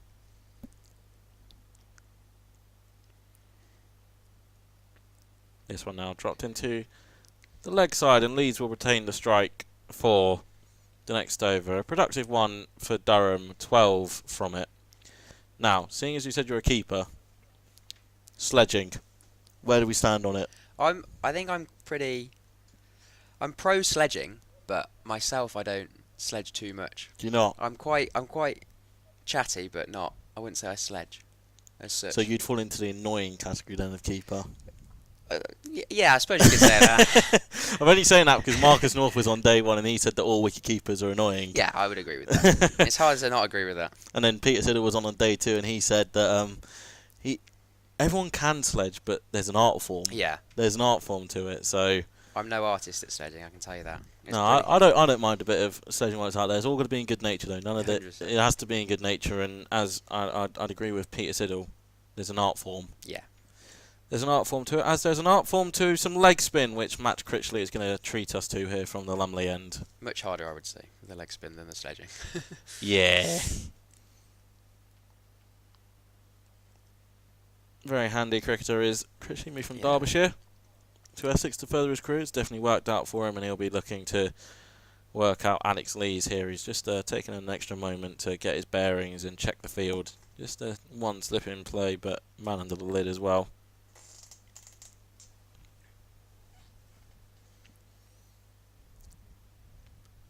Critchley around the wicket, spinning in. Lees drives past mid-off. Deep cover running round, trying to cut it off. As the batsman come back for a second, it'll be saved near the boundary, and Lees will charge back for 3. Another 3 from Lees. Keeping himself warm, running backwards and forwards. Moves to 25. 24 even.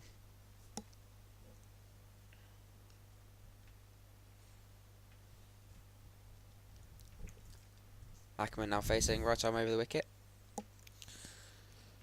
They believe they got him caught behind. I think that's a caught behind, the way that Harry Duke ran down the wicket, but umpires unmoved. Seen that a lot in this game. There haven't been many celeb appeals that they've agreed with. Oh, he looks like he's missed that by an inch at least. Went out of hope rather than expectation. I wonder what they heard. Maybe it's a clip off. Maybe it's the back clip, the pad. Maybe. Yeah, it definitely looks like he's missed it. Wiley this time slapped towards a short extra cover. Can't beat the man.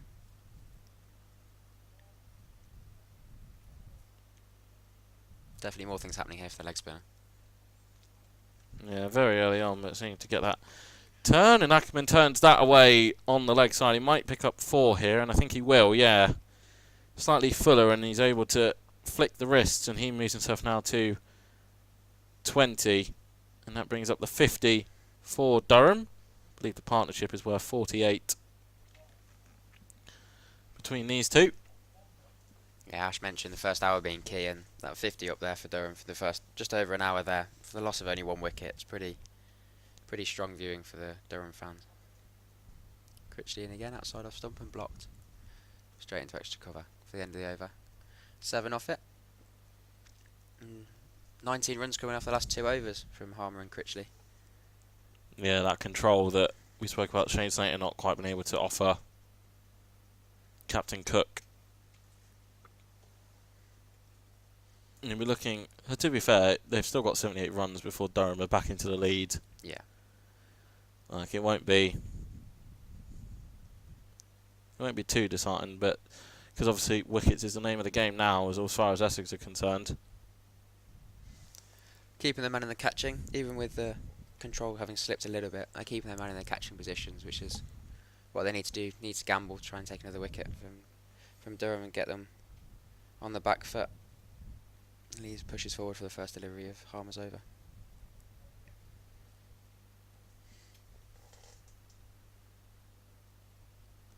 Harmer turns in again. Lees push back down the pitch. Have an email in from David Fenwick. Thanks for all the commentary, Rob, and all the others commentating these last few days. Shame the weather's intervened. Guests of Vic, head groundsman, Cambo and Marcus on the first day were brilliant, and that is a brilliant looking shot. You won't pick up anything for it, Lees. Gave a great insight and some great questions answered. Keep up the good work. Well, thank you very much, David, for tuning in, and thank you for your very kind words. We do our best here on this opening of this new live stream. Lee's watchful outside his off stump. As I say, a big thank you to Stephen and Ross and all the team, all the tech guys for keeping us going. Even though some people would say all they do is push a few buttons. It's a bit more complex. Lees turns this one away. That didn't look complex at all to him. He's running away towards the boundary. Will it be pulled up in time? Sam Cook's going after it. It has hit the rope though, so that does bring up another 4 for Durham. I believe. I mean, Lees on to 28.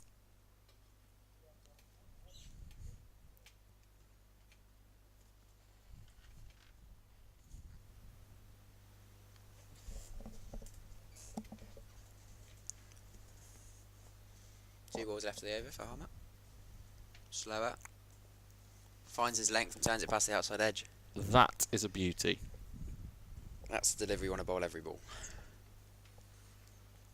To be honest, I was expecting some sort of outside edge. I was half expecting there to be some wild running around from Essex, but Lees is thankful there isn't.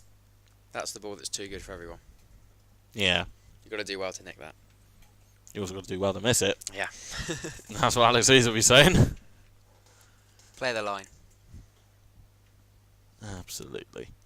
Just 15 minutes or so before the tea interval. Quick 20-minute break, and then we'll be back out for the final session. Do wonder how long that final session will be, though, as Ackerman just turns this up to mid-on. Essex obviously would have been hoping for more wickets than they got so far, and they can't make any early inroads after tea. There's not been many false shots from... No, there hasn't. Oh, well, you say that. Oh. The finger hasn't gone up. Square leg umpire says it hasn't carried, I think. Oh. Well, Essex are celebrating. I'm sure there was a shake of the head from the square leg umpire. It's Rob White who's at square leg. He's now heading over to have a chat with the standing umpire, and they're having a debate. I'm not sure Rob White's convinced. Ackerman's pretty convinced it hasn't. And Ackerman will go and take strike. Marcus guarding the face of the entire Essex squad. What are you on about, lads? Didn't hit it. Nowhere Move on. near it. Move on. Well, Sam Cook and obviously a fair bit of questioning Ooh. It's quite tough to tell on the live stream. on a flick back.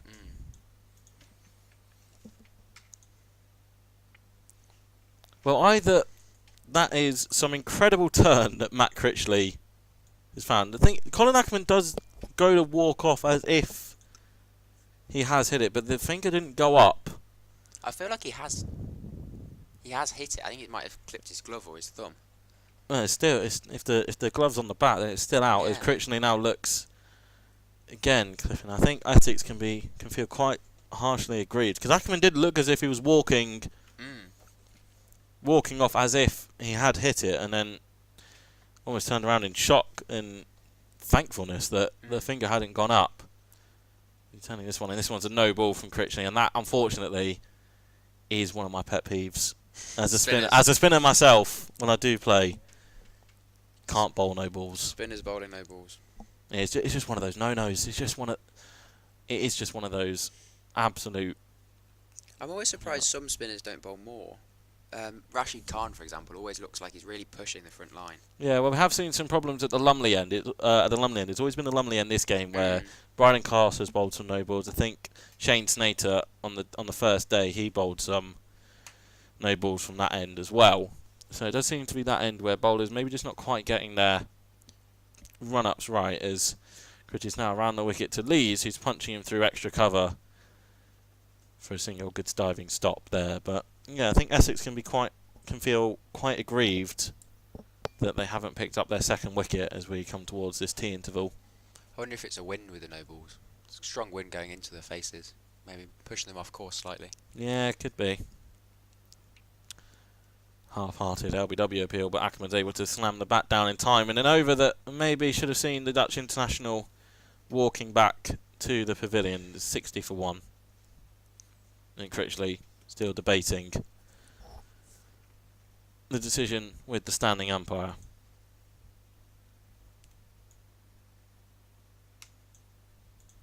The fact the two umpires came together before making the decision made me feel like it would have been a judgment call on the catch rather than the edge being taken.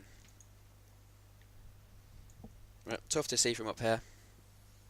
Yeah, we're not paid the big bucks the umpires are to make those decisions. Certainly not. We will quite happily observe and just give our opinion. Dean Elgar gives his opinion to his former international teammate over what to do here with Alex Lees on strike. As I do imagine how long we'll have of an evening session, as Lees is playing this one off the back foot. It'll just be a single.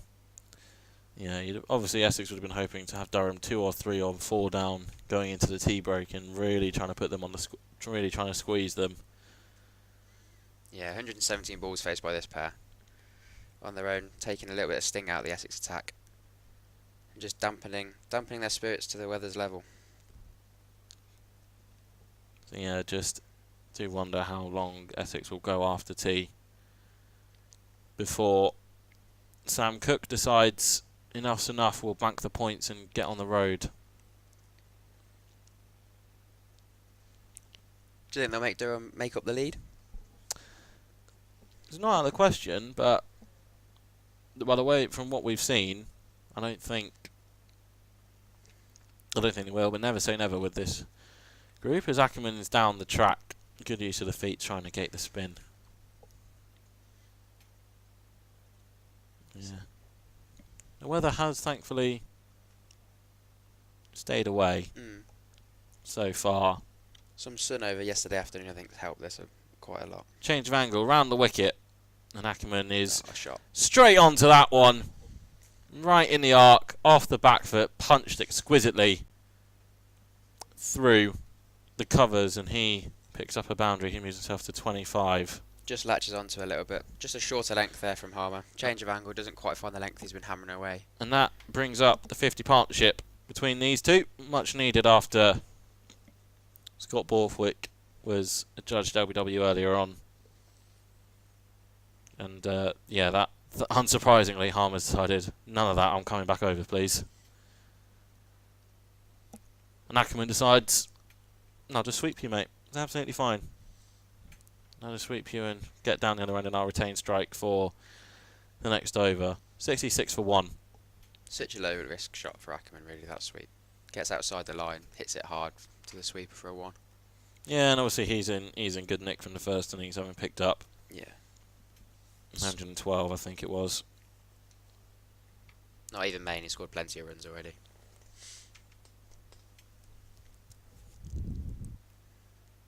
That was something else I found on my Burmese adventure. I was looking at with the newspapers, the reporting of the English county season, but for a Burmese audience. So I was reading week by week in the Rangoon Daily News Gazette about Wally Hammond's 1,000 runs in April season. It was really really weird to be reading it as it was happening, as such. Quick single taken there.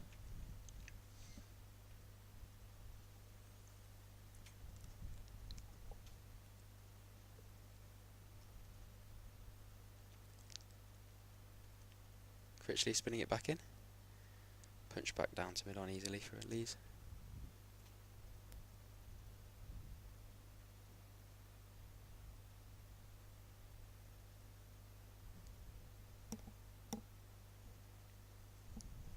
Ooh. Big shot. Big shot from Alex Lees over mid-on, and he'll pick up 4 for his troubles. Sees it in the area, and that's his area. He wants the ball, and he knows it's going to go for 4 when he strikes it well. Maybe try and get rid of Nick Brown under the lid.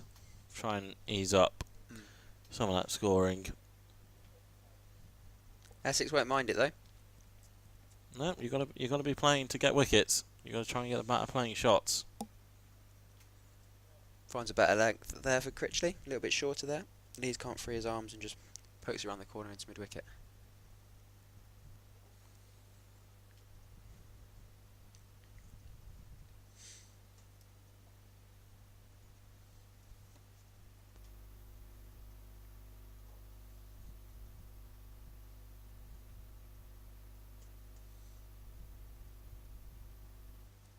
Critchley in again. Ooh. Jab the ball back down to his own feet, Lees, and it squirts away down to just behind square. But no harm done. End of the over. Critchley going for 5 there, and Durham 71 for 1 after 22 overs.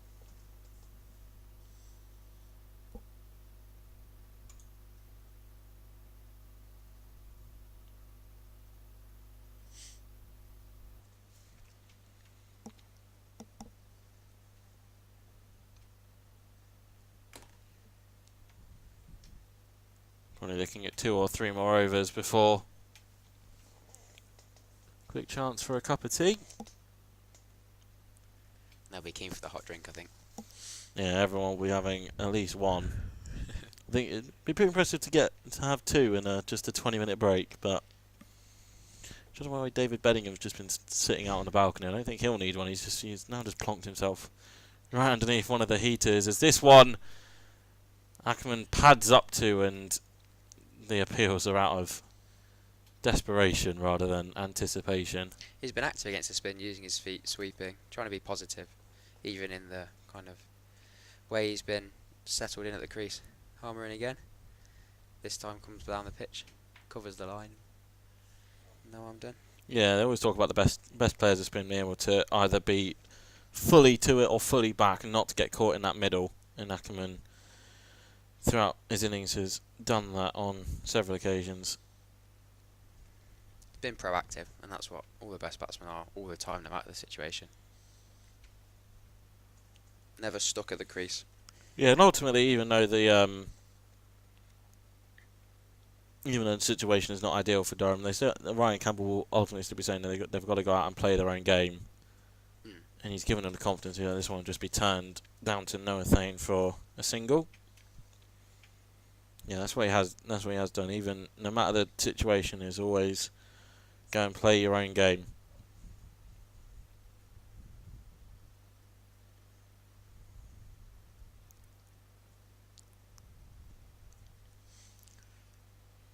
Harmer into Lees this time. Ooh.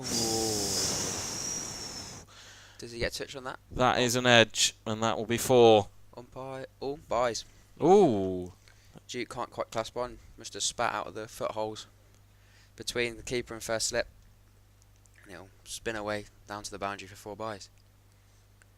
We have seen that. There has been a fair more spin today. Callum Parkinson obviously picking up his 5 for getting a fair few to spin out of the footholes and Just drops below Lees' bat into a foothole and spins harshly past the wicketkeeper. They're tough, those ones. again is what Essex will is what it'll be annoying to Harry Duke. That'll go down against him, but in the bigger picture, Essex will love seeing that some ability to get some spit out of the rough. Oh, outside half of the bat. Drops just short. Stuff's starting to happen here just before the tea break, and Durham have just got to they're just got to weather it. They're just got to get through. Oh, Critchley in again, quickly in for the second ball, trying to get through as many overs as they can now. They've got their tails up a little bit with a couple things happening in the last couple overs. Just trying to get through some overs here before they have to go in for tea. Critchley again blows into his hands, into his gather, around, blocked into extra cover. Another no ball. Second one from Critchley. Well, I can see you shaking your head. Yeah, it does seem to be. It seems to be coming from that Lumley end. Finkland seems to be no issues. So maybe it is the wind that you were describing a bit earlier.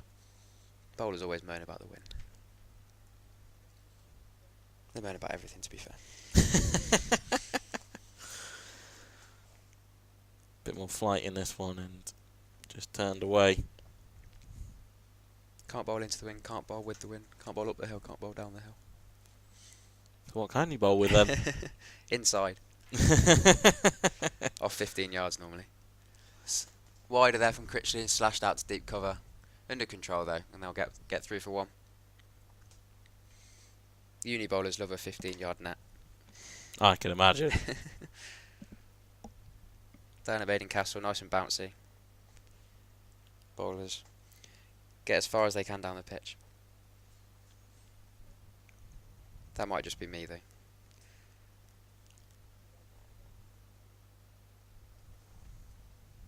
Critch having a look in its field. 1 ball to come in this over. And he comes to Lees. Lees pushes into extra cover. Mid-off a run round. Lees will just walk a single up to the other end to complete the over from Critchley. Moving Durham to 80 for 1 after 24 overs. Lees on to 35 from 70 balls, and Ackerman 29 of his 71. Yeah, I'd imagine this next over from Simon Harmer is going to be the last one before the break.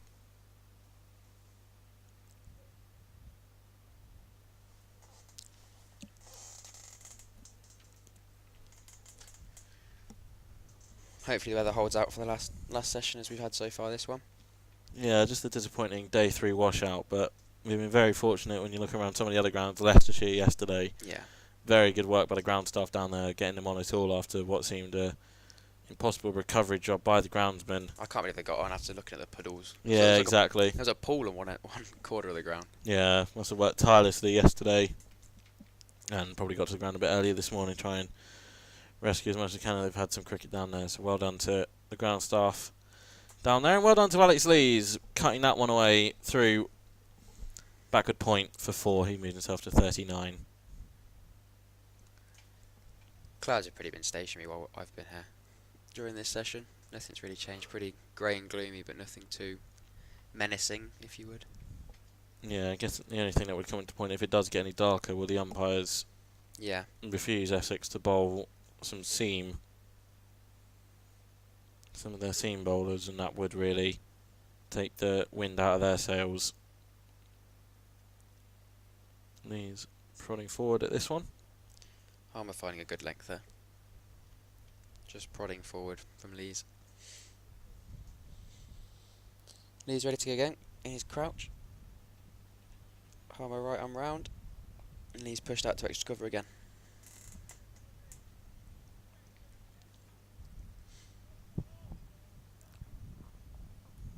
Lots of hands in pockets from Essex players. Probably with their hand warmers in their pockets, keeping their hands warm for the Absolutely. last over. Not an extra cover though, is Alex Lees. Drives it again at him. collects cleanly and picks it up and flicks it back to Harmer. Harmer in for potentially the last ball of the session. Lee's down the pitch, blocked nicely and solidly. Jumper goes back to Harmer, and it looks like Essex, Durham and the umpires are all heading towards a hot cup of tea, I'd imagine. Yeah, it will be 20-4 fixed timing for tea on the final day. Durham losing just the 1 wicket in Scott Borthwick early on to OBW, but Alex Lees and Colin Ackerman have been pretty solid and provided resistance since then. We'll be back with you at 4 o'clock to resume the final bit of play from here at Seaton at Riverside. Durham 84 for 1, still trailing by 46.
John, let's start. Great news coming out of Durham this week. We've been awarded a professional women's team. That's great news for the region, isn't it? Oh, it's fantastic. Yeah, really pleased for them. Great shot in the arm for women's cricket, great shot in the arm for the club and everyone involved in it. Massive amount of work behind the scenes, and to see it bear fruit, it'd be just so good for if you were a young female cricketer in the North East now, you know you've got a pathway just exactly the same as the men have, really. Let's go back 30 years. I guess it's exactly the same situation as the men's waiting 30 years ago, isn't it? Oh, it's the similarities are stark, really. It's absolutely the same process, the same. See a professional side close up. It's just brilliant. They got the chance to follow in their footsteps and make careers out of it. Let's move on to the men's and boys academy side of things. Season's here again. It's come around pretty quick again, hasn't it? It's an exciting time of the year for everyone involved. Yeah, it's class. Lads are chomping at the bit to get going and get outside. If it ever stops raining, we'll be ready to go. Yeah. So just nice to get out the indoor school, and seems like we've been in for a long time, but yeah, it's just about here now. Touched on the indoor school. How's pre-season gone for the academy and pathway sides? Yeah, really good. Yeah, it seems a long time. They've done started in November. Really long block, 3 6-week blocks of practice. Yeah, they're ready to go. They're absolutely class. Look, fit as they've ever been, strong as they've ever been, champing at the bit, ready to go. Just give us a sense of what they've been doing over the last few months in terms of getting ready for the season. Sort of skills blocks for the first couple. Lots of running, strength work in the gym. They've worked incredibly hard, and then latterly just sort of sharpened up with some nets. Dubai. The guys went to Dubai in January. Just tell us a bit about that experience for the younger guys in the squad. Yeah, we had a super time. It's unbelievable pitches, like class opposition. Just set the whole thing up beautifully for them. You know, to see a different style of cricket, like you see on the telly with the IPL, really, the fellas hitting it that you don't necessarily get on the North East pitches here. Then, yeah, they're different, like chalk and cheese with their practice beforehand to after. They're trying to take the game on. It's much more like you see on the telly now. Let's look ahead to the season. There's been a change of structure within the ECB recommendations at the younger age groups. Just give us a sense of what's going on and why the reasons behind that. Yeah, just to postpone the start of the county age group cricket to give everyone the best possible chance of staking their claim, rather than just picking the team out from the kids that have been fortunate enough to play hardball cricket at a young age. There's you know, trying to move that first selection to later. They get such a good deal now when they get into the county age group squads that you want to make sure that you've got absolutely the best players from the broadest possible backgrounds, the broadest possible exposure to cricket, really. Let's look ahead to the academy season. Without naming names, how's the squad looking ahead of the new season? Yeah, it's an exciting team, actually. It's an exciting squad. We've got good pace, exciting batting, yeah, and good spin. So Hayden with the wickies just got into the first team, and Robbie Bowman be short pretty quick behind him, I think. So yeah, all bases covered. Just looking to get some good match practice or some good matches, and fellas can start staking a claim for the second 11. Just give us an overview of the structure of the season. What does that look like from an academy point of view? Academy, we get a few early season matches, just friendly, get them up and running. Then we go pretty quickly into the 2020, which is designed to precede the second 11 T20. Then exam time starts, and then we sort of reconvene again in July for long format cricket during the summer holidays. You touched on pre-season friendlies there. The weather's hit the North East hard, hasn't it? Well, all over the country.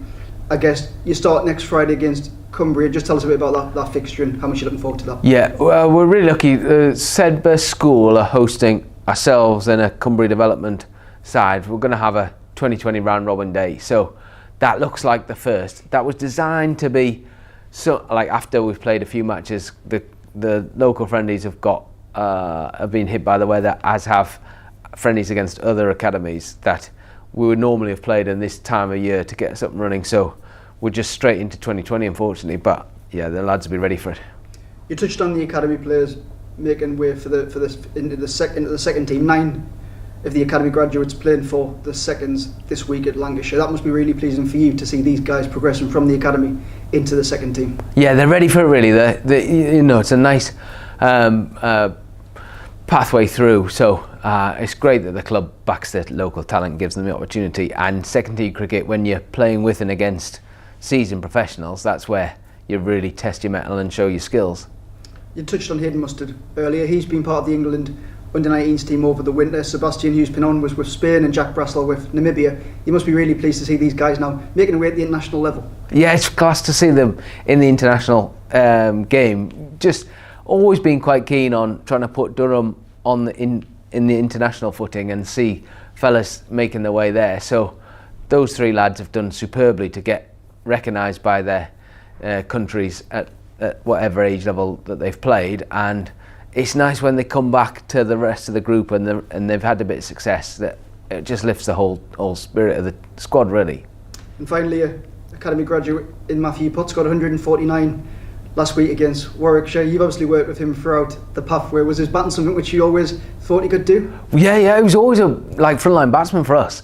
It was his bowling sort of came on about 16, 17 when he started to grow, but he was always a class batsman. It's always surprised me a bit that he hadn't done better with his batting. So he scored an unbelievable 170 at Hartlepool against Cheshire, and at that day you thought, yeah, he's definitely a frontline batsman, but probably put all his eggs in the bowling basket to date.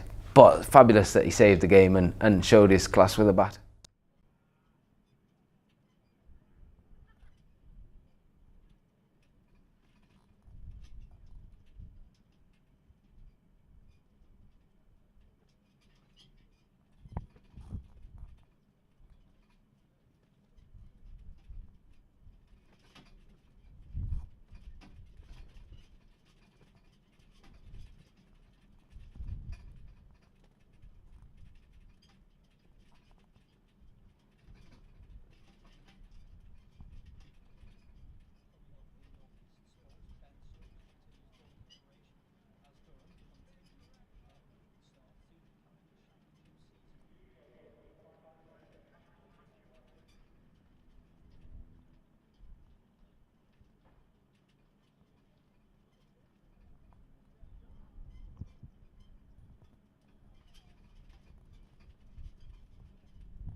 From Graham Madison next door, Alex Leeds needs 11 runs for 8k county championship runs across his career, so that's something for him something we'll be keeping an eye on, and it needs, I think, 62 as his score for 4,000 of those runs to be for Durham. So we'll keep you up to date. Those are numbers to keep in your head for this final session. I wonder if he'll know them. Well, I'm trying to think. He seems like I think Leeds probably knows like his averages. Yeah. I think Leeds, he seems like the type of guy that knows his averages, but ultimately he just wants to score runs, doesn't he? Yeah. It doesn't matter how they come about. He just wants to score runs, and someone will probably remind him. 8,000's not the goal for him. More than that. Way more. So Matt Critchley will kick things off for this session, and it looks like it's going to be the spin twins of Critchley and Harmer. to get us through this start of the session.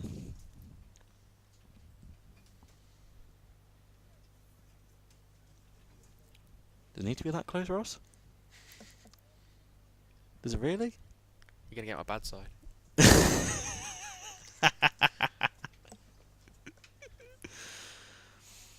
I don't have a good side to start with. Lee's defending this one.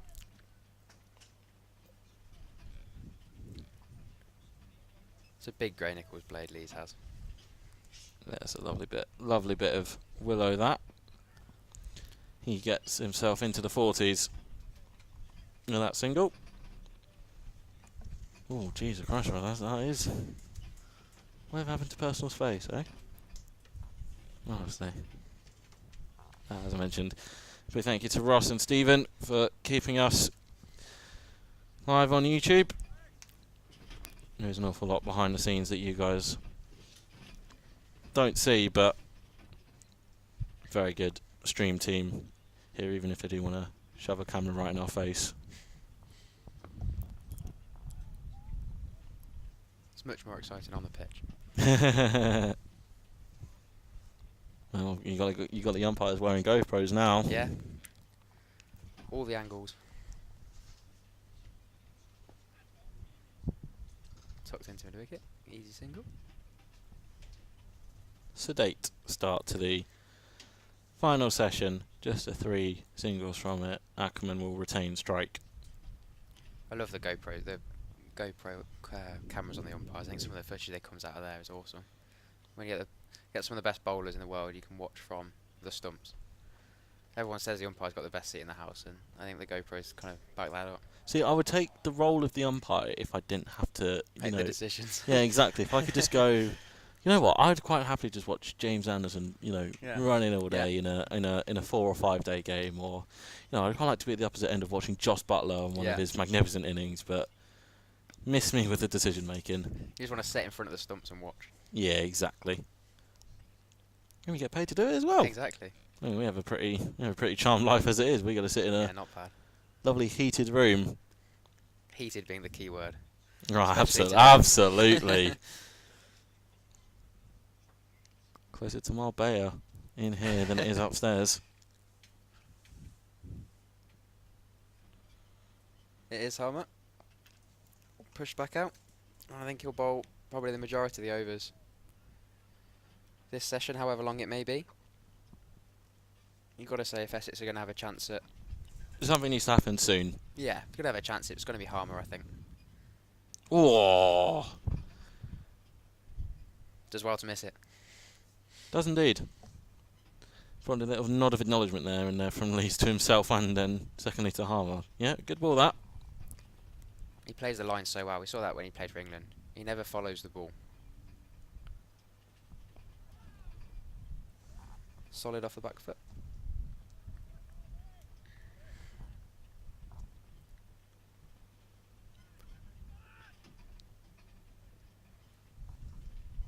Probably iron up the gap between backward point and cover if Harmer does drop anything short and wide. It is there to be hit.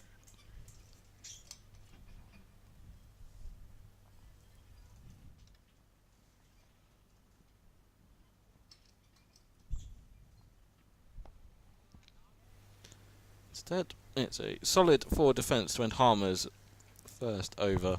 Lees 40, Ackerman 32.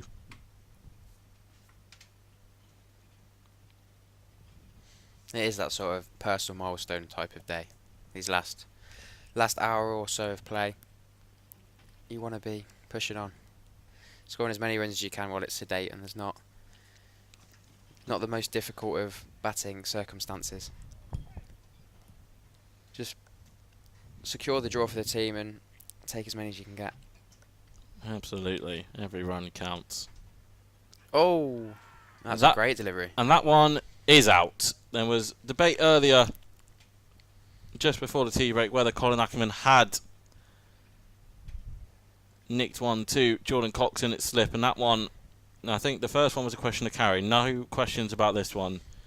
Very good bowling by Matt Critchley. He picks up his first. of the innings, and Colin Ackerman, after the century in the first innings, has to walk back for 32. And Essex have what they needed. They needed an early wicket to try and get something going, and they do have it there. Critchley lands one on the perfect length, just spinning away and takes the shoulder of the bat. And caught it slip diving across, just securing it against his chest, making sure there's no doubt about whether it's going to be given by the square leg or the standing umpire. Yeah, Ackerman departs for 32 from 77 deliveries, and it brings out David Bellingham at number 4.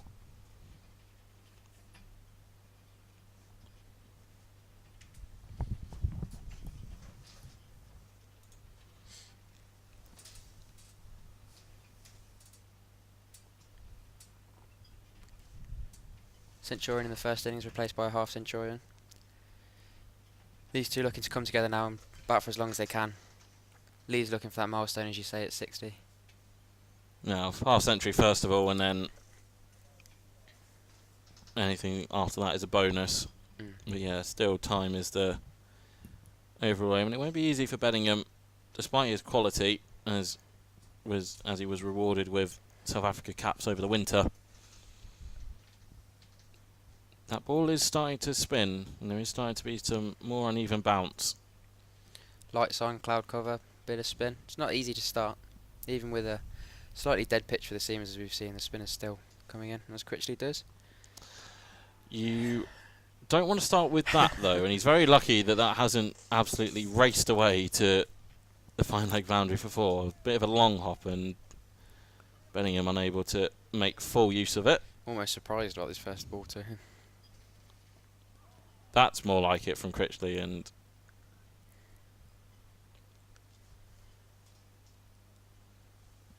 it is dealt with. Maybe it's got slightly darker over the tea break. Ever so slightly, the light's looking really bright at the moment. Bellingham nails it into short leg. Just on the one bounce, though, so Yeah, no real damage. again, I don't want to be in at short leg either. You can. He's very close there. Even with pads on, Yeah. and if your spinner bowls a long hop, you're in trouble. Oh. And that one is a no ball, and it goes between the slips, and it will run away for Bellingham's first runs, and it will just be pulled up inside the boundary by Dean Elgar.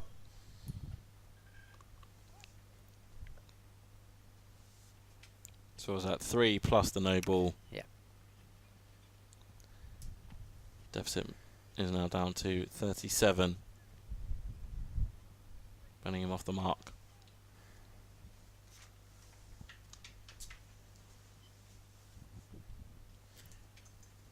Ooh, squirted away there. Slightly bigger shot there from Lee's outside half of the bat, and it squirts away in the air for a moment to point, but it won't carry. It's a harmer there. Fuller ball there, Lee's trying to capitalise on, but can't quite make good contact with it. Critchley in again. Blocked into cover by Lees, and they'll jog a single. Yeah, he'll retain strike. A successful over for Essex. They've broken that partnership worth more than 50 between Ackerman and Lees. They have one end open. Can they get another one in quick succession, which they're going to need to try and force something to happen? So just from the 4 balls Bellingham face, it's not easy to start on, even for a player as good as him. So if they can dislodge Lees from one end here and get another new batsman down the other end, Essex might fancy their chances a little bit more than they had been bowling at the set partnership of Ackerman and Lees. Yeah, it'll be Ollie Robinson in at number 5 for Durham, as Harmer has Lees in his sight, and again a lovely delivery, the perfect combination of turn, dip and bounce. Carbon copy of the one last over, and he's going to keep trying to bowl it. That's the delivery that's hardest to play for the left-hander from the right arm around the wicket angle. And again, inside half of the bat, squirted around the corner to backward square.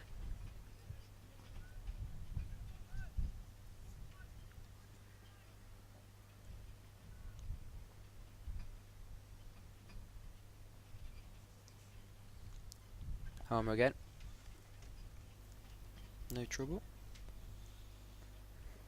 Keep you up to date with some of the other games going around the county championship in both Div 1 and Div 2. Gloucestershire have come back out in their final session against Middlesex, and they're going to need 262 runs in 228 deliveries, so just over a run a ball down at Bristol.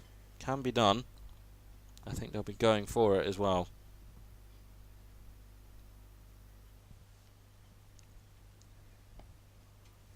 So these is just watchful.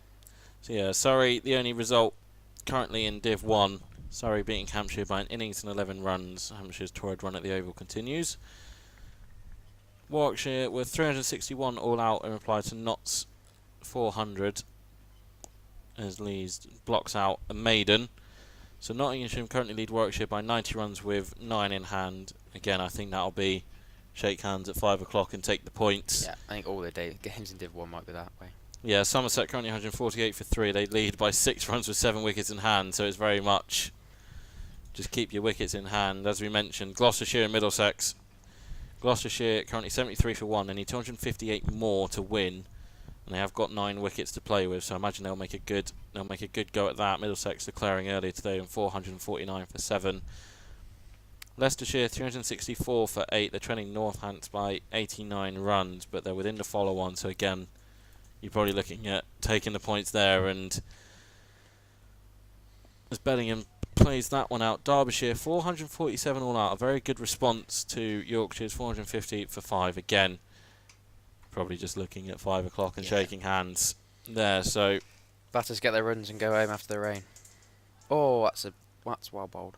that is a beauty, and Thought he bowled him for a second. I thought he had as well, but it's very quick glove work from Harry Duke on loan from Yorkshire for this game. And one more, I think Essex are away at Somerset next week, and he'll probably be required to keep wicket there. Maybe next week he'll have his correct shirt, name and number rather than having to nick Robin Dass's spare shirt. It's got the sort of only play with a long sleeve top, give it to the keeper type of. So it's lovely, just gentle push off the back foot by Bellingham.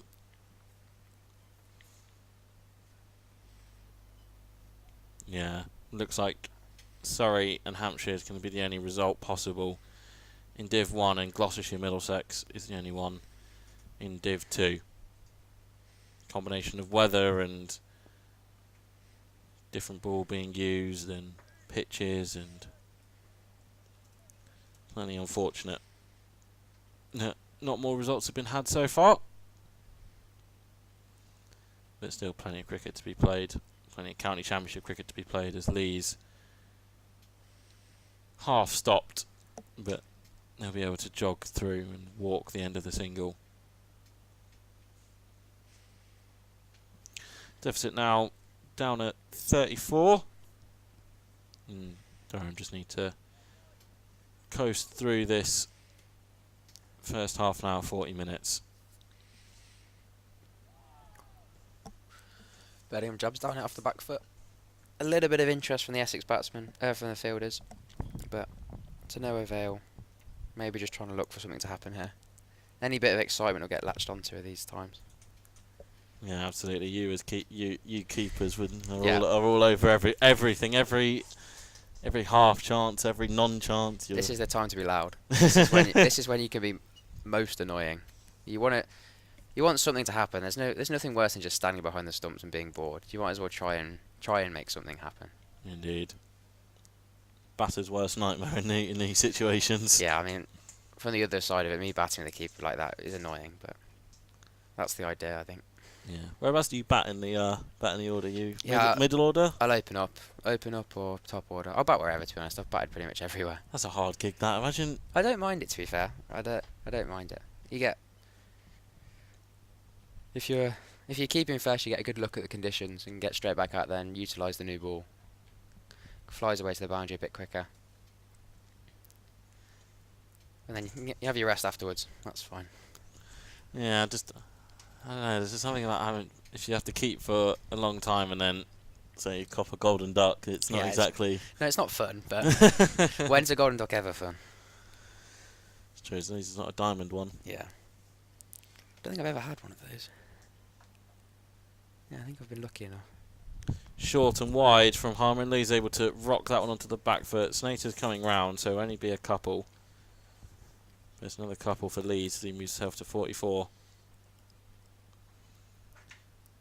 To be fair to Lees, he's not exactly had the... This will be good for him. He's not had the most prolific start to the season, so being able to have a prolonged period of time out in the middle and get some runs will hopefully stand him in good stead as they head into their rest week.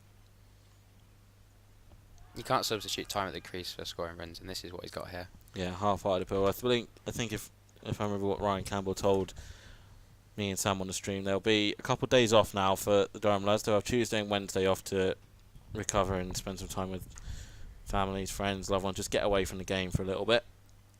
And then they'll be back in on Thursday and Friday for some T20 practice. Oh, much more exciting. Yeah, they'll be able to free the arms a bit more and get after some of the bowlers, as it's just the 2 off that over, 98 for 2. Lees will enjoy that batting practice after battling here. Yeah. You saw the sort of T20 mode he can go into, and he hit the one over long off earlier. Hit that one for 4. Yeah, exactly. Looking to plant more straighter with the white ball than the red. Yeah, exactly. And Michael Jones was having a net with the white ball on day 2 with I think Cole Pearce, the wicket-keeping coach, and he was certainly hammering away. Yeah. with that white ball as Critchley's in for another over. I guess the only slight criticism you might have on Essex's attack is that there's no one that can really bowl the body line. No, they haven't got any express pace as such. Yeah, but they've proven you don't need it, as David Beddingham has decided he's going to go high. Can Sam Cook get back there? No, he can't. He didn't quite get all of it, and maybe just Beddingham trying to get rid of some of those close fielders, and it brings up the 100 for Durham as they scamper through for a couple. Didn't quite get all of that. Had a touch of, it's not in the right place. I know where this should go. Not quite getting all of it. Yeah. Long enough to find the gap over mid-on's head. Back more watchfully this time. And yeah, because it's a very compact county schedule to start the year. 7 games in 8 weeks, and then I think 2 days later the sides are into their respective blast groups. Obviously Essex competing in the south and Durham in the north. This one's flighted, and it'll be a easy single up to mid-on. So yeah, it's a very quick turnaround from county championship to T20. Obviously, not all will be playing both formats. Scott Borthwick will be one of those who will be able to have a bit of a breather once the T20s come into play. David Beddingham might be involved in some T20 cricket, but Ashton Turner and the yet to be named overseas replacement for Scott Boland will probably be Durham's main 2 overseas picks. Such a shame about Boland. He is indeed. Lee's picked up another single. Yeah, Marcus North has been hard at work. He was very quick to secure Peter Siddle as a replacement, and I believe this week is the week to watch out for on Durham's social media accounts about a potential replacement overseas. Tried to tease out of Marcus on Friday, and he was put his cards very close to his chest, as you kind of have to do as director of cricket, as Beddingham plays that one out to the leg side.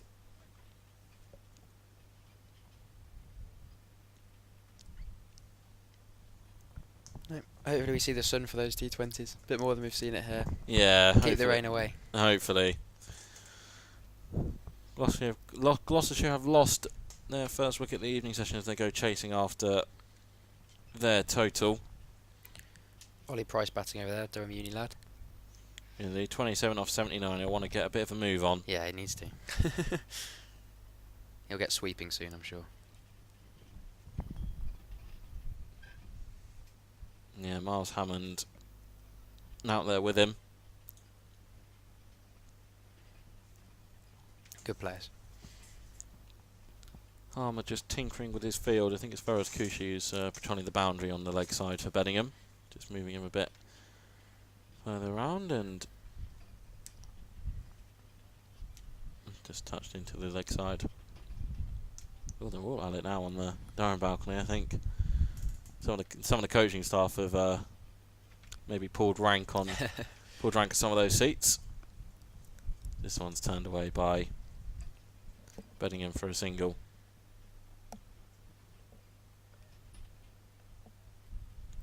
Graham Clark up there. We'll see Ollie Robinson will be up there with his pads on, ready to go if he's required.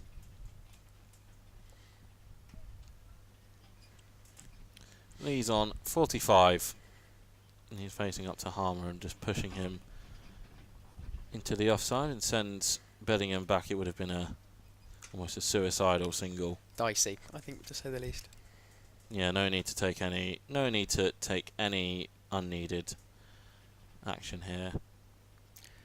And that's a genuine edge, but it has dropped short. Lee's wasn't a lot of pace on that one from Harmer, and therefore not able to carry. Soft enough hands. Harmer trying to bowl that slow line outside off stump without a deep cover there, trying to tempt Lees to pick one through the covers, just as he does there, but could only find extra cover. He's left that square cover point sort of region free, just looking for Lees to try and go into out and try and look for those boundaries where Harmer feels like he might get an edge. Goes straight to this time though. Just be the one from the over. Lee's 45, Beddingham 9.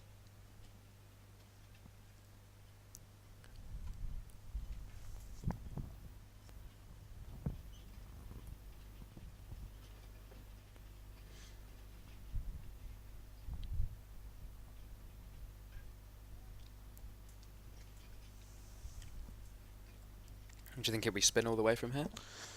Maybe a couple of... Might want to look to give Noah Thane a couple of overs. Yeah, something a little bit different. Yeah.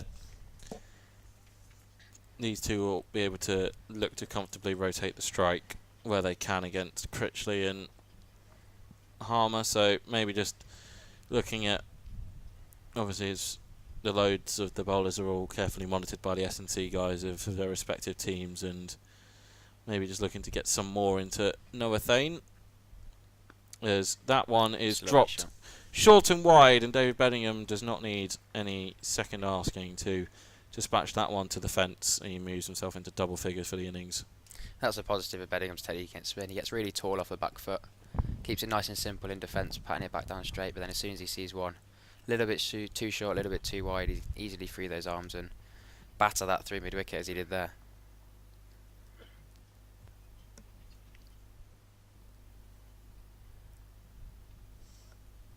Critchley into his 9th over here, 1 for 40, the only wicket of the day. Yeah, been slightly more expensive than he would like, but he also has the wicket that all bowlers feel good about, and as Essex have proved it has been a fairly benign wicket. It's got better for batting as the game has gone on.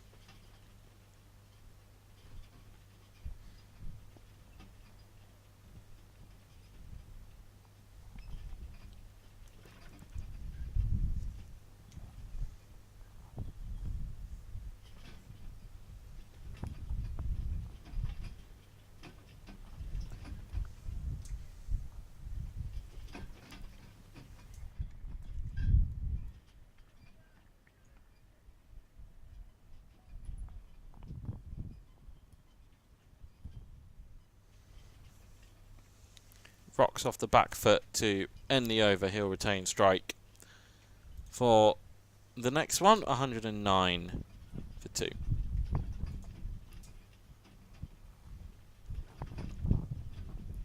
Yeah, it seems to be quite a fairly blustery wind blowing over the ground. Just seen Matt Cushy attempt to put his jumper back on, and the wind was working against him. Yeah, it does look like he'll be spin for fair bit. Obviously don't want to put any of the seam bowlers under excess workloads, and might give a slight indication that Yeah, definitely. they might be looking towards the clock more than anything.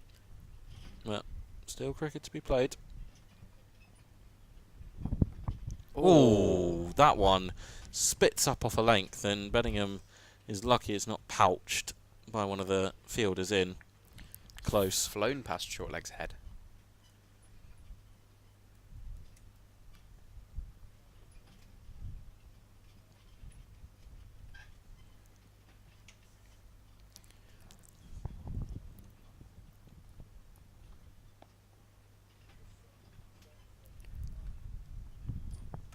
Short leg silly point staying in for the respective left and right handers, staying with the turn. Trying to look for that.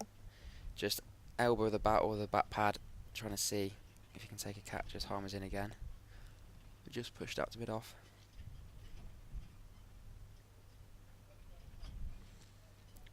Lees pushes it, goes back into his stance, doesn't move, keeps it nice and simple. Harmer in again.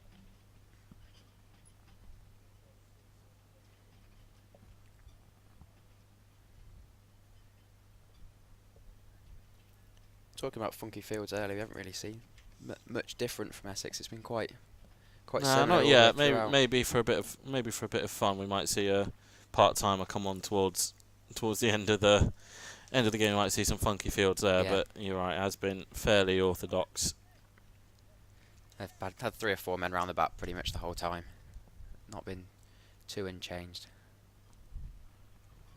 Lovely turn away from left-hander, but Lees plays inside the line, and again just another single. 110 for 2. Does look like there might be some rain now starting to be in the air, be in the vicinity, and a couple of splatters on our window. Yeah, as we point out, if any rain was to fall, that would really that would signal the end of the game. Who can I see up there? I think Ben Stokes is still up on the balcony. I think he's been joined by probably Ryan Campbell. Will Gidman's probably up there as well. Ollie Robinson. Pritchley fires this one in down the leg side, and no harm there. Was Stokes here for day 1 and 2 as well? Watch him. No, he's been trying to get to America. I've been following on his Instagram.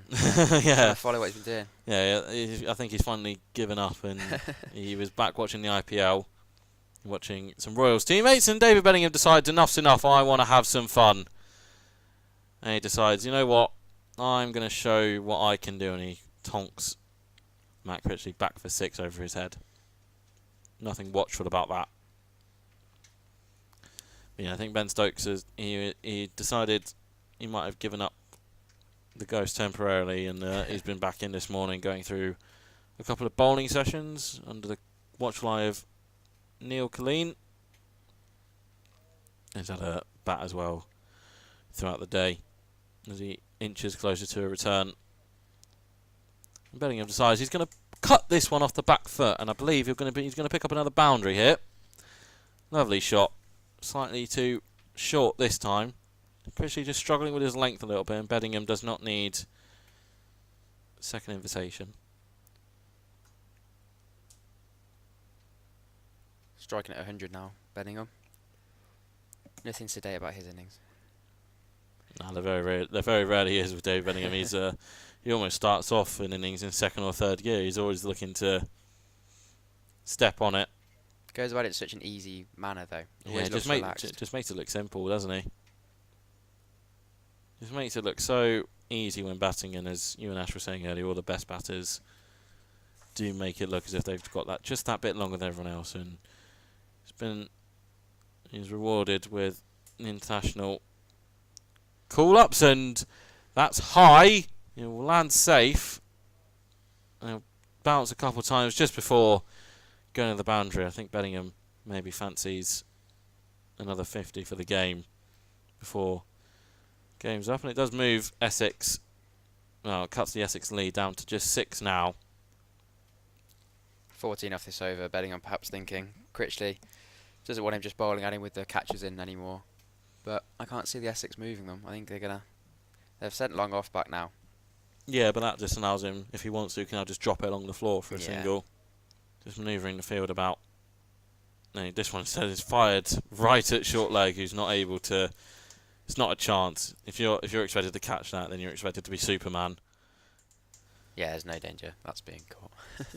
So very productive over there for Bellingham. He moves up to 30 off 28, and this is what he kind of did in the first innings. He struck at above 100 and was just able to go through the gears pretty much easily without warning until Jamie Porter decided, "No, I'm going to disturb your timber," and it was an absolute peach of a delivery from Porter to remove the South African. Yeah, really good delivery. Umpires just having a little bit of a chat there. They may be worried about the light and just... I don't think the light's changed very much since. No, but maybe they're just thinking of if Sam Cook does want to bring on some pace bowling, is it safe enough to do so? Definitely. Does look like there's some weather now starting to kick into gear. As this one is turned by Bellingham for a quick single up to Dean Elgar.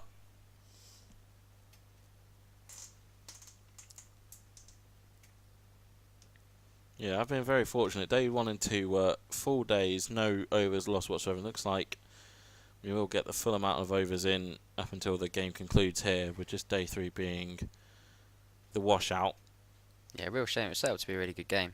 And we've seen the pitch, it's pretty flat, but not. We've seen some good spin from the twins of Harmer and Critchley. It just Leeds thinks about it, but decides not. Just been robbed of any sort of chance at a result, really, by a quarter of the game being washed out completely. Yeah. Harmer in his 15th over here, going at just under 3s.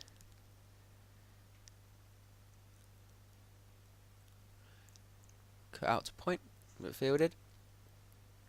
Turned a few past the bat, but not had any genuine chances, really. While at the other end, Critchley's maybe been a little bit looser, but had the wicket and had one turned down, which some people would have said perhaps was a wicket. Yeah, a bit of debate over whether it carried or not through to slip. I think opinions upstairs were more of it did carry, but ultimately umpires deciding not.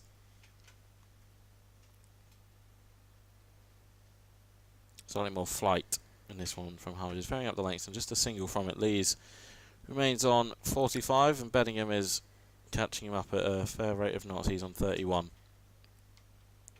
Got to be thinking red ink for the batsman here. Bellingham maybe not. At the rate we just saw him score at the other end. Yeah. 45 red does wonders for the average. Especially for players like me, where that's the top score for the season. Yeah, Critchley went for 15 off that last over. Continues though. Bellingham checks his guard. Looks like he might be taking more of a middle and leg, maybe trying to access the offside a bit more easily. 3 men out for Essex now at deep square, long off and deep cover. Just looking to stop maybe Bellingham's bigger strokes. Mid on, sitting probably just outside where a ring would be. A lovely push out for one there. Beats the attempted dive. Brings Lees back on to strike, and the annoyance of having to rotate round.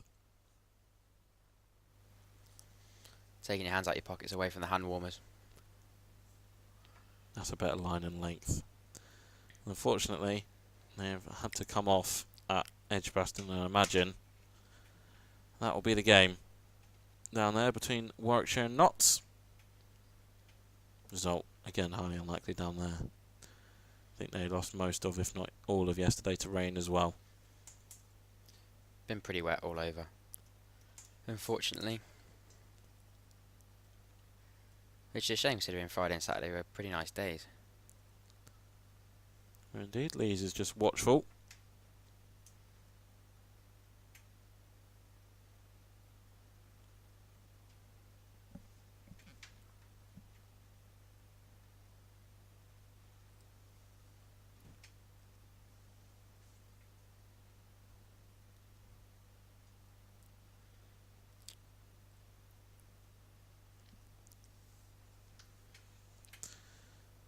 127 for 2.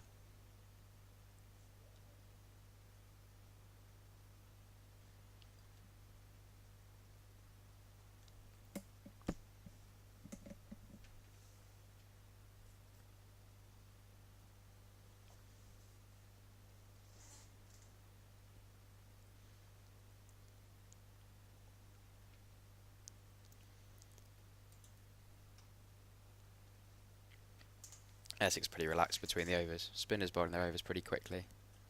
Allows the fielders to take their time moving from position to position. Harmer comes in, start his over again. Slower. Oh, no, looks like a missed stumping there for the Essex wicketkeeper. Duke not able to hang on as Bedingham tries to flick it through with the spin into the leg side, but just lets it beat him in between bat and pad. But Duke can't collect and he manages to scamper back. Yeah, looking to use his feet. This one, he just rocks off the back foot for 1.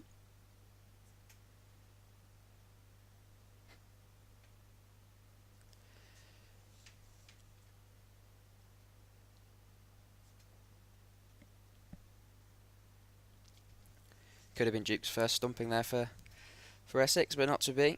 As Lees pushes it back out to City Point. He'll be disappointed with that one, I think. Bedingham just overbalancing as he tried to flick it. But Harmer to continue, no wicket lost. Lees off the back foot, ball just staying low. Harmer, hand over mouth, arms crossed. Continues in his work, scratches away at the surface. Just trying to make sure he can rotate around that front hip and keep spinning the ball past the outside edge as he likes to do.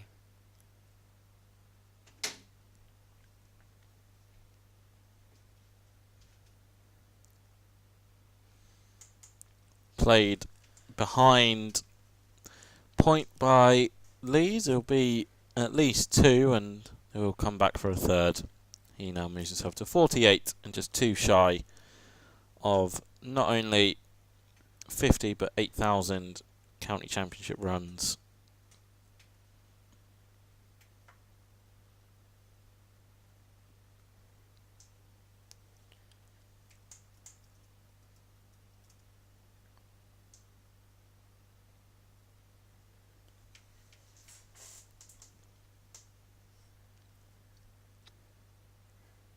Bellingham on strike and just going back to that one, 131 for 2, and Durham are now back in the lead by a singular run. I don't think, as even aggressive as Ryan Campbell is, there'll be any declaration. That would be some plot twist, I think, for the end of the fourth day. they've listened to me, you and Ash all day on comms being like, this is heading towards a draw, blah, blah, blah, blah. Like, do you know what? Forget it. Have this. Bedingham here is taking 30 off the over and declaring. Yeah, and Get 50 ahead and declare. in the sort of form David Bellingham's in, he could probably take 36 off and over. 30 minimal. Will be Critchley continue Lees looking for those landmarks. Can Critchley get one to rip up out of the footholes? 30 off and over, be under par in the IPL at the moment.